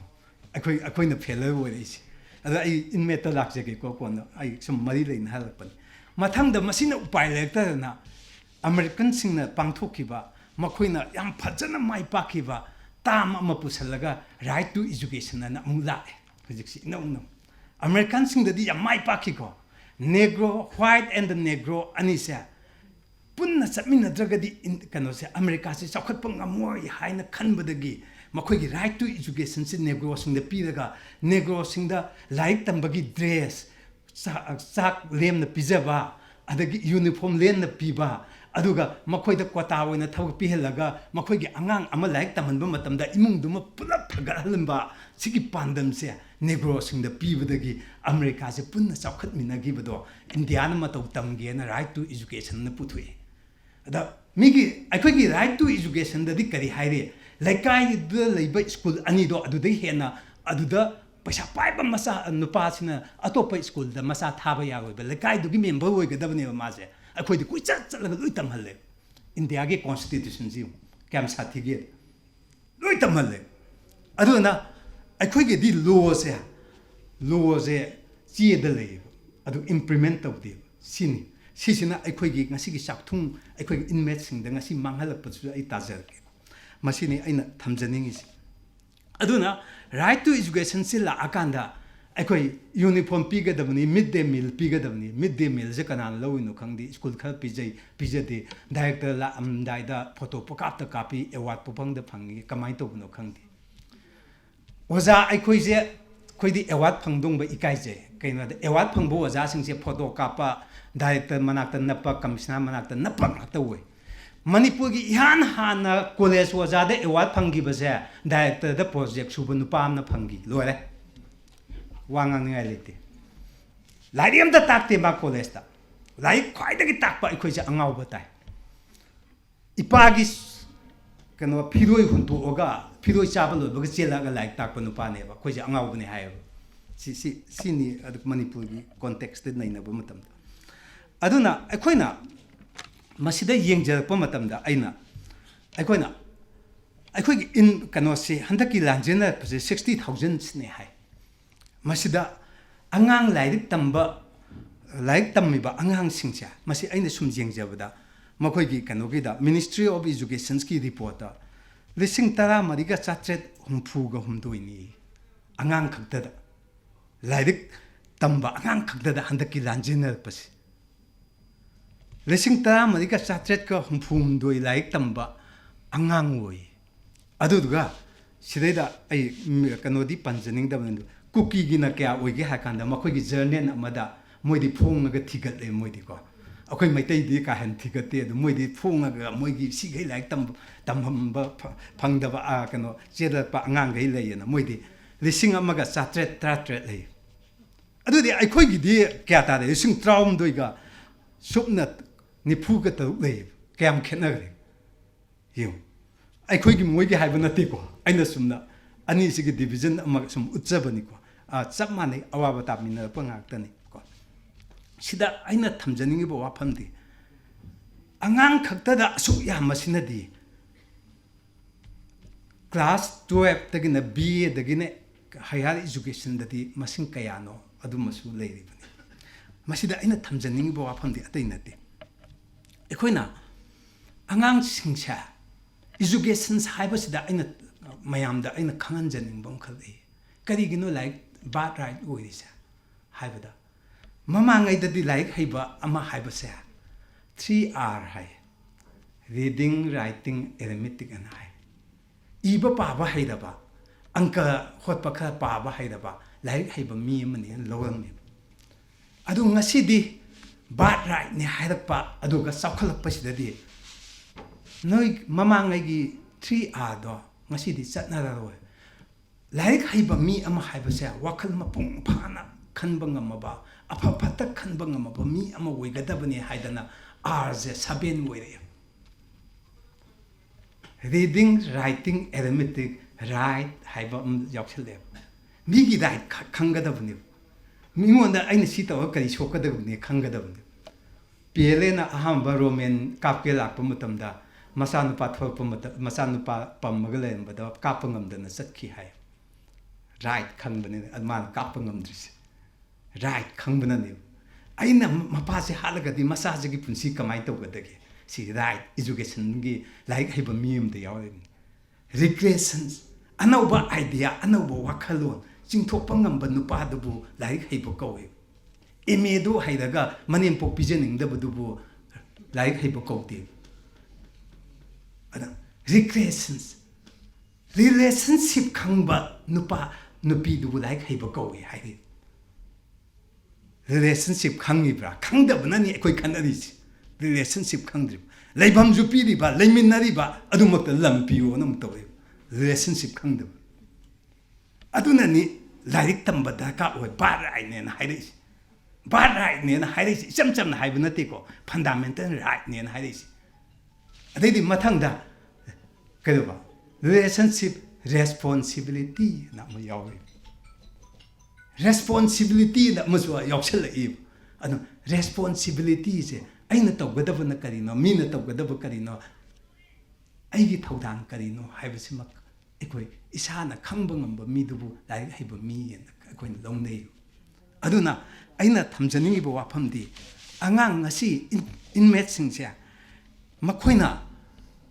ꯉꯁꯤ ꯆꯦꯜꯂꯛꯑꯀꯥꯟꯗ ꯃꯈꯣꯏꯅ ꯂꯩꯔꯤꯕ ꯃꯐꯝꯗꯨꯗ ꯃꯈꯣꯏꯒꯤ education ꯁꯤꯁꯇꯦꯝꯁꯤ ꯄꯤꯔꯤꯕ꯭ꯔꯥ fundamental ꯔꯥꯏꯠꯇꯨ ꯑꯩꯈꯣꯏ ꯒꯣꯔꯃꯦꯟꯅ ꯄꯤꯔꯤꯕ꯭ꯔꯥ ꯀꯃꯥꯏꯅ ꯌꯦꯡꯁꯤꯜꯂꯤ ꯀꯃꯥꯏꯅ ꯂꯥꯏꯔꯤꯛ ꯄꯥꯔꯤ ꯃꯁꯤ ꯌꯦꯡꯁꯤꯜꯂꯤꯕ꯭ꯔꯥ ꯑꯗꯨꯒ ꯃꯗꯨ ꯌꯦꯡꯁꯤꯟꯅꯕꯒꯤ ꯄꯩꯁꯥꯗꯤ ꯇꯥꯝꯁ ꯑꯣꯐ ꯗ ꯀ꯭ꯔꯣꯔ ꯊꯥꯗꯔꯛꯑꯦꯕ ꯑꯗꯨꯕꯨ ꯆꯥꯛꯊꯨꯡꯗꯨꯗꯤ ꯉꯁꯥꯏꯒꯤ ꯂꯥꯏꯔꯤꯛ ꯇꯝꯖꯒꯗꯕ ꯑꯉꯥꯡꯗꯨꯗ ꯄꯤꯔꯤꯕ꯭ꯔꯥ ꯑꯩ ꯃꯔꯛꯁꯤꯗ ꯑꯩ ꯀꯩꯅꯣꯝꯇ ꯍꯥꯏꯖꯒꯦ ꯑꯩꯈꯣꯏꯒꯤ ꯏꯟꯃꯦꯠꯇ ꯂꯩꯕ ꯑꯉꯥꯡꯁꯤꯡꯁꯤꯗ ꯄꯩꯁꯥ ꯄꯤꯅꯕ ꯒ꯭ꯔꯥꯟꯁꯦ ꯂꯨꯄꯥ 10,000 ꯄꯤ ꯍꯥꯏꯌꯦ ꯑꯩꯅ ꯊꯦꯡꯅꯖꯕꯅꯤꯀோ ꯕꯨꯛ ꯂꯩꯅꯕ ꯁꯦꯅꯤꯇꯦꯁꯟ ꯌꯨꯅꯤꯐꯣꯔꯝ ꯂꯩꯅꯕ ꯀꯅꯥꯕꯨ ꯐꯪꯕ ꯌꯥꯎꯒꯦꯅ ꯀꯅꯥꯃꯨꯛ ꯐꯪꯉꯝꯃꯣꯏ ꯌꯨꯅꯤꯐꯣꯔꯝ ꯂꯩꯅꯕ ꯂꯨꯄꯥ 10,000 ꯄꯤ ꯍꯥꯏ ꯀꯅꯥꯃꯨꯛ ꯐꯪꯗꯦ ꯃꯁꯤ ꯑꯗꯨꯅꯗꯤ ꯂꯥꯏꯔꯤꯛ ꯉꯁꯤ ꯂꯥꯏꯁꯨ ꯈꯪꯕ ꯍꯥꯏꯕꯁꯤꯅ ꯂꯥꯏꯔꯤꯛ ꯍꯩꯕ ꯍꯥꯏꯕꯁꯤꯅ ꯀꯩꯅꯣ ꯍꯥꯏꯀꯥꯟꯗ ꯐꯦꯃꯤꯂꯤ ꯑꯃ ꯃꯦꯟꯇꯦꯜ ꯇꯧꯕꯗ ꯂꯩꯕꯥꯛ ꯑꯃꯒꯤ ꯅꯥꯒꯔꯤꯛ ꯑꯣꯏꯕꯗ ꯃꯇꯤꯛ ꯆꯥꯕ ꯅꯥꯒꯔꯤꯛ ꯑꯃ ꯑꯣꯏꯅꯕꯒꯤ ꯃꯗꯨꯒꯤ ꯄꯥꯟꯗꯝꯗꯨ ꯑꯉꯥꯡꯁꯤꯡꯗꯨꯗ ꯆꯦꯜꯂꯛꯏꯕ ꯑꯉꯥꯡꯁꯤꯡꯗꯨꯗ ꯑꯩꯈꯣꯏꯅ ꯐꯟꯗꯥꯃꯦꯟꯇꯦꯜ ꯔꯥꯏꯠ ꯑꯣꯏꯅ ꯄꯤꯒꯗꯕꯅꯤ ꯃꯈꯣꯏꯗ ꯑꯍꯦꯟꯕ ꯆꯥꯛꯊꯨꯡ ꯄꯤꯒꯗꯕꯅꯤ ꯍꯥꯏꯔꯤꯕ ꯆꯥꯛꯊꯨꯡꯁꯤꯡꯁꯦ ꯄꯤꯗ꯭ꯔꯕ ꯑꯗꯨꯗꯤ ꯐꯦꯃꯤꯂꯤꯗꯨꯅ ꯖꯦꯅꯦꯔꯦꯁꯟꯁ ꯑꯃ ꯃꯥꯡꯈꯤꯕ ꯃꯇꯝꯗ ꯃꯥꯒꯤ ꯐꯦꯃꯤꯂꯤꯗꯨ ꯃꯥꯒꯤꯗꯨ ꯍꯧꯒꯠꯄ ꯉꯝꯈꯤꯗ꯭ꯔꯥ ꯉꯝꯃꯔꯣꯏ masi akhoi udriba karigino akhoi gi intellectual sing na masi khangdriba karigino aduga ngaki chatlaga khaw ma piraga makhoi gi laik tamba loirabra lairi ama piraga laik tamba loirabra masi dani aina thamjaning se akhoi gi organization sing na jamna munna khanba ma changi aduga aina ngasi sumba platform amsida aina Fesok ta haijaning base masi khong thangbiu sine aina haijaning khong thangjan biu sine aina haijaning karamba filda yamna nungai tabom leib lairik ti tammeba free transport pideb mana lairamba school du ki sagi imphal gi school amada transport to the free the government na pire lautwe pibire adu gadi ka dogeda examination tawum dai da di minimum da nangi examination PPO haide adagi chela ka karimbo yauduna la iba mayum mai cha aga la iba du minimum PPO adu makoina lauthoi ba makoina lauthoi ba emission fee de pire makoigi chapthung pigani na lauthoi ba do paikha tawam dai da di headmaster duna paikha gi ne kano de exam gi niyom da magi chi leina ba kano leina ba niyom lei banina adu gi paisa de pi da ba ya da headmaster dun phukau de loi puthok padi ngam da banina minimum fee pi hai ba da di mama do kappe masa do kappe masi ai imit mak na ol bane aina kanang bun kano gi da akhoi college kano aina college da lei jal mi ngai da ai chatle aduga mama papa sing sina metric paikha gi angang sing du form fill up taw ngam paisa leite na mamit tagi mapi ta kapdo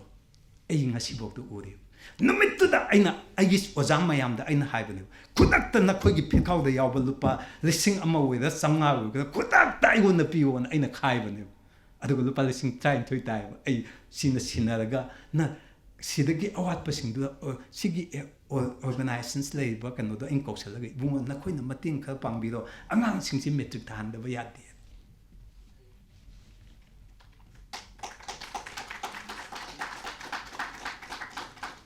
aduna di akoina kup na yengba ma changi ground reality the family na kari soige kari kapige haiba ma yengba ma changi masa do like tamna tamaning na form fill up to bangam jagadi metric to pass to doine metric pass to bangam da ba haiba se sipai bok changba ya doine hana di class 8 ta changam bade aduna di aina mainly education se fundamental right ni hairaga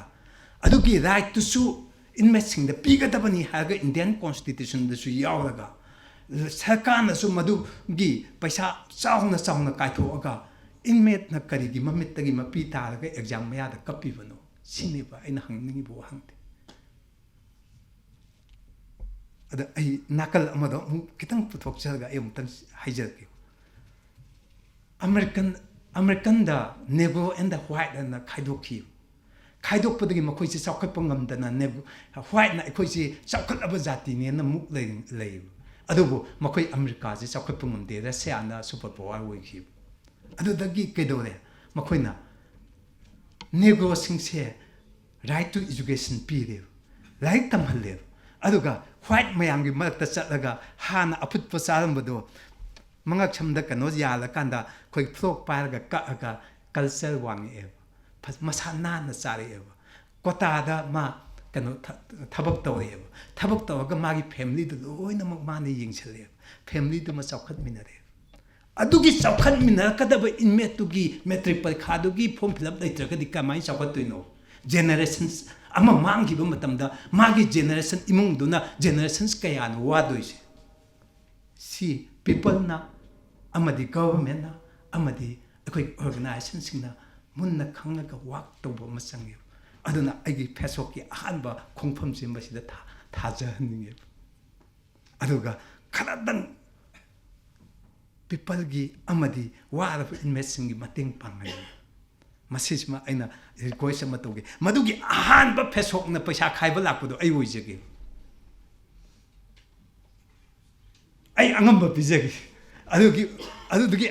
investment gi like tamnabagi ahanba khong thang lakpada khai paisa khaibado aigi yumda lakpiu aigi nakta lakpiu ai angamba paisa pijege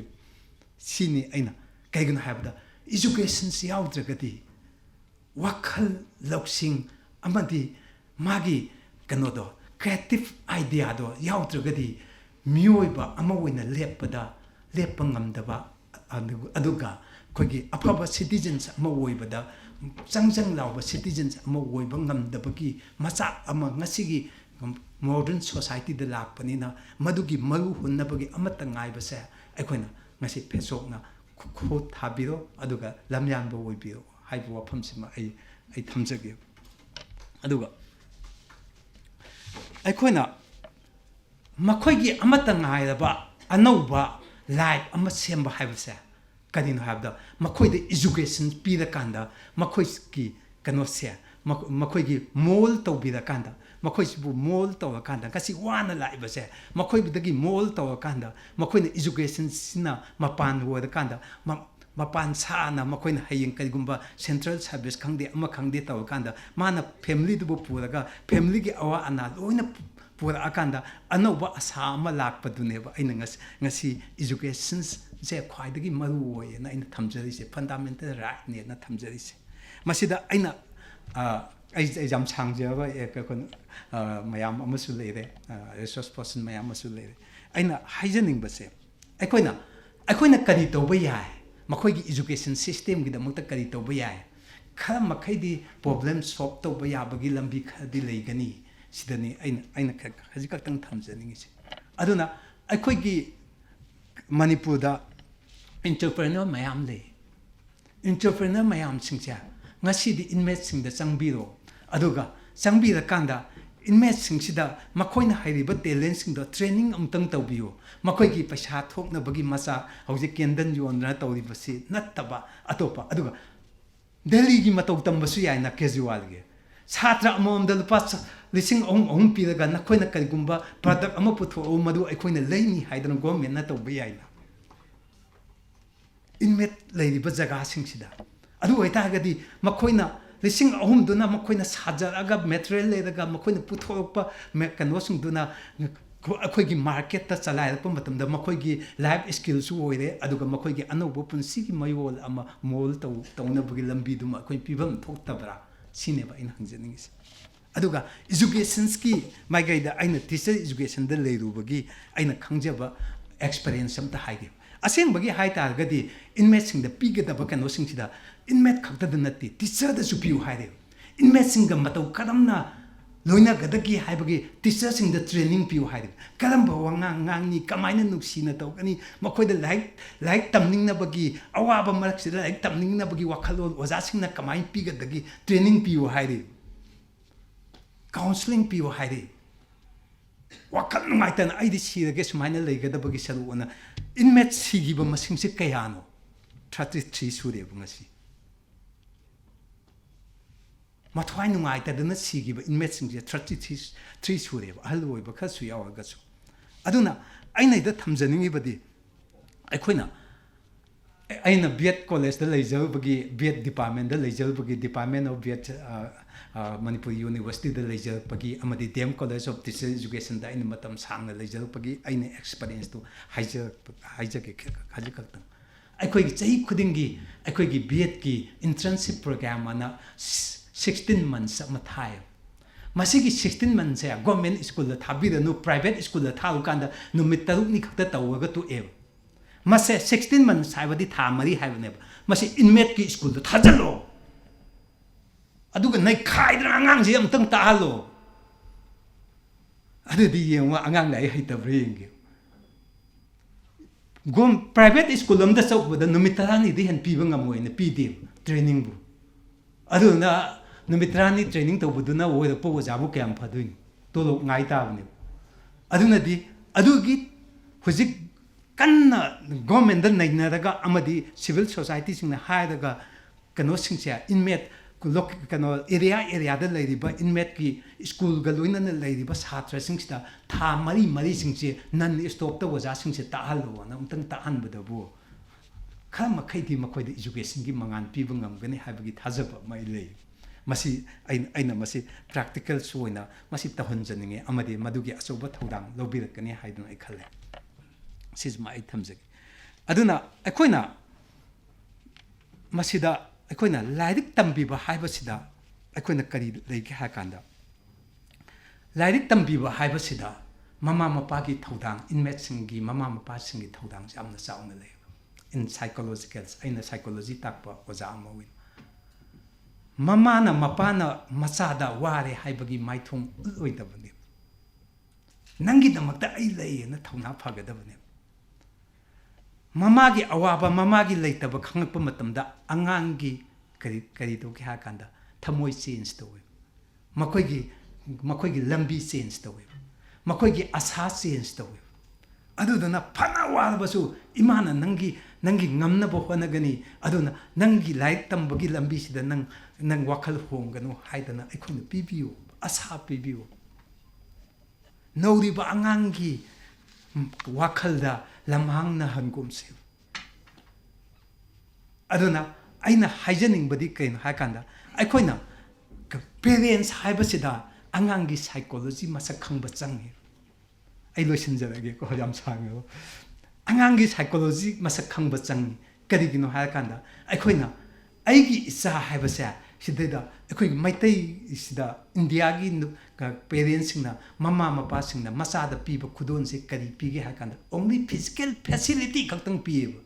ꯆꯥꯛ ꯄꯤꯖꯕ ꯐꯨꯔꯤꯠ ꯈꯣꯡꯒ꯭ꯔꯥꯎ ꯈꯔ ꯊꯣꯟꯕ ꯁꯤ ꯈꯛꯇꯪ ꯄꯤꯌꯦꯕ ꯑꯗꯨꯒ ꯑꯉꯥꯡꯁꯤꯅ ꯆꯍꯤ 7 ꯁꯨꯕꯗ ꯑꯉꯥꯡꯒꯤ ꯋꯥꯈꯜꯅ ꯀꯃꯥꯏꯅ ꯂꯥꯛꯑꯦ ꯆꯍꯤ 9 ꯁꯨꯕꯗ ꯑꯉꯥꯡꯒꯤ ꯋꯥꯈꯜꯅ ꯀꯃꯥꯏꯅ ꯂꯥꯛꯑꯦ ꯃꯥꯒꯤ ꯋꯥꯈꯜꯁꯤꯗ ꯑꯩꯅ ꯀꯃꯥꯏꯅ ꯃꯣꯜ ꯇꯧꯒꯗꯒꯦ ꯍꯥꯏꯕꯁꯦ ꯃꯃꯥ ꯃꯄꯥ ꯑꯝꯇꯅ ꯈꯪꯗꯦ ꯑꯗꯨꯅ ꯀ꯭ꯂꯥꯁ 10 ꯇꯝꯃꯛꯑꯕ ꯑꯉꯥꯡ ꯏꯆꯥꯅꯨꯄꯤ ꯑꯃꯅ ꯉꯁꯤ ꯂꯥꯏꯔꯤꯛ ꯄꯥꯔꯛꯇ꯭ꯔꯤꯁꯦ ꯀꯔꯤꯒꯤꯅೋ ꯍꯥꯏꯕꯁꯤꯗ ꯄꯛꯁꯥꯎꯗ ꯁꯥꯎꯋꯦ ꯑꯦꯗꯣꯂꯦꯁꯟꯁ ꯂꯥꯛꯄꯒꯤ ꯑꯄꯥꯝ ꯅꯨꯡꯁꯤ ꯂꯥꯛꯑꯦ ꯑꯗꯨꯅ ꯏꯆꯥꯁꯦ ꯂꯥꯏꯔꯤꯛ ꯄꯥꯔꯛꯇ꯭ꯔꯤꯅꯤ ꯍꯥꯏꯕꯒꯤ ꯑꯉꯥꯡꯗꯨꯕꯨ ꯀꯥꯎꯟꯁꯤꯂꯤꯡ ꯄꯤꯅꯕꯒꯤ ꯃꯃꯥ ꯃꯄꯥꯒꯤ ꯅꯣꯂꯦꯖ ꯂꯩꯇꯦ ꯑꯗꯨꯅ ꯑꯩꯅ ꯃꯔꯨꯑꯣꯏꯅ ꯃꯁꯤ ꯆꯤꯡꯁꯤꯟꯖꯔꯛꯏꯁꯦ ꯑꯩꯈꯣꯏꯅ ꯋꯥꯔꯦ ꯍꯥꯏꯗꯅ ꯏꯆꯥ ꯁꯦꯝꯃꯣꯏ ꯏꯆꯥ ꯁꯦꯝꯕ ꯉꯝꯃꯣꯏ ꯍꯥꯏꯗꯅ ꯂꯩꯊꯣꯛꯀꯣꯝꯁꯦꯕ inmateꯁꯤꯡꯅ ꯑꯉꯝꯕ ꯊꯥꯛꯇ ꯍꯣꯠꯅꯁꯦꯕ ꯑꯩꯈꯣꯏ ꯑꯗꯨꯒ ꯑꯩꯒꯤ ꯖꯦꯅꯦꯔꯦꯁꯟꯁꯅ ꯃꯨꯠꯈꯤꯕ ꯃꯇꯝꯗ ꯖꯦꯅꯦꯔꯦꯁꯟꯗ ꯍꯧꯒꯠꯄ ꯉꯝꯃꯣꯏꯕ ꯑꯗꯨꯅ ꯑꯩꯈꯣꯏ ꯃꯅꯤꯄꯨꯔꯗ ꯂꯩꯔꯤꯕ ꯑꯩꯈꯣꯏꯒꯤ ꯉꯁꯤ ꯋꯥꯔꯕ ꯇꯪꯗꯨ ꯂꯩꯇꯥꯗ꯭ꯔꯕ ꯃꯇꯝꯁꯤꯗ ꯑꯩꯈꯣꯏꯅ ꯀꯩꯗꯧꯒꯦ ꯍꯥꯏ ꯀꯥꯟꯗ ꯑꯩꯒꯤ ꯏꯆꯥꯗ ꯏꯖꯨꯀꯦꯁꯟꯒꯤ ꯃꯉꯥꯟ ꯄꯤꯔꯒ ꯑꯗꯨꯒ ꯅꯣꯂꯦꯖ ꯄꯤꯔꯒ ꯋꯥꯈꯜ ꯑꯞꯕ꯭ꯔꯣꯗ ꯇꯧꯍꯜꯂꯀꯥꯟꯗ ꯑꯩꯈꯣꯏꯅ ꯅꯣꯂꯦꯖꯁꯦ ꯑꯦꯛꯁꯄꯥꯟ ꯇꯧꯔꯀꯥꯟꯗ ꯃꯗꯨꯅ ꯍꯤꯡꯕꯒꯤ ꯂꯝꯕꯤ ꯑꯃ ꯄꯤꯕꯗꯨꯅꯦꯕ ꯑꯩꯈꯣꯏꯅ MA ꯇꯝꯃꯨꯔꯒ ꯇꯥꯔ ꯂꯩꯕꯗꯨ ꯅꯠꯇꯦꯕ ꯂꯥꯏꯔꯤꯛ ꯍꯩꯕ ꯍꯥꯏꯕꯁꯦ ꯑꯩꯅ ꯂꯥꯏꯔꯤꯛ ꯍꯩꯔꯀꯥꯟꯗ ꯑꯩ ꯀꯔꯤ ꯇꯧꯔꯒ ꯍꯤꯡꯒꯅꯤ ꯑꯅ ꯋꯥꯈꯜ ꯈꯟꯕ ꯉꯝꯃꯒ ꯃꯥꯒꯤ ꯑꯥꯏꯗꯤꯌꯥꯗꯨꯅ ꯋꯥꯈꯜ ꯑꯃ ꯄꯨꯊꯣꯛꯑꯒ ꯕꯤꯖꯤꯅꯦꯁ ꯑꯃ ꯇꯧꯔꯀꯥꯟꯗ ꯃꯥꯒꯤ ꯍꯤꯡꯅꯕ ꯍꯣꯠꯅꯖꯕꯅꯦꯕ ꯂꯨꯄꯥ 50ꯅ ꯑꯩ ꯀꯃꯥꯏꯅ ꯍꯧꯗꯣꯛꯁꯤꯒꯦꯅ ꯈꯟꯕ ꯉꯝꯕꯗꯨꯅꯤ ꯂꯥꯏꯔꯤꯛ ꯍꯩꯕ ꯍꯥꯏꯁꯦ ꯃꯗꯨꯒꯤꯅꯤ ꯑꯩꯅ ꯂꯥꯏꯔꯤꯛ ꯇꯝꯍꯟꯁꯦ ꯍꯥꯏꯁꯦ ꯑꯗꯨꯅꯗꯤ ꯑꯩꯈꯣꯏꯅ ꯀꯩꯗꯧꯒꯦ ꯐꯟꯗꯥꯃꯦꯟꯇꯦꯜ ꯔꯥꯏꯠꯇ ꯑꯆꯧꯕ ꯄꯥꯝꯕꯣꯝ ꯑꯃ ꯑꯣꯏꯔꯤꯕ ꯔꯥꯏꯠ ꯇꯨ ꯏꯖꯨꯀꯦꯁꯟꯁꯦ ꯃꯁꯤ ꯃꯥꯡꯍꯟꯗꯅ ꯑꯩꯈꯣꯏꯒꯤ ꯅꯥꯒꯔꯤꯛ ꯑꯃꯒꯤ ꯑꯩꯈꯣꯏꯒꯤ ꯃꯤꯑꯣꯏꯕ ꯑꯩꯈꯣꯏꯒꯤ ꯅꯥꯒꯔꯤꯛꯀꯤ ꯐꯪꯐꯝ ꯊꯣꯛꯄ ꯔꯥꯏꯠꯁꯦ ꯃꯁꯤ ꯐꯪꯗꯕ ꯃꯇꯝꯗ ꯃꯗꯨꯒꯤ ꯔꯥꯏꯠꯇꯣ ꯑꯩꯈꯣꯏ ꯂꯧꯅꯕ ꯍꯣꯠꯅꯁꯤ ꯑꯃꯗꯤ ꯑꯩꯈꯣꯏꯅ ꯅꯤꯡꯍꯟꯅꯒꯨꯝꯁꯤ ꯏꯆꯥꯕꯨ ꯂꯥꯏꯔꯤꯛ ꯇꯝꯍꯜꯂꯀꯥꯟꯗ ꯃꯄꯨꯡ ꯐꯥꯅ ꯇꯝꯍꯜꯂꯀꯥꯟꯗ ꯑꯩꯈꯣꯏꯒꯤ ꯃꯤꯃꯥꯟꯅꯕ ꯈꯨꯟꯅꯥꯏ ꯑꯃꯒꯤ ꯐꯦꯃꯤꯂꯤ ꯑꯃ ꯑꯣꯏꯗꯅ ꯑꯐꯕ ꯅꯥꯒꯔꯤꯛ ꯑꯃ ꯑꯗꯨꯒ ꯉꯁꯤꯒꯤ ꯑꯁꯤꯒꯨꯝꯕ ꯇꯪꯗꯨ ꯂꯩꯇꯥꯗꯕ ꯑꯁꯤꯗꯒꯤ ꯏꯖꯨꯀꯦꯁꯟ ꯅꯣꯂꯦꯖꯅ ꯀ꯭ꯔꯤꯌꯦꯠ ꯇꯧꯔꯀꯥꯟꯗ ꯑꯗꯨꯒ ꯅꯣꯂꯦꯖꯀꯤ ꯁꯣꯁꯥꯏꯇꯤ ꯑꯃ ꯑꯣꯏꯕ ꯃꯅꯤꯄꯨꯔ ꯑꯃ ꯑꯣꯏꯍꯟꯁꯤ ꯍꯥꯏꯕ ꯋꯥꯐꯝꯁꯦ ꯊꯝꯖꯔꯒ ꯂꯣꯏꯁꯤꯟꯖꯒꯦ ꯊꯦꯡꯛ ꯌꯨ ꯑꯣꯖꯥꯅ ꯊꯝꯕꯤꯔꯝꯕ ꯇꯧꯍꯟꯅꯤꯡꯕ ꯀꯌꯥ ꯑꯃ ꯐꯦꯁꯣꯛꯀꯤ ꯃꯥꯏꯀꯩꯗꯒꯤꯁꯨ ꯁꯣꯏꯗꯅ ꯇꯧꯖꯔꯛꯀꯦ ꯍꯥꯏꯕ ꯊꯥꯖꯕ ꯑꯗꯨ ꯑꯣꯖꯥꯒꯤ ꯃꯐꯝꯗꯁꯨ ꯐꯦꯁꯣꯛꯀꯤ ꯃꯥꯏꯀꯩꯗꯒꯤ ꯊꯝꯖꯔꯤ ꯑꯩꯈꯣꯏ ꯊꯧꯔꯝ ꯑꯁꯤ ꯃꯈꯥ ꯆꯠꯊꯖꯔꯛꯄ ꯑꯣꯏꯅ ꯔꯤꯁꯣꯔꯁ ꯄꯥꯔꯁꯟꯒꯤ ꯑꯔꯣꯏꯕ ꯋꯥꯉꯥꯡꯂꯣꯏ ꯑꯣꯏꯕꯤꯅꯕꯒꯤꯗꯃꯛꯇ ꯃꯤꯡ ꯑꯣꯏꯅ ꯍꯪꯒꯠꯆꯔꯕꯗ ꯑꯩꯒꯤ ꯅꯨꯡꯁꯤꯖꯔꯕ ꯑꯣꯖꯥ doctor L Muhindro assistant professor department of human rights SK women college director research and development cell SK women college ꯑꯣꯖꯥꯕꯨ ꯀꯧꯁꯤꯟꯖꯔꯤ ꯆꯦꯠꯅ ꯄꯨꯅꯦꯝꯖꯕꯒ ꯂꯣꯏꯅꯅ ꯉꯁꯤꯒꯤ ꯃꯥꯂꯦꯝꯒꯤ ꯑꯣꯏꯅ ꯄꯥꯡꯊꯣꯛꯂꯤꯕ ꯍ꯭ꯌꯨꯃꯦꯟ ꯔꯥꯏꯠꯁ ꯍꯤꯡꯕꯒꯤ ꯍꯛ ꯇꯥꯟꯕꯒꯤ ꯅꯨꯃꯤꯠꯁꯤꯗ ꯃꯌꯥꯏꯒꯤ ꯇꯥꯡꯕꯟꯗ ꯂꯦꯡꯁꯤꯟꯕꯤꯔꯤꯕ ꯋꯥꯉꯥꯡꯂꯣꯏꯁꯤꯡ ꯔꯤꯁꯣꯔꯁ ꯄꯔꯁꯟ ꯈꯨꯗꯤꯡꯃꯛ ꯑꯗꯨꯒ ꯕꯥꯇꯣꯟ ꯇꯧꯗꯨꯅ ꯂꯦꯡꯕꯤꯔꯛꯂꯤꯕ ꯏꯃꯥ ꯏꯕꯦꯟ ꯏꯌꯥꯝꯕ ꯏꯆꯦ ꯏꯆꯟ ꯈꯨꯗꯤꯡꯃꯛꯄꯨ ꯏꯀꯥꯏ ꯈꯨꯝꯅꯕꯒ ꯂꯣꯏꯅꯅ ꯅꯣꯂꯨꯛꯆꯔꯤ ꯊꯧꯔꯝ ꯑꯁꯤ ꯌꯥꯎꯕꯤꯅꯕꯒꯤꯗꯃꯛꯇ ꯐꯦꯁꯣꯛꯀꯤ ꯃꯥꯏꯀꯩꯗꯒꯤ ꯍꯥꯏꯕꯤꯔꯛꯄꯒꯤꯗꯃꯛꯇꯁꯨ ꯌꯥꯝꯅ ꯅꯨꯡꯉꯥꯏꯕ ꯐꯣꯡꯗꯣꯛꯆꯔꯤ ꯌꯥꯝꯅ ꯁꯥꯡꯅ ꯃꯇꯝ ꯂꯧꯖꯔꯔꯣꯏꯒꯦ ꯗꯤꯁꯀꯁꯟꯒꯤ ꯏꯟꯇꯔꯦꯛꯁꯟ ꯑꯃꯁꯨ ꯂꯩꯔꯤꯕꯅꯤꯅ ꯉꯁꯤꯒꯤ ꯄꯥꯔꯇꯤꯀꯨꯂꯔ ꯊꯤꯝ ꯑꯁꯤꯗ ꯂꯥꯛꯆꯔꯀꯥꯟꯗ ꯍ꯭ꯌꯨꯃꯦꯟ ꯔꯥꯏꯠꯁ ꯍꯥꯏꯕꯁꯤ ꯀꯔꯤꯅꯣ ꯑꯗꯨꯒ ꯑꯩꯈꯣꯏ ꯃꯅꯤꯄꯨꯔꯁꯤ ꯀꯔꯝꯍꯥꯏꯅ ꯍ꯭ꯌꯨꯃꯦꯟ ꯔꯥꯏꯠꯁꯤꯕꯨ ꯐꯪꯉꯤꯕ꯭ꯔꯥ ꯐꯪꯗꯕ꯭ꯔꯥ ꯍꯥꯏꯕꯗꯨ चौराक्पा मतेक अमतंग थमजगे मनिंग तमलबा लेबाक अमगी नैहत्पिरबा मियोय ngaktani Manipur leiba misaksing ase maning tamlaba lebak tuda maning tamna hingjaba ngamdraba misak ngaktani haibasima aham thamjage ngasigi pibiram liba our everyday necessity haibasima kagi human rights ki definition da mek chauna pallaga leiri human rights haibadi kaino da human rights is a conditions without which no one can live with dignity na ijat laina hingba ngamoidawa Maduda chang bayaba machak condition sing ado human right ni na hairiba ana everyday essential na harise aikoi gi nong mada chang daba yadraba poshak amagumna loinamak aikoi se human right ka mari leinarga leiramniba aikoi na di yamna toina amanasu human right na dum haiba hek hairoga human right di dum haiba aduga makhong thengna thiru dabadagi aduga human right chidi aikon hek pokpadagi malem chid hek khongdarak padagi di inalienable right na life to right na yawraga dum leira kreba masi kana amtana pirak panateba sembi ba mapu mana pirak pani loksin basu sembi ba mapu ma khaktana loksan mangam india ge aina ma khakna ai ge right se mat pa yade yamna conditionally exception noina law ge procedure amagi loina na mat pa di yai adubu madi akhui bu sembi ra iba right chi bu pibi rak iba imagi siom nung dagi malem je hek tarak padagi isagi hingbagi hak asi laigreba kanam tana violate to be ateba ain pokle be isa du masak thi or natraga pam din manghan ba yabagi mapa mama dur hak laiteba angang digi right to life laigrabani aduna hek poklak padagi pirak liba khoi right to life se akoina sexual hodaba adu kaisu khandaba mawong ama oina sum chatkibadagi manipur lairiba akoi mioi khuding maksidi kai hai tare kanagumba authority amana loinamak mindset depressed to wigraba mioi ngaktoina oigrabaniba aikoi pumnamak se wakhalon da human right haibaga hek palakpaga armed conflict ki human right violation gi koksida dum churaga leijagramne human right di madunate armed conflict na amaneba armed conflict to so human right ki manung chanba yam part amadi oiba adaga human right ti aikoi na hek pokpadagi loina jarakli ba ijat laina hingnana bahona bada changdaba yadaba machak singduneba ado haibo pasak singche aikoi gi family dagi human rights krai dagi hawrake hai kanda ai isa dagi han hawgadabani na haiba ai isa dagi kamai hawdeba didi aina kariguma manganglakpa matamda tariba miyoi den nungai giroidra tariba miyoi du kari feel tawgidage na khanba hawbase that is human right understand to hawren haiba Haiba Sigumana, Haiba, Kanaguma, Muemna, Wam, Nangakumatamda, Engonda, Heart Town Gadaba, Sohan Gadabo, Targadi, Man and Gangi do human right violet of the Hogrim. At the acquaintance why the human right violet of one higher can the arm conflict on the Sum Ugibagi, Sum Nathaga Sum Satkiba, Duga Quaki, mental canosing say, Loinam Lengaxina Hajavatare, Loilam Lengaxina, Manipur in the chicknut, Laitaragadi, Sokatpam, Wagidori Habagi. Wakanji tugaina bu hona bakanda kang masin amaga mukhatna hanba sauna hanba siki tension mayam sina leibadagi khunai sida leiba inkhalakliba naha oiba mayam sisu atop mai ke mada puraga dum chatkibagi khudol duniba akoina ngasi maning tamlaba leiba kamada maning tambangam jedraba miyai moina koina ngasi hinglibasi akoi se human rights phangmadongna gadi khanjaba human rights asuki matek phangdraba miyoi ngaktaneba aina kainama ngangjage tawbakanda masi ngangi base horen kari harakadage na hana feel taw haurismak human right violation neba kadai da phangino ba ining tamna ngangjaba ngamdrabaneba Indian Constitution piri the International Human Right Law the supiri Universal Declaration of Human Right mayam na supiri hai ribsing chidi ngasai oja singna panbi gi bada che da leibana ayamani implement tarpadadi hekta wal haweba che da yam phajai India gi law khudimak aduga hai riba khoi gi fundamental rights human rights sing se piragasu amumuk authority sina pining ba matamda paison mangameba isam sam ngasi Fesok na sinbiriba program se ngarang nungdang da dom Fesok ki president se government phajan mangameba prevention of detention act na irang ma tholak pa yai na namam thongjilaga phajalaga ngasi program sin thugai bi yai ba adai dudani ngasai khoi freedom oro human right ki piriba freedom of expression movement adu ada adagi akhoi ki hauji haibi giba akhoi gi kanoda conflict level jaga da changba ya de ka se fundamental rights mayek seng na pijaraga su movement free ni adune reside to settle to mapam amda to yai ka ha su hek magi reasonable restriction na makak hek ta par ga punjal le swai sida nem nga sai gi khoina kaino me hek to ge to kanda adugi ain do kai do re nang ngang in aduni na tap paisen ba mirai lai ngam me ba sidane akhoi gi ado hai ri basing se Manipur dadi asuki matik akhoi gi ima event sing da credit pijan ningi hai badi aran ba soiba mator pa matamda hoi civil organization sing su yam alert oi bi dum hai je batai aran ba soiba mator pa matamda ma du yenga ga leitara ga di aran ba do support to boina thoeba aduna aran ba ma utara ga di me semdok na lawrak ba se masi yamna mathau ta ba human right tadi claim to dra ga di phangde na claim to ga da bani sida soire si tawiyaro have say claim to gada bani dum haiba adagi di akhoi gi fundamental rights sing da human rights sing da piraga su society na accept to da bamong da leibisu kongai amane ba isam na nupi gi inheritance right na akhoi gi mapa na thambiram ba soto sing je nupi sing da phangba ya bi hak che dum leijarabani leiba taraga su society sida di han na akhoi gi nupa sing sida yen bagi phibam ma leirak bani na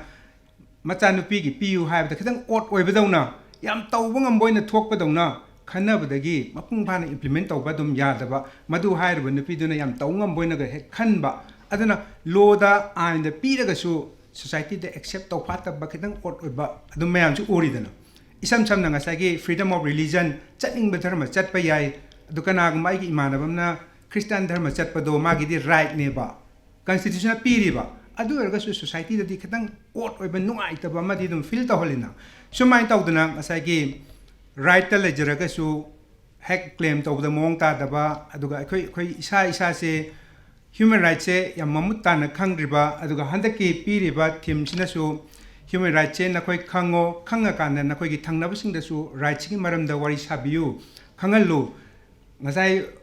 ojana habi gi ba pabuna habi gi ba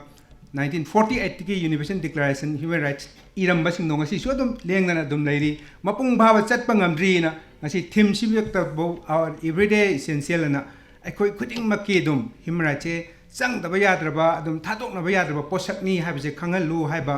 thim sida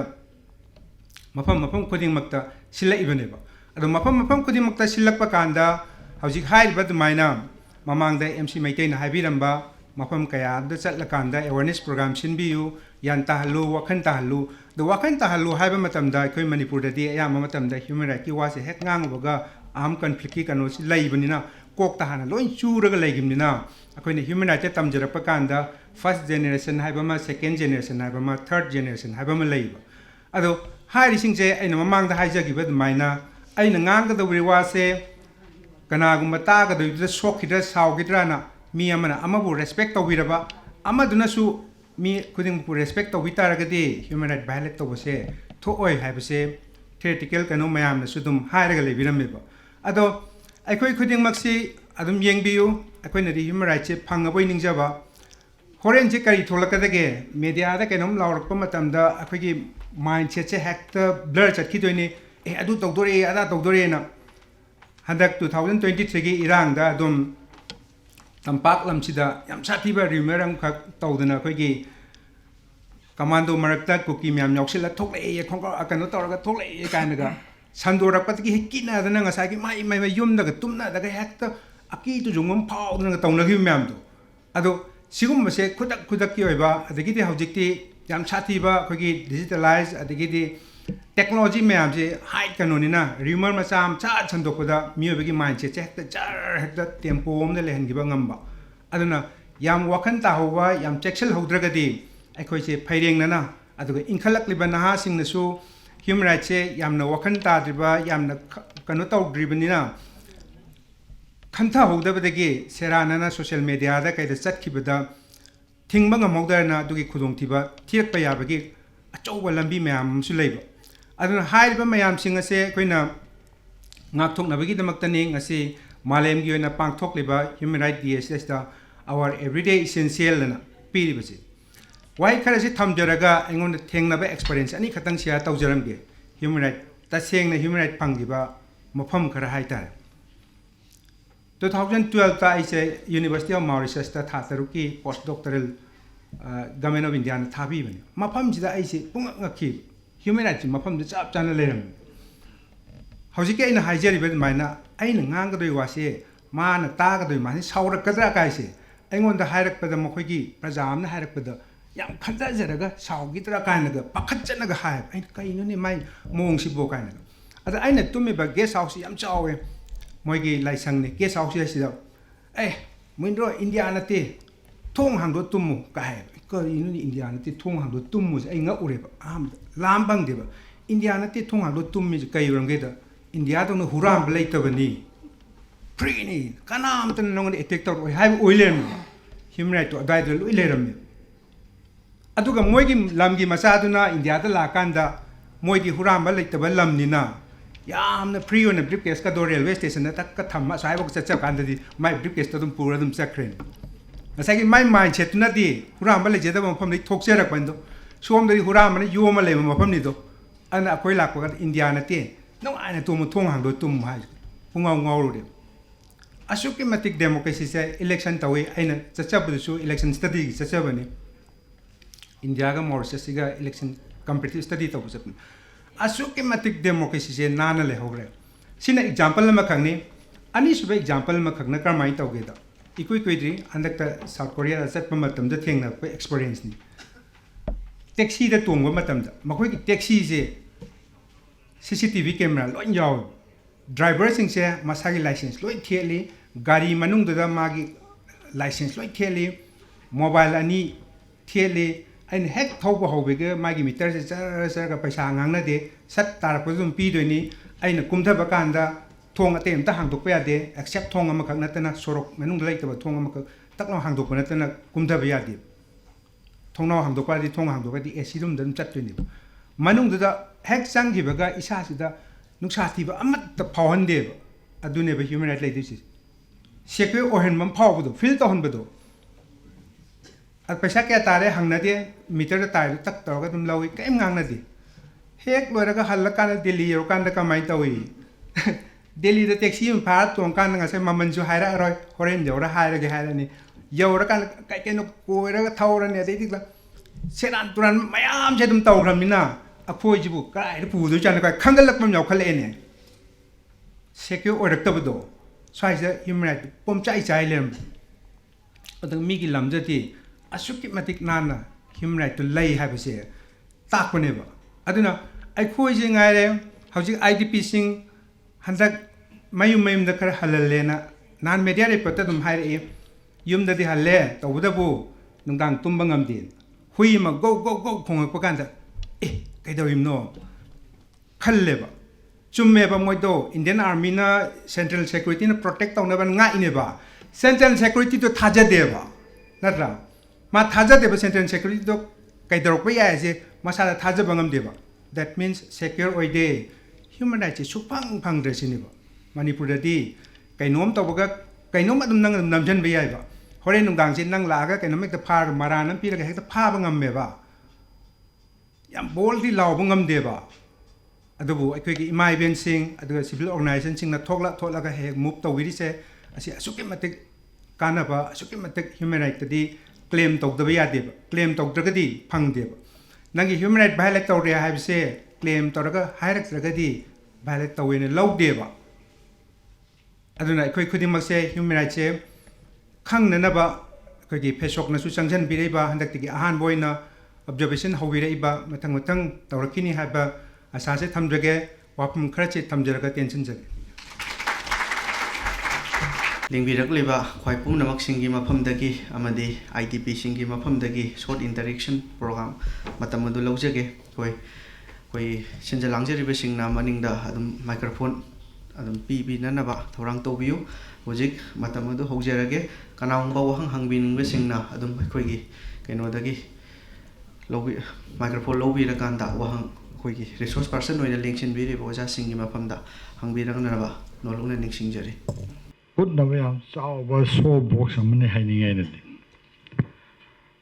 masi koi Manipuri gi mam UN yore adi hasalu ban mana nawang na thangane is UN yore ga do organization de individual kamde ai chalwai ka nai chatte akoi yang ani khak thai ada India su report thakaliap Human Rights Committee le even report thakaba se regularly thakata ada thing na koina 97 da which he panam thakatan le thakalak chena koina copy loraga madugi alternate report si lali toraga khoi gi tongan ba khoi organizational report amo je ki UN Human Rights Committee se submit tawne da ko adeng sa haje ki duni madi fare yam reasonable lore mo ja so to na proof kar lore tha bani na ko de wenam gi ke salfan ka ta ha ki ba ko ki ba mai evidence ma khwang da yong na phum ma ga adugumba witness man bu tor ga tha gi bani na mo su kak pagam da na India government da mo de recommendation number p ko sumai to na silai no e kan wasi ki ba kari hai ni ge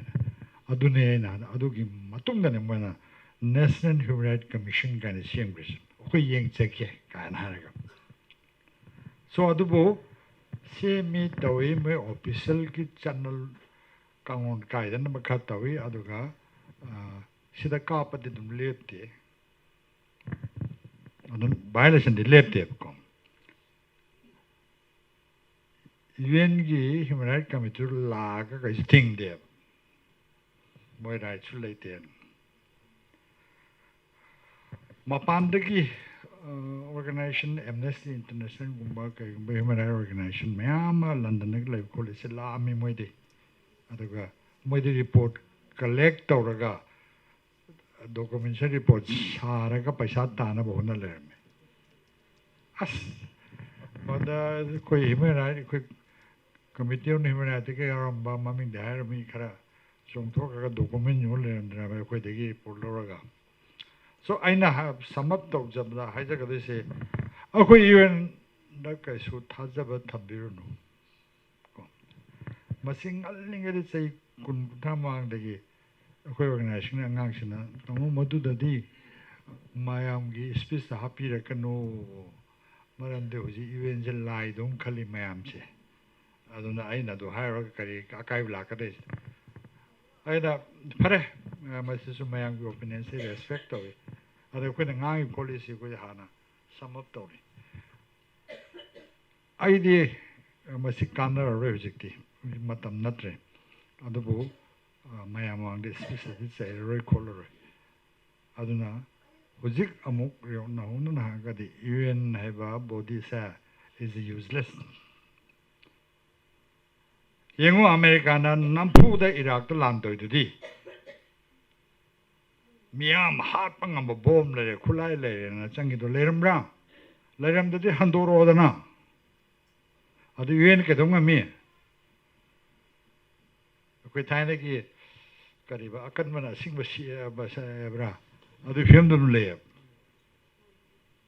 are Israel na karan pram tor sa America na ai karam sok pe ar kana kana ke dong mi so adu na UN de ga yeng bi ro ngang na na mi siang na hara bani hai ko ko sida to ko de khana ko me pulla ga tong se ado saudi chao pi ai ko manung gi organization mayam su theng na re loina ba I am major yana kha da le me mo su yen chang we ne karam ba forum da chang do ri mo de ko indigenous peoples adugi adu har ga chang de ado mayam mari sare ai di chatte go chalo kanuna sare khole thengni ma fa to isi to yana ngallinge ri hona dum UN se sum tanara kodunda ado aina masi public meeting de sei kun mamang da tin chairam ba ga di UN ge batang ba detail ira chairam ba ga di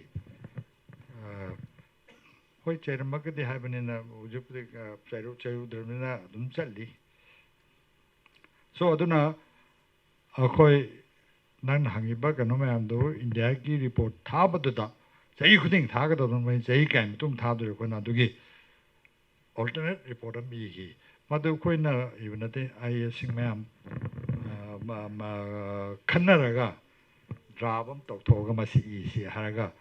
paraga ukil nongkil ade ai singba professor ke mem de tharaga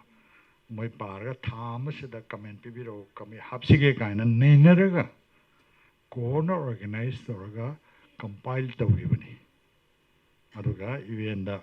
submit tawa adun almost koi babu or be direct event the unite committee ta kano tawa se ko aduna hujibo kain taw de be ma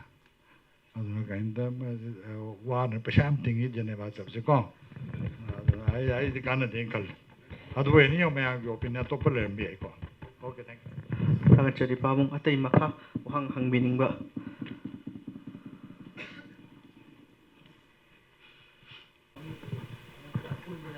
I myself, Susma Konsam, I'm from Modbung, Kangkopi district. I hojik Lombok Honang Khong Rifkiam Dagi. I am first year BA student in political science. Sir,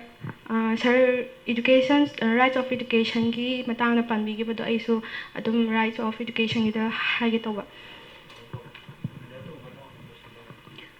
Akoina year karakpa matamda akoi kem khangdeba aduda akoina form fill up tawbagumba chatpasida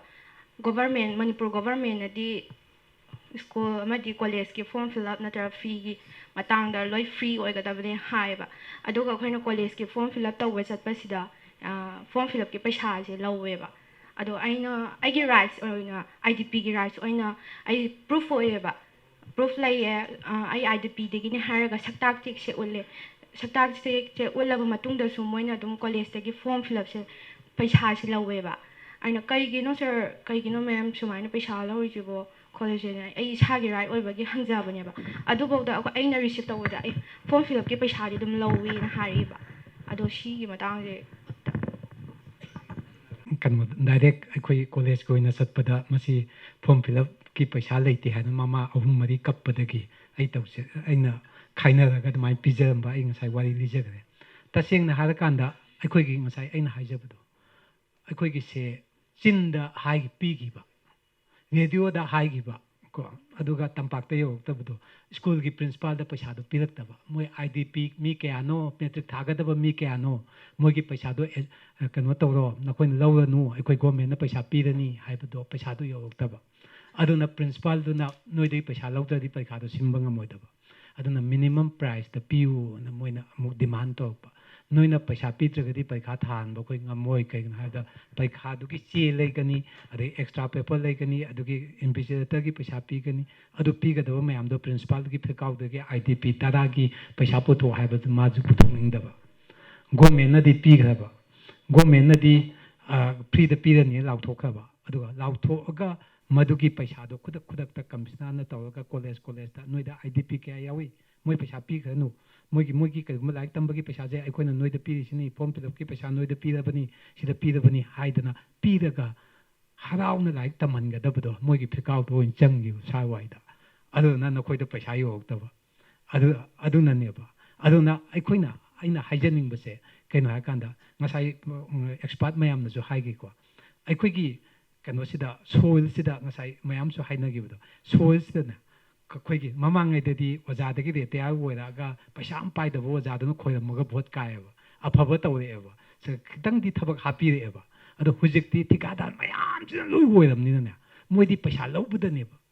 ꯁꯦ ꯑꯩ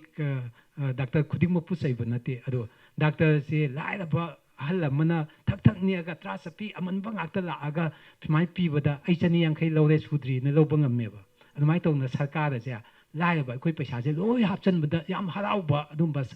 party ꯉꯥꯛꯇꯅꯦꯕ group ꯉꯥꯛꯇꯅꯦꯕ ꯑꯗꯨꯅ ꯃꯈꯣꯏꯅ ꯄꯨꯛꯆꯦꯟ ꯁꯦꯡꯅ ꯃꯈꯣꯏꯅ ꯏꯟꯃꯦꯠꯁꯤꯡꯒꯤ ꯄꯩꯁꯥꯗꯣ ꯈꯨꯗꯛꯇ ꯀꯃꯤꯁꯅꯔꯗ ꯍꯥꯏꯔꯒ ꯀꯩꯅꯣ ꯇꯧꯍꯜꯂ ꯁꯦꯡꯁꯟ ꯇꯧꯍꯜꯂꯒ ꯄ꯭ꯔꯤꯟꯁꯤꯄꯥꯜꯗ ꯄꯤꯔꯝꯃꯕ ꯄꯩꯁꯥ ꯁꯨꯛꯂꯧ ꯂꯧꯔꯣꯏꯕ ꯃꯗꯨꯒꯤ ꯈꯣꯜꯂꯥꯎꯗꯨꯅꯦ ꯑꯩꯈꯣꯏꯅ ꯑꯣꯔꯒꯅꯥꯏꯖꯦꯁꯟꯁꯤꯡꯅ ꯂꯥꯎꯁꯦ ꯍꯥꯏꯁꯦ ꯑꯗ ꯑꯣꯔꯒꯅꯥꯏꯖꯦꯁꯟꯁꯤꯡꯗꯤ ꯑꯩ ꯌꯥꯝꯅꯗꯤ ꯍꯥꯏꯅꯤꯡꯗꯦ ꯑꯣꯔꯒꯅꯥꯏꯖꯦꯁꯟꯅꯗꯤ ꯁ꯭ꯇꯨꯗꯦꯟꯕꯨ ꯅꯠꯇꯦꯀꯣ ꯃꯃꯤꯡ ꯃꯁꯛ ꯍꯥꯏꯔꯣ ꯂꯩꯔꯤꯕ ꯃꯌꯥꯝꯁꯤꯗꯤ ꯄ꯭ꯔꯖꯥꯗ ꯑꯣꯏꯅ ꯆꯥꯔꯒ ꯂꯩ ꯄꯩꯈꯥ ꯑꯦꯗꯃꯤꯁꯟ ꯇꯧꯗꯕꯒꯤ ꯍꯥꯏꯗꯤ ꯍꯥꯏꯅꯤꯡꯗ꯭ꯔꯦꯀꯣ ꯑꯦꯗꯃꯤꯁꯟ ꯇꯧꯗꯕꯒꯤ ꯅꯪꯅ ꯀꯌꯥꯝ ꯑꯁꯦꯡꯕ ꯇꯧꯗꯣꯏꯅꯣꯅ ꯅꯪ ꯍꯥꯠꯀꯅꯦꯅ ꯐꯣꯟ ꯇꯧꯔꯛꯄꯁꯦ ꯑꯩ ꯐꯣꯟꯁꯦ ꯃꯨꯊꯠꯂꯒ ꯁ꯭ꯋꯤꯆ ꯑꯣꯐ ꯇꯧꯋꯦꯕ ꯀꯣ ꯑꯗꯨꯛꯀꯤ ꯃꯇꯤꯛ ꯋꯥꯔꯦꯕ ꯑꯗꯨꯅ ꯀꯩꯗꯧꯒꯦ ꯍꯥꯏ ꯀꯥꯟꯗ ꯑꯩꯈꯣꯏꯒꯤ ꯏꯟꯇꯔꯦꯁꯁꯦ ꯑꯗꯨꯒ ꯂꯥꯏꯔꯕ ꯅꯈꯣꯏꯒꯤ ꯑꯋꯥꯕ ꯅꯈꯣꯏꯒꯤ ꯏꯟꯇꯔꯦꯁꯇ ꯃꯈꯣꯏꯅ ꯂꯥꯛꯏꯕ ꯄꯩꯁꯥꯗꯨ ꯎꯔꯒ ꯃꯈꯣꯏꯒꯤ ꯏꯟꯖꯣꯏ ꯃꯈꯣꯏꯒꯤ ꯄ꯭ꯔꯣꯄꯔꯇꯤꯗ ꯑꯣꯏꯅ ꯆꯠꯂꯦꯕ ꯑꯁꯦꯡꯕꯗꯤ ꯊꯥꯗꯔꯛꯑꯦꯕ ꯑꯗꯨꯕꯨ ꯒ꯭ꯔꯥꯎꯟ ꯔꯤꯌꯦꯂꯤꯇꯤꯗꯨ ꯌꯧꯗꯕꯒꯤꯅꯦꯕ ꯑꯗꯨꯅ ꯄ꯭ꯔꯤꯟꯁꯤꯄꯥꯜꯅꯁꯨ ꯎꯄꯥꯏ ꯂꯩꯇꯕꯒꯤ ꯂꯧꯕꯅꯦꯕ ꯑꯗꯨꯒ ꯄꯨꯛꯆꯦꯟ ꯁꯦꯡꯕ ꯄ꯭ꯔꯤꯟꯁꯤꯄꯥꯜ ꯈꯔꯗꯤ ꯑꯩꯒꯤ ꯐꯦꯀꯜꯇꯤ ꯄꯨꯊꯣꯛꯀꯅꯤ ꯍꯥꯏꯕ ꯌꯥꯎꯗꯕ ꯍꯦꯗꯃꯥꯁꯇꯔ ꯌꯥꯎꯗꯕꯗꯤ ꯅꯠꯇꯦꯕ ꯑꯗꯨꯕꯨ ꯃꯤ ꯈꯨꯗꯤꯡꯃꯛꯇꯤ ꯃꯥꯟꯅꯗꯕꯅꯤꯅ ꯑꯗꯨꯒꯤ ꯗꯁꯥꯗꯣ ꯀꯅꯥꯗ ꯇꯥꯒꯦꯗ ꯑꯋꯥꯕ ꯑꯩꯈꯣꯏꯗ ꯇꯥꯏꯌꯦꯕ ꯁꯤꯅꯤ ꯑꯩꯅ ꯍꯥꯏꯖꯅꯤꯡꯕꯁꯦ ꯑꯗꯨꯅ ꯑꯁꯦꯡꯕꯗꯤ ꯄꯤꯗꯤ ꯁꯦꯡꯁꯟꯗꯤ ꯀꯥꯏꯔꯤꯅꯦꯕ ꯑꯗꯨꯒ ꯀꯃꯤꯁꯅꯔ ꯃꯟꯇ꯭ꯔꯤ ꯀꯃꯤꯁꯅꯔꯁꯤꯡꯁꯤꯅ ꯁꯦꯡꯁꯟꯁꯦ ꯒ꯭ꯔꯥꯎꯟꯗ ꯌꯧꯗꯕ ꯀꯣꯂꯦꯖꯇ ꯌꯧꯗꯕ ꯁ꯭ꯀꯨꯜꯗ ꯌꯧꯗꯕ ꯑꯗꯨꯗꯨꯅ ꯃꯈꯣꯏꯅ ꯄꯩꯁꯥꯁꯦ ꯂꯧꯗ ꯌꯥꯗꯅ ꯂꯧꯕꯅꯦꯕ ꯑꯗꯨꯅ ꯏꯟꯃꯦꯠꯁꯤꯡꯅ ꯃꯃꯤꯠꯇꯒꯤ ꯃꯄꯤ ꯇꯥꯕꯅꯤ ꯑꯗꯨꯅ ꯑꯩꯈꯣꯏꯒꯤ ꯈꯣꯜꯂꯥꯎꯁꯦ ꯃꯈꯣꯏ ꯇꯝꯅ ꯑꯃꯨꯛꯇꯪ ꯂꯥꯎꯁꯤ ꯍꯥꯏꯕ ꯋꯥꯐꯝꯁꯦ ꯊꯝꯖꯒꯦ ꯈꯟꯅ ꯅꯩꯅꯃꯤꯟꯅꯁꯤ ꯍꯥꯏꯕ ꯋꯥꯐꯝꯁꯦ ꯊꯝꯖꯒꯦ ꯑꯩꯈꯣꯏ ꯊꯧꯔꯝ ꯑꯁꯤ ꯃꯈꯥ ꯆꯠꯊꯖꯔꯛꯄ ꯑꯣꯏꯅ ꯂꯣꯏꯁꯤꯜꯂꯛꯄꯒꯤ ꯑꯔꯣꯏꯕ ꯑꯩꯈꯣꯏ ꯄ꯭ꯔꯦꯁꯤꯗꯦꯟꯁꯤꯌꯦꯜ ꯁ꯭ꯄꯤꯆ ꯄꯤꯕꯤꯅꯕꯒꯤꯗꯃꯛꯇ ꯉꯁꯤꯒꯤ ꯊꯧꯔꯝ ꯃꯄꯨ ꯑꯣꯏꯅꯁꯨ ꯂꯦꯡꯁꯤꯟꯕꯤꯔꯤꯕ ꯑꯩꯒꯤ ꯅꯨꯡꯁꯤꯖꯔꯕ ꯏꯌꯥꯝꯕ ꯄ꯭ꯔꯦꯁꯤꯗꯦꯟ ꯁꯝꯂꯞꯅ ꯋꯥꯐꯝ ꯊꯝꯕꯤꯅꯕꯒꯤꯗꯃꯛꯇ ꯀꯧꯁꯤꯟꯖꯔꯤ ꯊꯣꯟꯅꯕꯨ ꯂꯣꯏꯅ ꯏꯀꯥꯏ ꯈꯨꯝꯅꯕꯖꯔꯤ ꯉꯁꯤ ꯗꯤꯁꯦꯝꯕꯔꯒꯤ ꯇꯥꯡ 10 ꯏꯟꯇꯔꯅꯦꯁꯅꯦꯜ ꯍ꯭ꯌꯨꯃꯦꯟ ꯔꯥꯏꯠ ꯗꯦ ꯑꯣꯕꯖꯔꯕꯦꯁꯟꯒꯤ ꯃꯔꯤ ꯂꯩꯅꯅ ꯔꯤꯁꯣꯔꯁ ꯄꯥꯔꯁꯟ ꯑꯣꯏꯅ ꯂꯦꯡꯁꯤꯟꯕꯤꯔꯤꯕ ꯑꯣꯖꯥ ꯃꯤꯡ ꯑꯣꯏꯅ ꯄꯜꯂꯕꯗ ꯗꯥꯛꯇꯔ ꯄꯔꯗꯤꯁꯤ ꯂꯃꯥꯕꯝꯕꯨ ꯏꯀꯥꯏ ꯈꯨꯝꯅꯕꯖꯔꯤ ꯂꯣꯏꯅꯅ doctor C H. Tomba Singh associate professor department of teacher education Manipur ꯌꯨꯅꯤꯚꯔꯁꯤꯇꯤꯕꯨꯁꯨ ꯏꯀꯥꯏ ꯈꯨꯝꯅꯕꯖꯔꯤ ꯂꯣꯏꯅꯅ doctor L Mohindro assistant professor department of human rights S.K. Women ꯀꯣꯂꯦꯖꯄꯨ ꯏꯀꯥꯏ ꯈꯨꯝꯅꯕꯖꯔꯤ ꯂꯣꯏꯅꯅ doctor Ningombam Srima assistant professor department of political science Nambol Sanoi ꯀꯣꯂꯦꯖꯄꯨꯁꯨ ꯏꯀꯥꯏ ꯈꯨꯝꯅꯕꯖꯔꯤ ꯂꯣꯏꯅꯅ ꯃꯥꯡꯗ ꯂꯩꯁꯤꯟꯕꯤꯔꯤꯕ ꯇꯣꯉꯥꯟ ꯇꯣꯉꯥꯟꯕ ꯐꯦꯁꯣꯛꯀ ꯆꯠꯃꯤꯟꯅꯔꯤꯕ ꯂꯨꯞꯁꯤꯡꯗꯒꯤ ꯂꯦꯡꯕꯤꯔꯛꯂꯤꯕ ꯏꯟꯚꯥꯏꯇꯦꯠꯁꯤꯡ ꯑꯃꯗꯤ ꯇꯣꯉꯥꯟ ꯇꯣꯉꯥꯟꯕ ꯌꯨꯅꯤꯠꯁꯤꯡꯗꯒꯤ ꯂꯥꯛꯄꯤꯔꯛꯂꯤꯕ ꯗꯤꯁꯇ꯭ꯔꯤꯛꯁꯤꯡꯗꯒꯤ ꯂꯦꯡꯕꯤꯔꯛꯄꯅꯄꯨ ꯏꯀꯥꯏ ꯈꯨꯝꯅꯕꯖꯔꯤ ꯃꯇꯝꯁꯨ ꯌꯥꯝ ꯀꯟꯅ ꯑꯇꯦꯟꯕ ꯃꯇꯝꯗ ꯑꯩꯈꯣꯏ ꯂꯤꯃꯤꯠ ꯑꯃ ꯁꯤꯟꯖꯕ ꯌꯥꯝ ꯀꯟꯅ ꯊꯣꯏꯗꯣꯛꯄ ꯍꯥꯏꯅꯤꯡꯉꯥꯏ ꯂꯩꯖꯗ꯭ꯔꯦ ꯑꯩꯈꯣꯏ ꯑꯣꯖꯥꯁꯤꯡ ꯑꯃꯗꯤ ꯔꯤꯁꯣꯔꯁ ꯄꯥꯔꯁꯟꯁꯤꯡꯅ ꯋꯥꯐꯝ ꯀꯌꯥ ꯑꯃ ꯃꯔꯤꯛ ꯆꯨꯝꯕ ꯋꯥꯐꯝ ꯀꯌꯥ ꯑꯃ ꯊꯝꯖꯈ꯭ꯔꯦ ꯑꯩꯒꯤ ꯑꯣꯏꯕ ꯇꯦꯟꯇꯛꯄ ꯑꯣꯖꯥꯅ ꯍꯥꯏꯕꯤꯈꯤꯕ ꯑꯩꯈꯣꯏꯒꯤ ꯏꯖꯨꯀꯦꯁꯟꯒꯤ ꯃꯇꯥꯡꯗ IDPꯒꯤ ꯃꯇꯥꯡꯗ ꯑꯩꯈꯣই ꯑꯅꯧꯕ ꯁꯦꯛꯁꯟ ꯂꯥꯛꯄ ꯑꯃꯁꯨꯡ ꯑꯩꯈꯣꯏ ꯍꯧꯖꯤꯛ ꯂꯩꯔꯤꯕ ꯁꯤꯆꯨꯋꯦꯁꯟ ꯍꯥꯏꯇꯥꯔꯦ ꯀꯔꯝꯕ 6 ꯁꯦꯃꯤꯁꯇꯔ 5 ꯁꯦꯃꯤꯁꯇꯔ 7 ꯁꯦꯃꯤꯁꯇꯔ ꯑꯃꯗꯤ ꯀ꯭ꯂꯥꯁ 1 2 3 ꯀꯔꯝꯕ ꯁꯦꯛꯁꯟꯁꯤꯡꯗ ꯂꯩꯔꯤꯕ ꯃꯍꯩꯔꯣꯏꯁꯤꯡ ꯍꯥꯏꯕꯗꯤ ꯀꯔꯝꯕ ꯑꯉꯥꯡꯁꯤꯡ ꯂꯥꯏꯔꯤꯛ ꯇꯝꯕ ꯐꯪꯗꯒꯦ ꯀꯔꯝꯕ ꯃꯃꯥ ꯃꯄꯥꯅ ꯀꯌꯥꯝ ꯋꯥꯅ ꯃꯁꯥꯒꯤꯗꯃꯛꯇ ꯍꯣꯠꯅꯕꯤꯒꯦ ꯍꯥꯏꯕꯁꯤꯡ ꯑꯩꯈꯣꯏꯅ ꯀꯨꯞꯅ ꯊꯤꯖꯤꯟꯖꯔꯕ ꯃꯇꯨꯡꯗ ꯑꯩꯈꯣꯏꯅ ꯑꯉꯝꯕ ꯂꯦꯚꯦꯜꯗ IDPꯁꯤꯡ ꯑꯃꯗꯤ ꯃꯃꯥ ꯃꯄꯥ ꯂꯩꯖꯗ꯭ꯔꯕꯁꯤꯡꯒꯤꯗꯃꯛꯇ ꯑꯩꯈꯣꯏꯅ ꯑꯉꯝꯕ ꯂꯦꯚꯦꯜꯗ ꯐꯦꯁꯣꯛꯅ ꯍꯣꯠꯅꯖꯒꯦ ꯍꯥꯏꯕꯁꯤ ꯑꯍꯥꯟꯕ ꯑꯩꯈꯣꯏ ꯑꯣꯖꯥꯒꯤꯅ ꯄꯤꯕꯤꯔꯛꯄ ꯁꯖꯦꯁꯟꯒꯤ ꯃꯇꯨꯡ ꯏꯟꯅ ꯇꯧꯖꯒꯦ ꯑꯩꯈꯣꯏ ꯃꯃꯥꯡꯗ ꯑꯩꯈꯣꯏꯅ ꯊꯦꯡꯅꯖꯕ ꯈꯔꯗ ꯁꯨꯝ ꯑꯩꯈꯣꯏꯅ ꯉꯝꯖꯕ ꯈꯔꯕꯨꯗꯤ ꯑꯩꯈꯣꯏꯅ ꯃꯃꯥ ꯃꯄꯥ ꯂꯩꯖꯗ꯭ꯔꯕ ꯑꯗꯨꯒ ꯑꯩꯈꯣꯏꯒꯤ ꯂꯥꯏꯔꯤꯛꯇꯤ ꯇꯝꯖꯅꯤꯡꯕ ꯂꯥꯏꯔꯤꯛꯇꯤ ꯇꯝꯕ ꯐꯪꯗꯕ ꯈꯔ ꯑꯃꯗꯤ ꯑꯩꯈꯣꯏꯅ ꯁꯨꯝ ꯁ꯭ꯀꯨꯜꯁꯤꯡꯗ ꯍꯥꯏꯅꯔꯀꯥꯟꯗ ꯑꯩꯈꯣꯏꯒꯤ ꯑꯣꯔꯒꯅꯥꯏꯖꯦꯁꯟꯒꯤ ꯊ꯭ꯔꯨꯗꯒꯤ ꯇꯝꯍꯟꯖꯈꯤꯕ ꯂꯩꯖꯈ꯭ꯔꯦ ꯑꯗꯨꯅ ꯑꯩꯈꯣꯏ ꯉꯁꯤ ꯃꯄꯨꯡ ꯑꯣꯏꯅ ꯍ꯭ꯌꯨꯃꯦꯟ ꯔꯥꯏꯠ ꯗꯦ ꯄꯥꯡꯊꯣꯛꯂꯤꯕꯁꯤ ꯑꯩꯈꯣꯏꯒꯤ ꯅꯨꯡꯒꯤ ꯑꯣꯏꯕ ꯋꯥꯔꯣꯜꯗꯁꯨ ꯑꯩꯈꯣꯏ ꯊꯝꯕꯤꯈ꯭ꯔꯦ ꯃꯔꯝ ꯑꯗꯨꯅ ꯑꯩꯈꯣꯏ ꯗꯤꯁꯦꯝꯕꯔꯒꯤ ꯇꯥꯡ 10 ꯑꯁꯤ ꯑꯩꯈꯣই ꯆꯍꯤ ꯈꯨꯗꯤꯡꯒꯤ ꯐꯦꯁꯣꯛꯅ ꯃꯤꯑꯣꯏꯕꯒꯤ ꯍꯛꯄꯨ ꯈꯣꯡꯒꯣꯏꯅꯕꯁꯤ ꯅꯤꯡꯁꯤꯡꯕ ꯑꯣꯏꯅ ꯑꯩꯈꯣꯏ ꯆꯍꯤ ꯈꯨꯗꯤꯡꯒꯤ ꯂꯦꯞꯇꯅ ꯀꯦꯂꯦꯟꯗꯔ ꯄ꯭ꯔꯣꯒ꯭ꯔꯥꯝ ꯑꯣꯏꯅ ꯄꯥꯡꯊꯣꯛꯆꯒꯅꯤ ꯍꯥꯏꯕꯁꯤ ꯑꯩꯈꯣꯏ ꯁꯤꯃꯁꯨ ꯊꯝꯖꯒꯦ ꯂꯣꯏꯅꯅ ꯑꯩꯈꯣꯏ ꯐꯪꯗ꯭ꯔꯤꯕ ꯍꯛꯁꯤꯡ ꯑꯁꯤ ꯀꯔꯝꯅ ꯐꯪꯒꯗꯒꯦ ꯍꯥꯏꯕꯁꯤ ꯑꯩꯈꯣই ꯄꯨꯟꯅ ꯄꯨꯟꯁꯤꯟꯃꯤꯟꯅꯔꯀꯥꯟꯗ ꯑꯩꯈꯣই ꯑꯃꯠꯇ ꯑꯣꯏꯕ ꯈꯣꯜꯂꯥꯎ ꯑꯗꯨ ꯂꯥꯎꯃꯤꯟꯅꯔꯀꯥꯟꯗ ꯑꯩꯈꯣই ꯐꯪꯗ꯭ꯔꯤꯕꯁꯤꯡ ꯑꯗꯨ ꯐꯪꯅꯕꯒꯤꯗꯃꯛꯇ ꯑꯩꯈꯣই ꯄꯨꯟꯅ ꯍꯣꯠꯅꯃꯤꯟꯅꯁꯤ ꯑꯃꯗꯤ ꯃꯈꯥ ꯇꯥꯔꯛꯄꯗꯁꯨ ꯍꯣꯠꯅꯗꯨꯅꯁꯨ ꯂꯩꯈꯤꯁꯤ ꯍꯥꯏꯅ ꯋꯥꯐꯝꯁꯦ ꯍꯥꯏꯖꯔꯒ ꯃꯇꯥꯡ ꯁ꯭ꯋꯥꯏꯗ ꯇꯦꯟꯖꯔꯤ ꯊꯦꯡꯛ ꯌꯨ ꯃꯁꯤꯒꯤ ꯊꯧꯔꯝꯁꯤꯒ ꯃꯔꯤ ꯂꯩꯅꯅ ꯃꯍꯩꯔꯣꯏ ꯈꯨꯟꯅꯥꯏꯒꯤ ꯈꯟꯕꯤꯔꯀꯥꯟꯗ ꯃꯌꯥꯝ ꯄꯨꯝꯅꯃꯛꯅ ꯌꯥꯅꯒꯗꯧꯕ ꯃꯍꯩꯔꯣꯏꯁꯤꯡꯒꯤ ꯑꯐꯕ ꯊꯕꯛ ꯊꯧꯔꯝ ꯄꯥꯏꯈꯠꯄꯤꯔꯛꯀꯅꯤ ꯍꯥꯏꯗꯨꯅ ꯉꯁꯤ ꯇꯤꯟꯕꯤꯔꯤꯕ ꯈ꯭ꯋꯥꯏ ꯄꯨꯝꯅꯃꯛꯀꯤ ꯃꯐꯝꯗ ꯊꯥꯖꯕ ꯄꯤꯕꯤꯔꯝꯕ ꯍꯥꯏꯅꯤꯡꯉꯥꯏ ꯂꯩꯇꯅ ꯊꯥꯒꯠꯆꯔꯤ ꯑꯩꯈꯣꯏ ꯊꯧꯔꯝ ꯑꯁꯤ ꯑꯩꯒꯤ ꯅꯨꯡꯁꯤꯖꯔꯕ ꯏꯅꯥꯎ ꯈꯦꯇ꯭ꯔꯤꯃꯌꯨꯝ ꯅꯥꯎꯆꯥꯁꯤꯡ ꯁꯦꯀ꯭ꯔꯦꯇꯔꯤ ꯑꯦꯟꯇꯤ ꯗ꯭ꯔꯒ ꯑꯦꯕ꯭ꯌꯨꯁ ꯐꯦꯁꯣꯛ ꯍꯦꯗ ꯑꯣꯐꯤꯁꯄꯨ ꯀꯧꯁꯤꯟꯖꯔꯤ ꯏꯕꯨꯙꯧ ꯏꯕꯦꯟꯙꯧ ꯑꯅꯤꯃꯛꯄꯨ ꯏꯊꯥꯅꯨꯡꯗ ꯆꯦꯠꯅ ꯊꯥꯒꯣꯟꯅꯖꯕꯒ ꯂꯣꯏꯅꯅ ꯈꯨꯕꯥꯛ ꯆꯥꯡꯖꯧ 10 ꯂꯣꯟꯅꯗꯨꯅ ꯄꯨꯅꯦꯝꯖꯔꯤ ꯉꯁꯤ December tarik tara hairiba yaifuraba numit achida Federal Student Organization Kangleipak Fesokna sinjaduna International Human Rights Day aduga pangthokliba thimna Our Everyday Essential hairiba thim asida pangthokliba thorom asida thorom asigi phambaki leiting oina lengsin binaba haijaruba matamda ishagi achinba kaya kaitokpiduna harau harau saruk yadaba yade haidana lengbirakliba Oza Singbu Mingoina Hankacharabada Dr. Pradeshi Lamabam Mingoina Hankacharabada Dr. Ch. Tomba Singh Assistant Professor Department of Teacher Education Manipur University Amadi Mingoina Hankacharabada Dr. L. Mohindro Assistant Professor Department of Human Rights HK Women College Matangda Mingoina Hankacharabada Dr. Ningombam Srima Assistant Professor Department of Political Science Nambol L. Sanui College. Amadi ngasigi thorom apugi phambam langda lengsin biriba. Aigi yamba mingwen hangatcharabada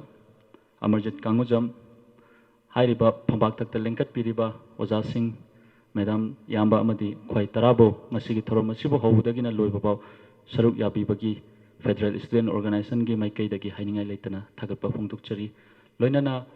thorom asibu saruk yaba lakpiriba special invitees amadi tongan ba Fesok ki district council la leibiriba mairoi sing amadi college ki mairoi sing loinana tongan ba relief camp dagi lengbirak liba inmate sing khwai tarabu thorom asibu lengbirak tuna hobudagi loiba fau saruk yabibagi damakta Federal Student Organization gi maikaidagi hainingai leitana thagatpa phongdukchari Loinana ngasigi thorom asibu tongan ba Manipur gi kachin koya amadi tongan ba malem gi thakta khangan biriba yengan biriba koigi media gi chobo thodang lobiriba live telecast oina mayam gi mafam da kusina biriba Impact TV busu hainingai leitana thagatchari loinana atopa tongan ba electronics and print media gi lakpiramba lengbira lamba oza singbusu Sinjal langjari basingi maikaidagi hanna thagatpa phongtokchari hairiba wafam kharase thamjaraga matang asida igi thagat warol tensinjari Fesok na sinjariba asigi thoram koi president ga yaba lojaraga thoram asi matwang saida loisinjari